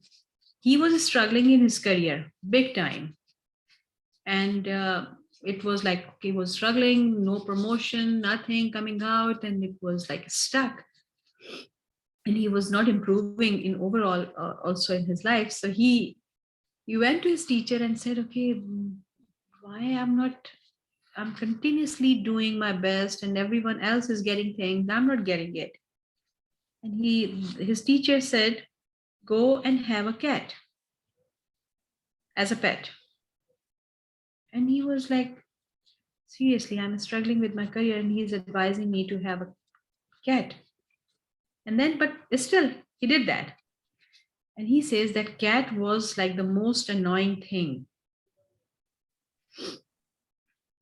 I tried my best to make that cat familiar with me or friend with me, but no, never. It was like months passed, but that cat was never getting friendly with him, only just to take food and then run away. He says that, okay, having a cat is like, okay, you can tap, and of course you can just sit on your lap and do all these things, but no, he said never had any uh, uh, cute moments with the cat. And then I was puzzled, and I went to my teacher again and I said, I asked you about this struggle I had with my career, and you suggested to have a cat, and then I have a cat, and now it's been months now, but it's still I'm struggling. That cat is like not friendly at all with me. And then his teacher said, okay, so tomorrow when you will come back from your office, do everything, fresh up, and then wherever you used to sit, just sit there and take your slippers off and recline a bit and sit there. And he says, that's it? And he says, yes, that's it. Says, okay. And then he did. Just take his slippers off, kind of like half lying, half sitting in his chair, and just looking at the sky, not bothering anything at all. Who was this who took his off? Her husband I'm talking about, he shared his story. Yeah. Oh. And he just relaxed there to start looking at the sky and enjoying the wind. And the cat comes and then sit on his feet and start playing there. And he was surprised by that because it was a month effort. It was not happening. And then he went to his teacher next day and said, okay, yes, it's a miracle because I was struggling. He says, this is how the world is. When you just in a seek mode, okay, I'm using now way of impeccability terms for this. Yeah. When you are in a seeking mood, it always move forward. You have to chase them. But once you are relaxed, you take off your slippers, the whole world will come to you. This is how this universe works. Your slippers, not sleepers, yes? Of course, slippers. I was saying sleepers. Yeah. I could say that. Yeah, because I'm sleepy. Oh, Yeah. Yeah. I'm not sleepy that much, but yes, a bit. I was like, okay, is it because of cold or something? Why I'm feeling sleepy? Well, this is not my time, of course. So yeah, I want to see a little bit more. Keep going, keep going, keep going. So this is some people have very different ideas about these type of things. Yeah. So for me, it is like when you are okay. I believe, or you can say, in my teachers, and everyone is my teacher. When someone said something to me, I take it like, okay, yes, it is, and then everything opens up. Alan says that you don't need to do anything, just be on that path. And I was like, but Alan, how can I be on the path? I don't know what it is. He said, like the way you just put yourself on internet. That was the path, and that's it. You don't need to do anything. People will come to you. Things will come there. And I said, okay. And then he says, just go to Arts Council. Just be there, and that's it. Leave it. Leave everything behind. And same with it happened like internet. I found you, or you found me. I don't know how it happened, but this is what I was just being there still, and the universe put this opportunity in front of me. But the only thing is that I never said no, at least not deliberately. Yeah. Whatever it is. And that's your magic. Frauka came. Your magic. Frauka came and she offered me when I had nothing. For me, the most important thing I was really worried about was the connectivity. I was like, I was horrified by that I would lose my connectivity with all these mourners. I was not worried about my work because I knew that okay, it will come. I don't care about work. It will come. Yeah. Whenever I will need, it will come. But the problem was the connectivity. I was like, after 2 years, I'm just alone sitting here.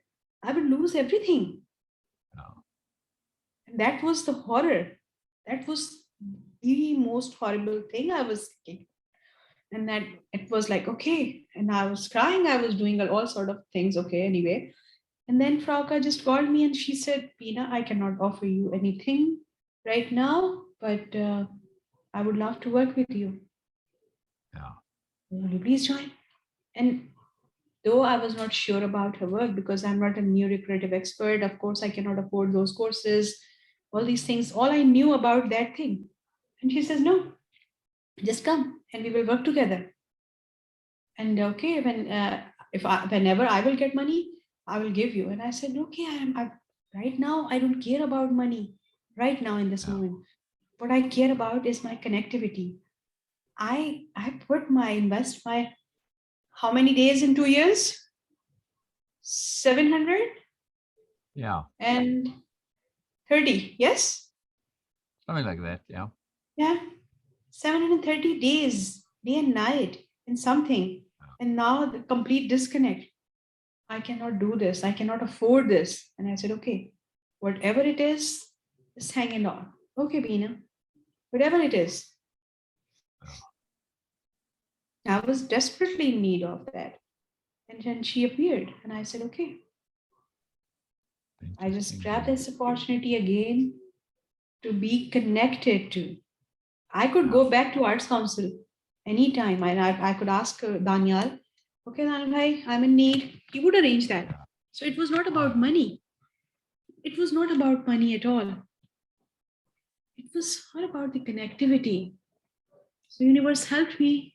Okay, Beena, this is what you have right now. Just hang in there and see what will come. Though it was, I had no idea. Okay. So things do come, and this is how this universe work. Okay. Very interesting. Very powerful too. Very magical. Very magical. Very magical. Well, then they probably already know. They are not concerned with that right now. They believe that if they have to know about something, Allah wants them to know, someone will tell them about it. It has happened many times before, but this time, the person is you. The boy thought of Fatima and he decided he would go to see the chiefs of the tribes. The boy approached the guard at the front of the huge white tent at the center of the oasis. I want to see the chieftains. I have brought omens from the desert. Without responding, the guard entered the tent. Where he remained for some time. When he emerged, it was with a young Arab dressed in white and gold. The boy told the younger man what he had seen, and the man asked him to wait there. He disappeared into the tent. Night fell, and an assortment of fighting men and merchants entered and exited the tent. One by one, the campfires were extinguished, and the oasis fell as quiet as the desert. Only the lights in the great tent remained. During all this time, the boy thought about Fatima, and he was still unable to understand his last conversation with her. Finally, after hours of waiting, the guard bade the boy enter. The boy was astonished by what he saw inside. Never could he have imagined that there in the middle of the desert there existed a tent like this one. The ground was covered with the most beautiful carpets he had ever walked upon, and from the top of this structure hung lamps of hand wrought gold, each with a lighted candle. Wow. The tribal chieftain were seated at the back of the tent in the semicircle, resting upon richly embroidered silk cushions. Servants came and went with silver trays laden with spices and tea. Other servants maintained the fires in the hookahs. The atmospheres atmosphere was suffused with the sweet scent of smoke. There were 8 chieftains, but the boy could see immediately which of them was the most important. An Arab dressed in white and gold, seated at the center of the semicircle. At his side was the young Arab the boy had spoken with earlier. Who is this stranger who speaks of omen? Asked one of the chieftains, eyeing the boy. It is I, the boy answered, and he told what he had seen. Why would the desert reveal such thing to a stranger when it knows that we have been here for generations? Said another of the chieftains. Ego, superiority paradigm. Yeah. Because my eyes are not yet accustomed to desert, the boy said. I can see things that eyes habituated to the desert might not see. And also because I know about the soul of the world, he thought to himself. The oasis is neutral ground. No one attacks an oasis, said a third chieftain. I can only tell you what I saw. If you don't want to believe me, you don't have to do anything about it. The man fell into an animated discussion. They spoke in an Arabic dialect that the boy didn't understand. But when he made to leave, the guard told him to stay. The boy became fearful. The omens told him that something was wrong. He regretted having spoken to the camel driver about what he had seen in the desert. Suddenly, the elder at the center smiled almost imperceptibly, and the boy felt better. The man hadn't participated in the discussion and, in fact, hadn't said a word up to that point, but the boy was already used to the language of the world and he could feel the vibrations of peace throughout the tent. Now his intuition was that he had been right in coming. The discussion ended. The chieftains were silent for a few moments as they listened to what the old man was saying. Then he turned to the boy. This time his expression was cold and distant. 2,000 years ago, in a distant land, a man who believed in dream was thrown into a dungeon and then sold as a slave. Dungeon. Dungeon? Yeah. Dungeon. What it is? Prison, but normally Okay. underground or dark Okay. and gloomy and black. But yeah. Oh, he is talking about Joseph. Okay. Into dungeon, Prophet Joseph, and then sold as a slave.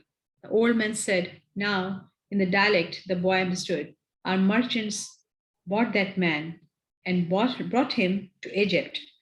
All of us know that whoever believes in dream also knows how to interpret them. The elder continued. When the Pharaoh dreamed of cows that were thin and this is what I was sharing with you. Okay, and cows that were fat. This means I'm speaking of rescued Egypt from famine. His name was Joseph. He too was a stranger in a strange land like you, and he was probably about your age. He paused, and his eyes were still unfriendly. We always observe the tradition. The tradition saved Egypt from famine in those days and made the Egyptian the wealthiest of peoples.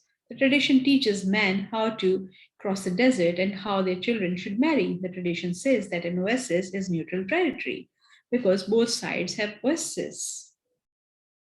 Oases, yes? And so both are vulnerable. No one said a word as the old man continued. But the tradition also says that we should believe the messages of the desert. Everything we know was taught to us by the desert. The old man gave a signal and everyone stirred. The meeting was over. The hookah were extinguished and the guards stood at attention. The boy made ready to leave, but the old man spoke again. Tomorrow, we are going to break the agreement that says that no one at the oasis may carry arms. Throughout the entire day, we will be on the lookout for our enemies. When the sun sets, the men will once again surrender their arms for me. For every 10 dead men among our enemies, you will receive a piece of gold. But arms cannot be drawn unless they also go into battle. Arms are capricious as the desert, and if they are not used, the next time they might not function. If at least one of them hasn't been used by the end of the day tomorrow, one will be used on you. When the boy left the tent, the oasis was illuminated only by the light of the full moon. He was 20 minutes from his tent and began to make his way there. He was alarmed by what had happened. He had succeeded in reaching through to the soul of the world, and now the price for having done so might be his life. It was a frightening bet, but he had been making risky bets ever since the day he had sold his sheep to pursue his destiny. And as the camel driver had said, to die tomorrow was no worse than dying on any other day. Every day was there to be lived or to mark one's departure from this world. Everything dependent on one word, maktab. Walking along in the silence, he had no regrets. If he died tomorrow, it would be. Yes? What does muktab mean again? Maktab, actually, it is about, it derives from kutub. Kutub means book, and maktab means written. Oh, it's written. That's right. That's right. Okay.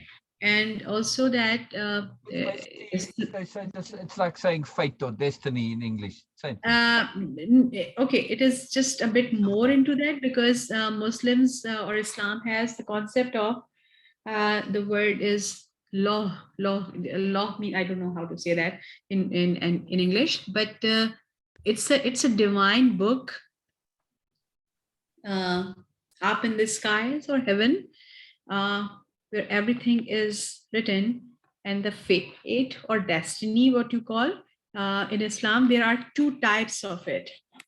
Yeah. Well, Okay.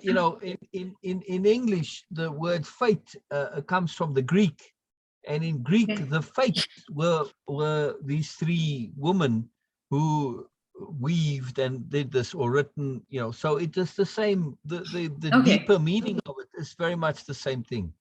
Yes, but this is the concept, because it has to be a bit clear, because in Islam it is not like that it's a fixed thing. There are if and Yeah. conditions apply.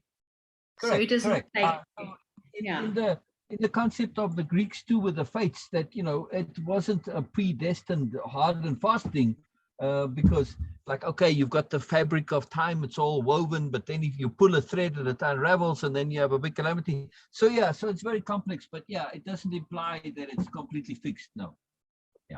Yeah, which that's destiny, not fate. Yeah. Yeah. Okay. Yeah. So it's a fate is like kind of most likely. It is, yes, okay, yes, you can say. Very interesting, Beena. Very interesting. Keep going, please, Beena. Keep going. Walking along in the silence, he had no regrets. If he died tomorrow, it would be because God was not willing to change the future. He would at least have died after having crossed the strait, after having worked in a crystal shop, and after having known the silence of the desert and Fatma's eyes. He had lived every one of his days intensely since he had left home so long ago. If he died tomorrow, he would already have seen more than other shepherds, and he was proud of that. Suddenly, he heard a thundering sound. The other shepherds. What do you care what the other shepherds have seen? Just to see more than them. If they've seen nothing and you see one thing, you've only seen one thing, but you've seen more than them. Come on, seriously? Suddenly, he heard a thundering sound, and he was thrown to the ground by a wind such as he had never known. The area was swirling in dust so intense that it hid the moon from view. Before him was an enormous white horse, rearing over him with a frightening scream. When the blinding dust had settled a bit, the boy trembled at what he saw. Astride the animal was a horseman dressed completely in black, with a falcon perched on his left shoulder. He wore a turban, and his entire face, except for his eyes, was covered with a black kerchief. He appeared to be a messenger from the desert, but his presence was much more powerful than that of a mere messenger. The strange horseman drew an enormous curved sword from a scabbard mounted on his saddle. The steel of its blade glittered in the light of the moon. Who dares to read the meaning of the flight of the hawks? He demanded so loudly that his words seemed to echo through the 50,000 palm trees of Al-Fayoum.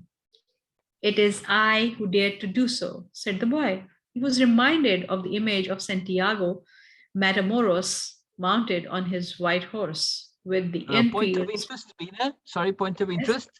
That is the second time Second time. the word Santiago. Santiago appears. Yeah. Yes. Yes. Yeah. It only appears twice, right? That's the Yes. second and final time it appears. Yes, mounted on his white horse with the infidels beneath his hooves.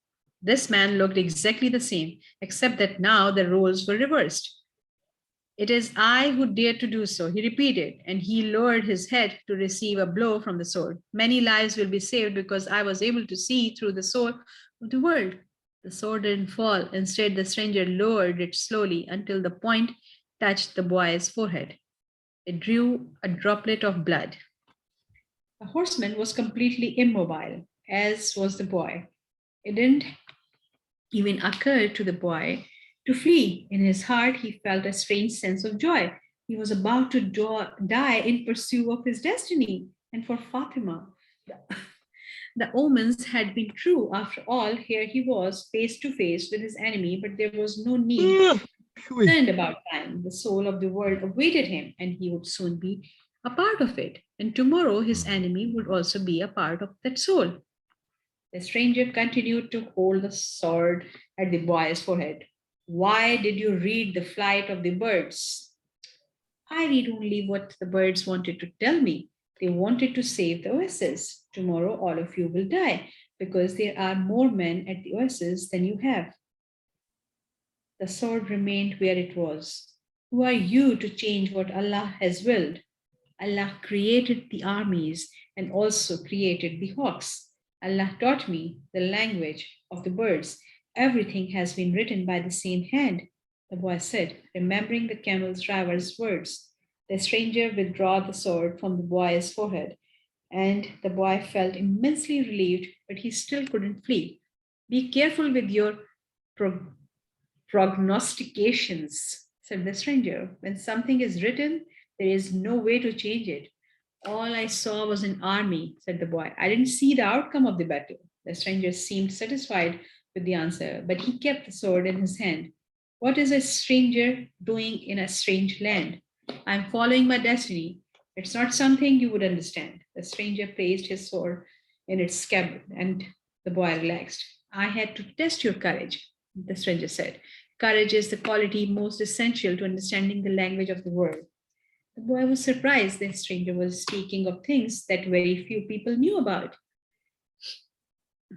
"You must not let up, even after having come so far," he continued. "You must love the desert, but never trust it completely, because the desert tests all men. It challenges every step and kills those who become distracted." What he said reminded the boy of the old king. "If the warriors come here and your head is still on your shoulders at sunset, come and find me," said the stranger. The same hand that had brandished the sword now held a whip. The horse reared again, raising a cloud of dust. "Where do you live?" shouted the boy as the horseman rode away. The hand with the whip pointed to the south. The boy had met the alchemist.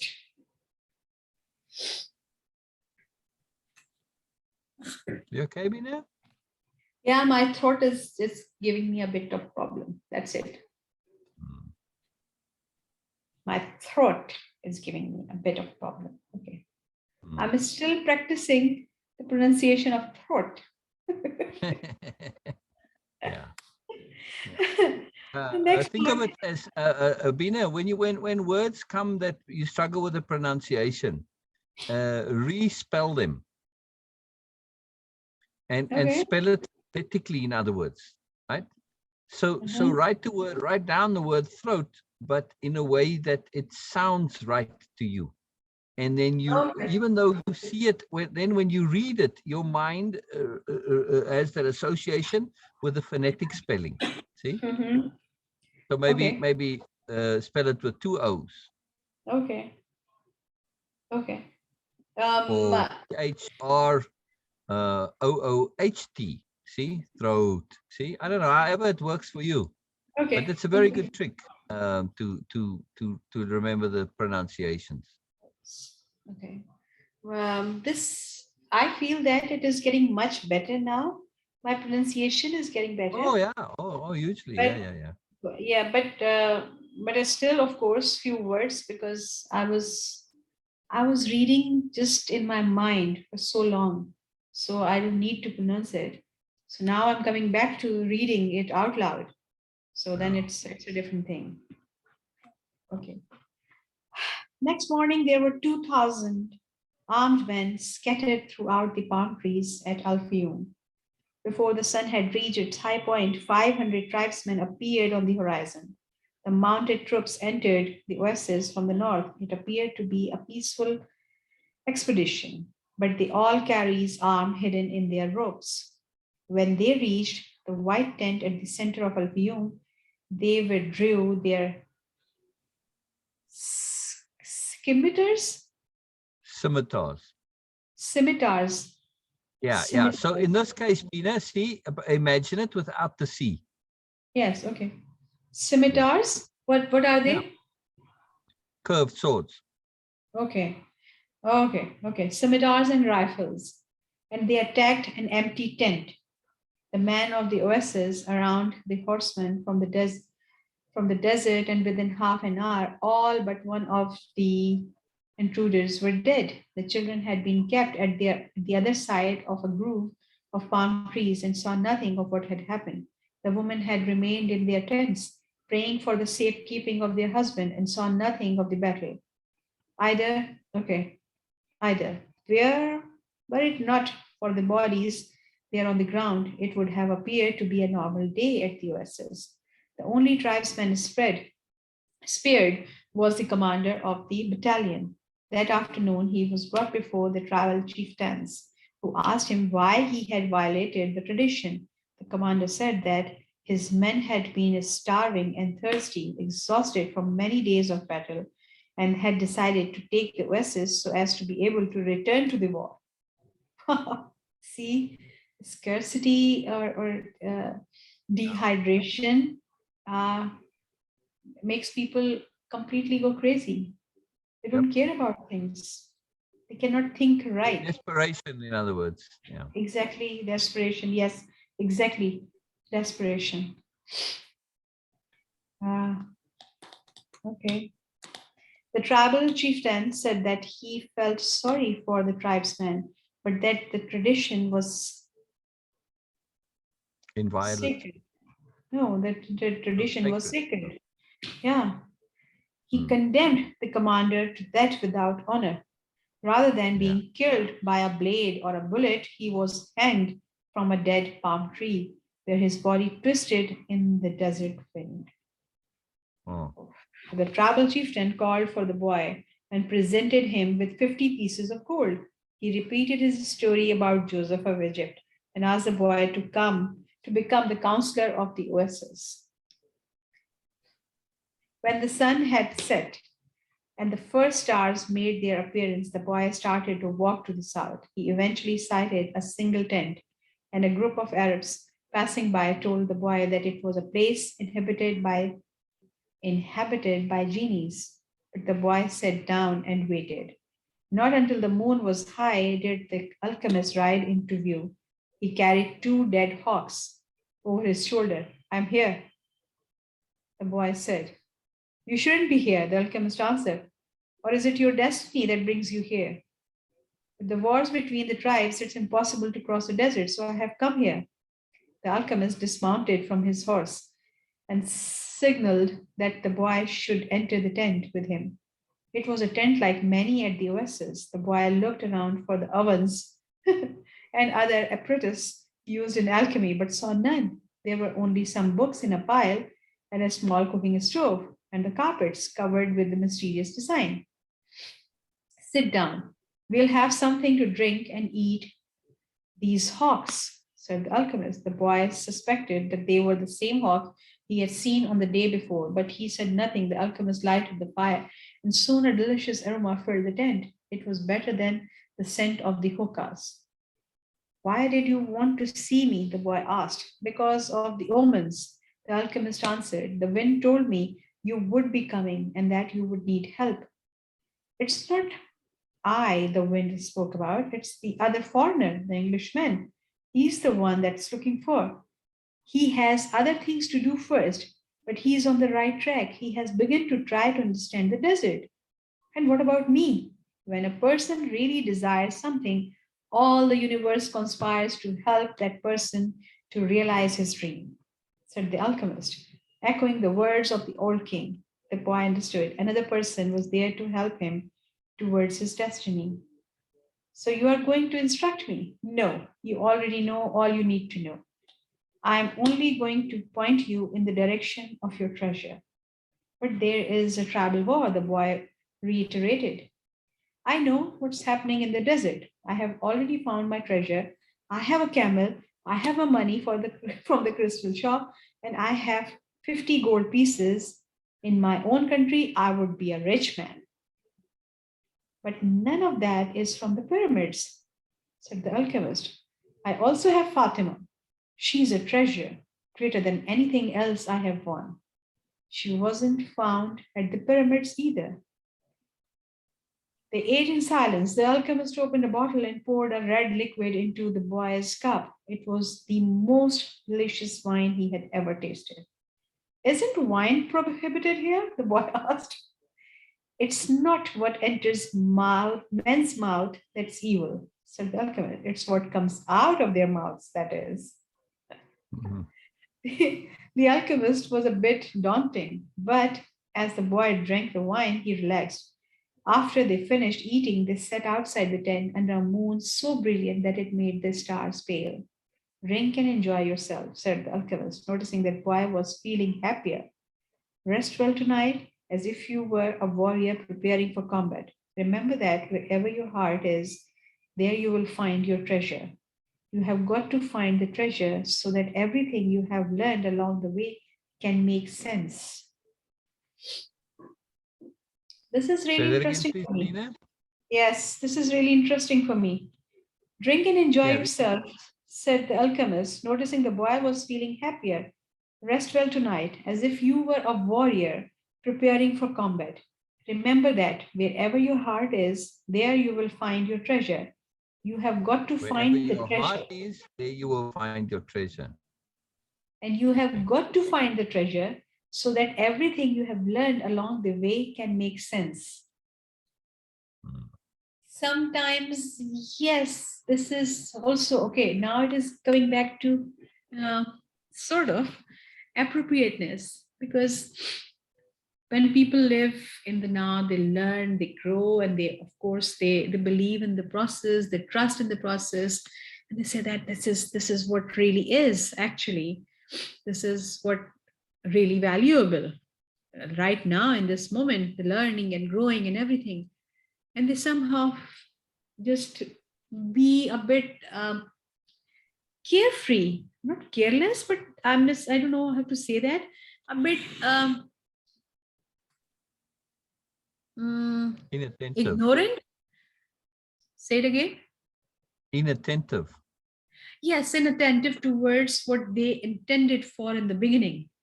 And like, okay, yes, because I'm enjoying, I'm doing all these things, but why it is necessary to do so? Because that is the point. We assume it's a destiny. It might not be the destiny, it might be the starting point for something else. So it is necessary to go there and achieve that too. So everything would make sense. Yes. Yeah. So this is why this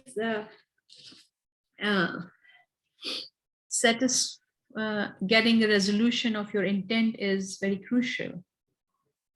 You need to have that, or no matter how you enjoy the process, still you need to pursue that until you get a resolution for your intents.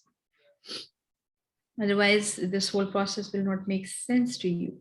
because who knows what we are assuming as destiny would be a starting point for something else. Hmm. So this is really interesting, valuable for me. Tomorrow, sell your camel and buy a horse. Camels are treacherous. Treacherous. What is the word? Treacherous. Yes. They walk thousands of paces and never seem to tire. Then suddenly they kneel and die. But horses tire bit by bit. You always know how much you can ask of them, and when it is that they are about to die.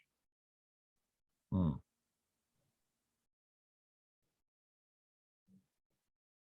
Now, what is the meaning of treacherous? Treacherous, Yes. like underhanded, when you treachery, when you betray somebody, that's treacherous. Mm-hmm. Or if you're walking on ground that's unstable, that's maybe treacherous ground, it can give way at you at any time, something like that. So yeah, stuff that you believe is one way but turns out to be another. Mm. And with negative consequences. Yeah, usually with some implication of betrayal involved. Mm. Okay. This is again interesting that he is suggesting to have something which might not be long lasting as something else, but take something which is more reliable in terms of Right. that The you are whole aware point of there it, is you just have control purely over on, it. very, very sort of basic, Yeah. just that, the camels aren't particularly reliable. That's all. But the abstract concept of it is that you need to be aware of it. Like, yes, the thing, something is very huge, very gigantic, or whatever it is, but you don't know that where it will end. It can end suddenly, but instead that you should be aware of where are the boundaries of anything and Yeah. where are the limitations, so you will be prepared beforehand. Interesting. Okay. The following night, the boy appeared at the alchemist's tent with a horse. The alchemist was ready, and he mounted his own steed and placed the falcon on his left shoulder. He said to the boy, "Show me where there is life out in the desert. Only those who can see such signs of life are able to find treasure." They began to ride over the sands, with the moon lighting their way. "I don't know if I'll be able to find life in the desert," the boy thought. "I don't know the desert that well yet." He wanted to say so to the alchemist, but he was afraid of the man. They reached the rocky place where the boy had seen the hawks in the sky, but now there was only silence and the wind. "I don't know how to find life in the desert," the boy said. "I know that there is life here, but I don't know where to look." "Life attracts life," the alchemist answered. And then the boy understood. He loosened the reins on his horse, who galloped forward over the rocks and sand. The alchemist followed as the boy's horse ran for almost half an hour. They could no longer see the palms of the oasis, only the gigantic moon above them, and its silver reflections from the stone of the desert. Suddenly, for no apparent reason, the boy horse began to slow. Okay, because the Paulo cue people into some like omens and all the magical things, and our attention gets so focused on all these things.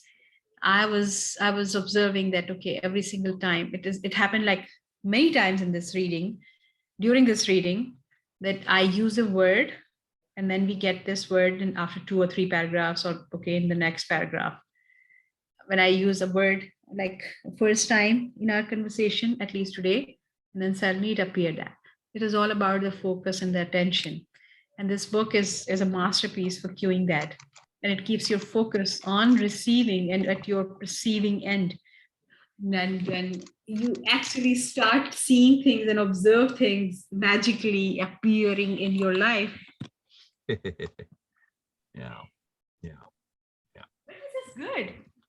It's a good thing. Yeah, any book is like that, really. A short book like this, serving its purpose. Okay.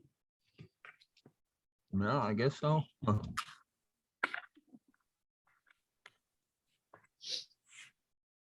There's life here, the boy said to the alchemist. I don't know the language of the desert, but my horse knows the language of life. They dismounted, and the alchemist said nothing. Advancing slowly, they searched among the stones. The alchemist stopped abruptly and bent to the ground. There was a hole there among the stones.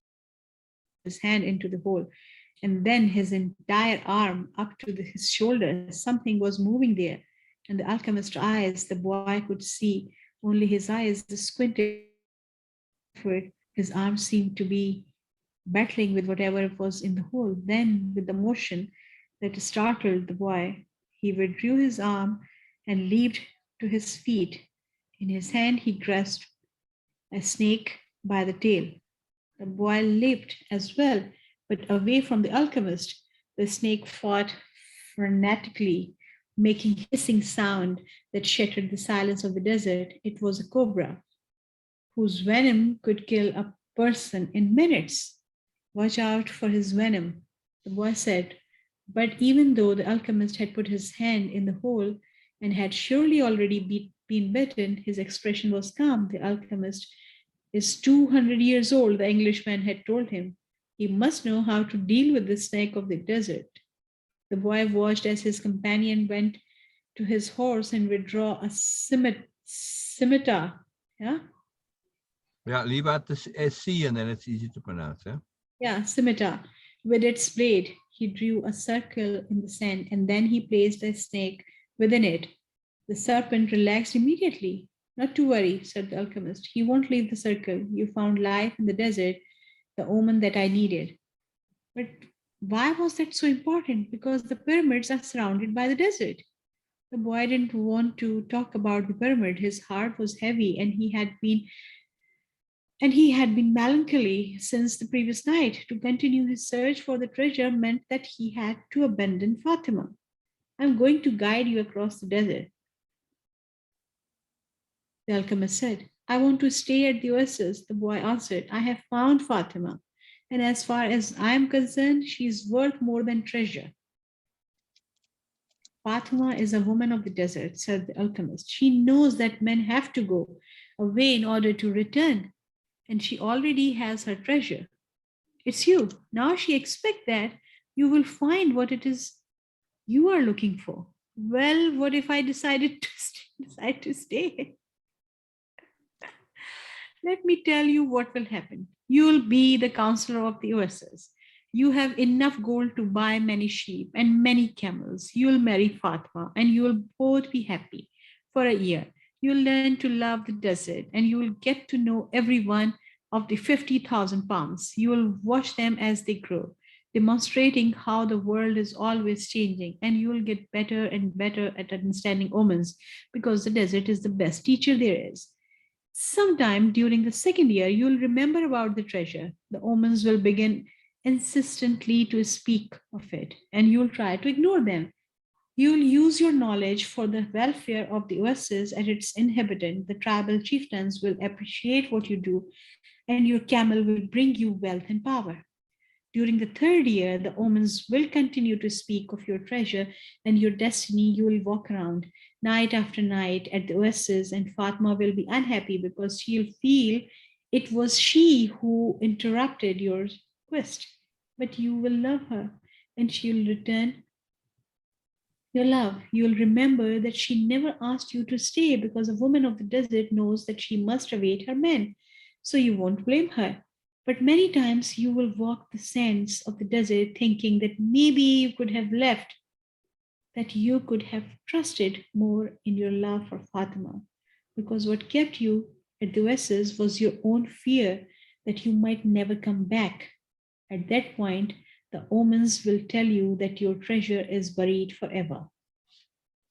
Then, sometimes during the fourth year, the omens will abandon you because you have stopped listening to them. The tribal chieftains will see that, and you will be dismissed from your position as counselor. but by then you'll be a rich merchant with many camels and a great deal of merchandise. You will spend the rest of your days knowing what you didn't pursue your destiny, and that now it's too late. You must understand that love never keeps a man from pursuing his destiny. If he abandoned that pursuit, it's because it wasn't true love, the love that speaks the language of the world. The alchemist erased the circle in the sand, and the snake slithered away among the rocks. The boy remembered the crystal merchant who had always wanted to go to Mecca, and the Englishman in search of the alchemist. He thought of the woman who had trusted in the desert, and he looked out over the desert that he had brought him to the woman he loved. They mounted their horses, and this time it was the boy who followed the alchemist back to the oasis. The wind brought the sound of the oasis to them, and the boy tried to hear Fatma's voice. But that night, as he had watched the cobra within the circle, the strange horseman with the falcon on his shoulder had spoken of love and treasure, of the woman of the desert, and of his destiny. I'm going with you, the boy said, and he immediately felt peace in his heart. We leave tomorrow before sunrise, was the alchemist's only response.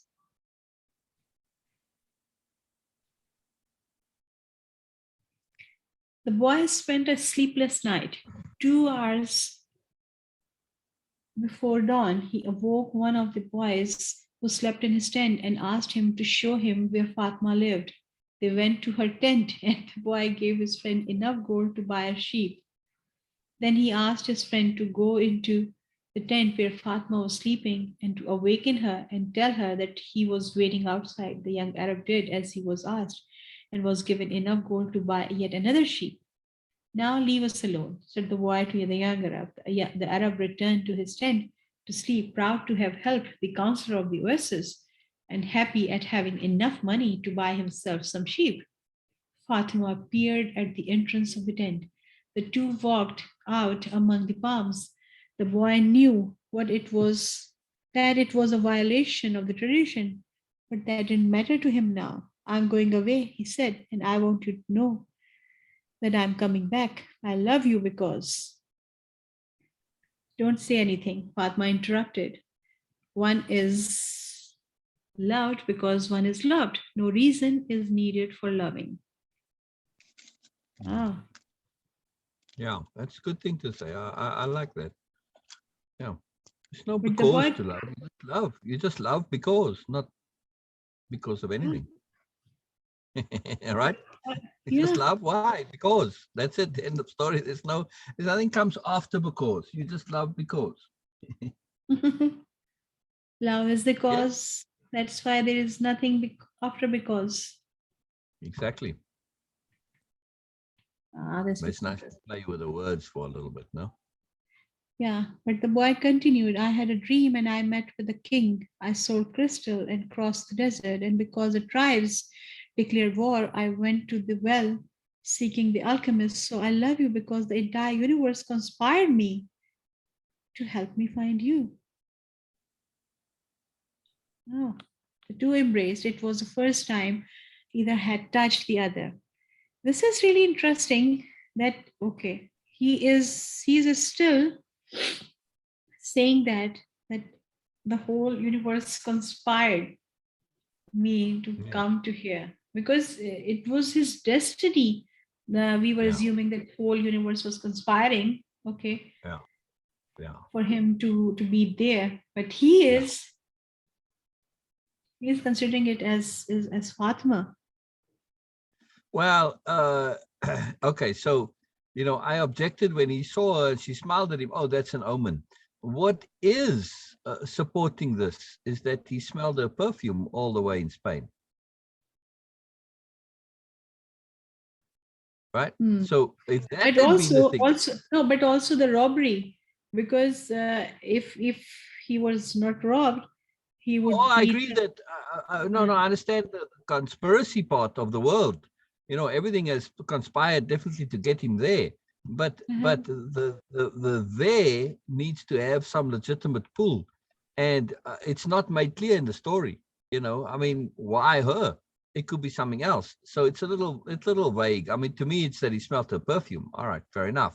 You know, but it's just the sloppiness of the author. He's quite dreadfully sloppy. Sorry. You see my point, Beena? The universe is conspiring.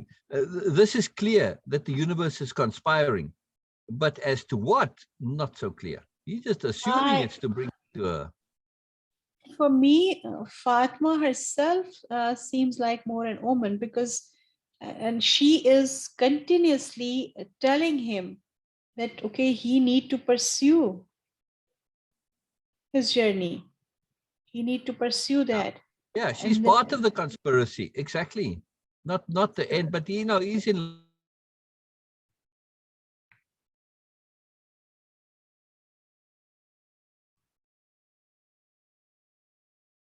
Oh, your voice is off, sound is off.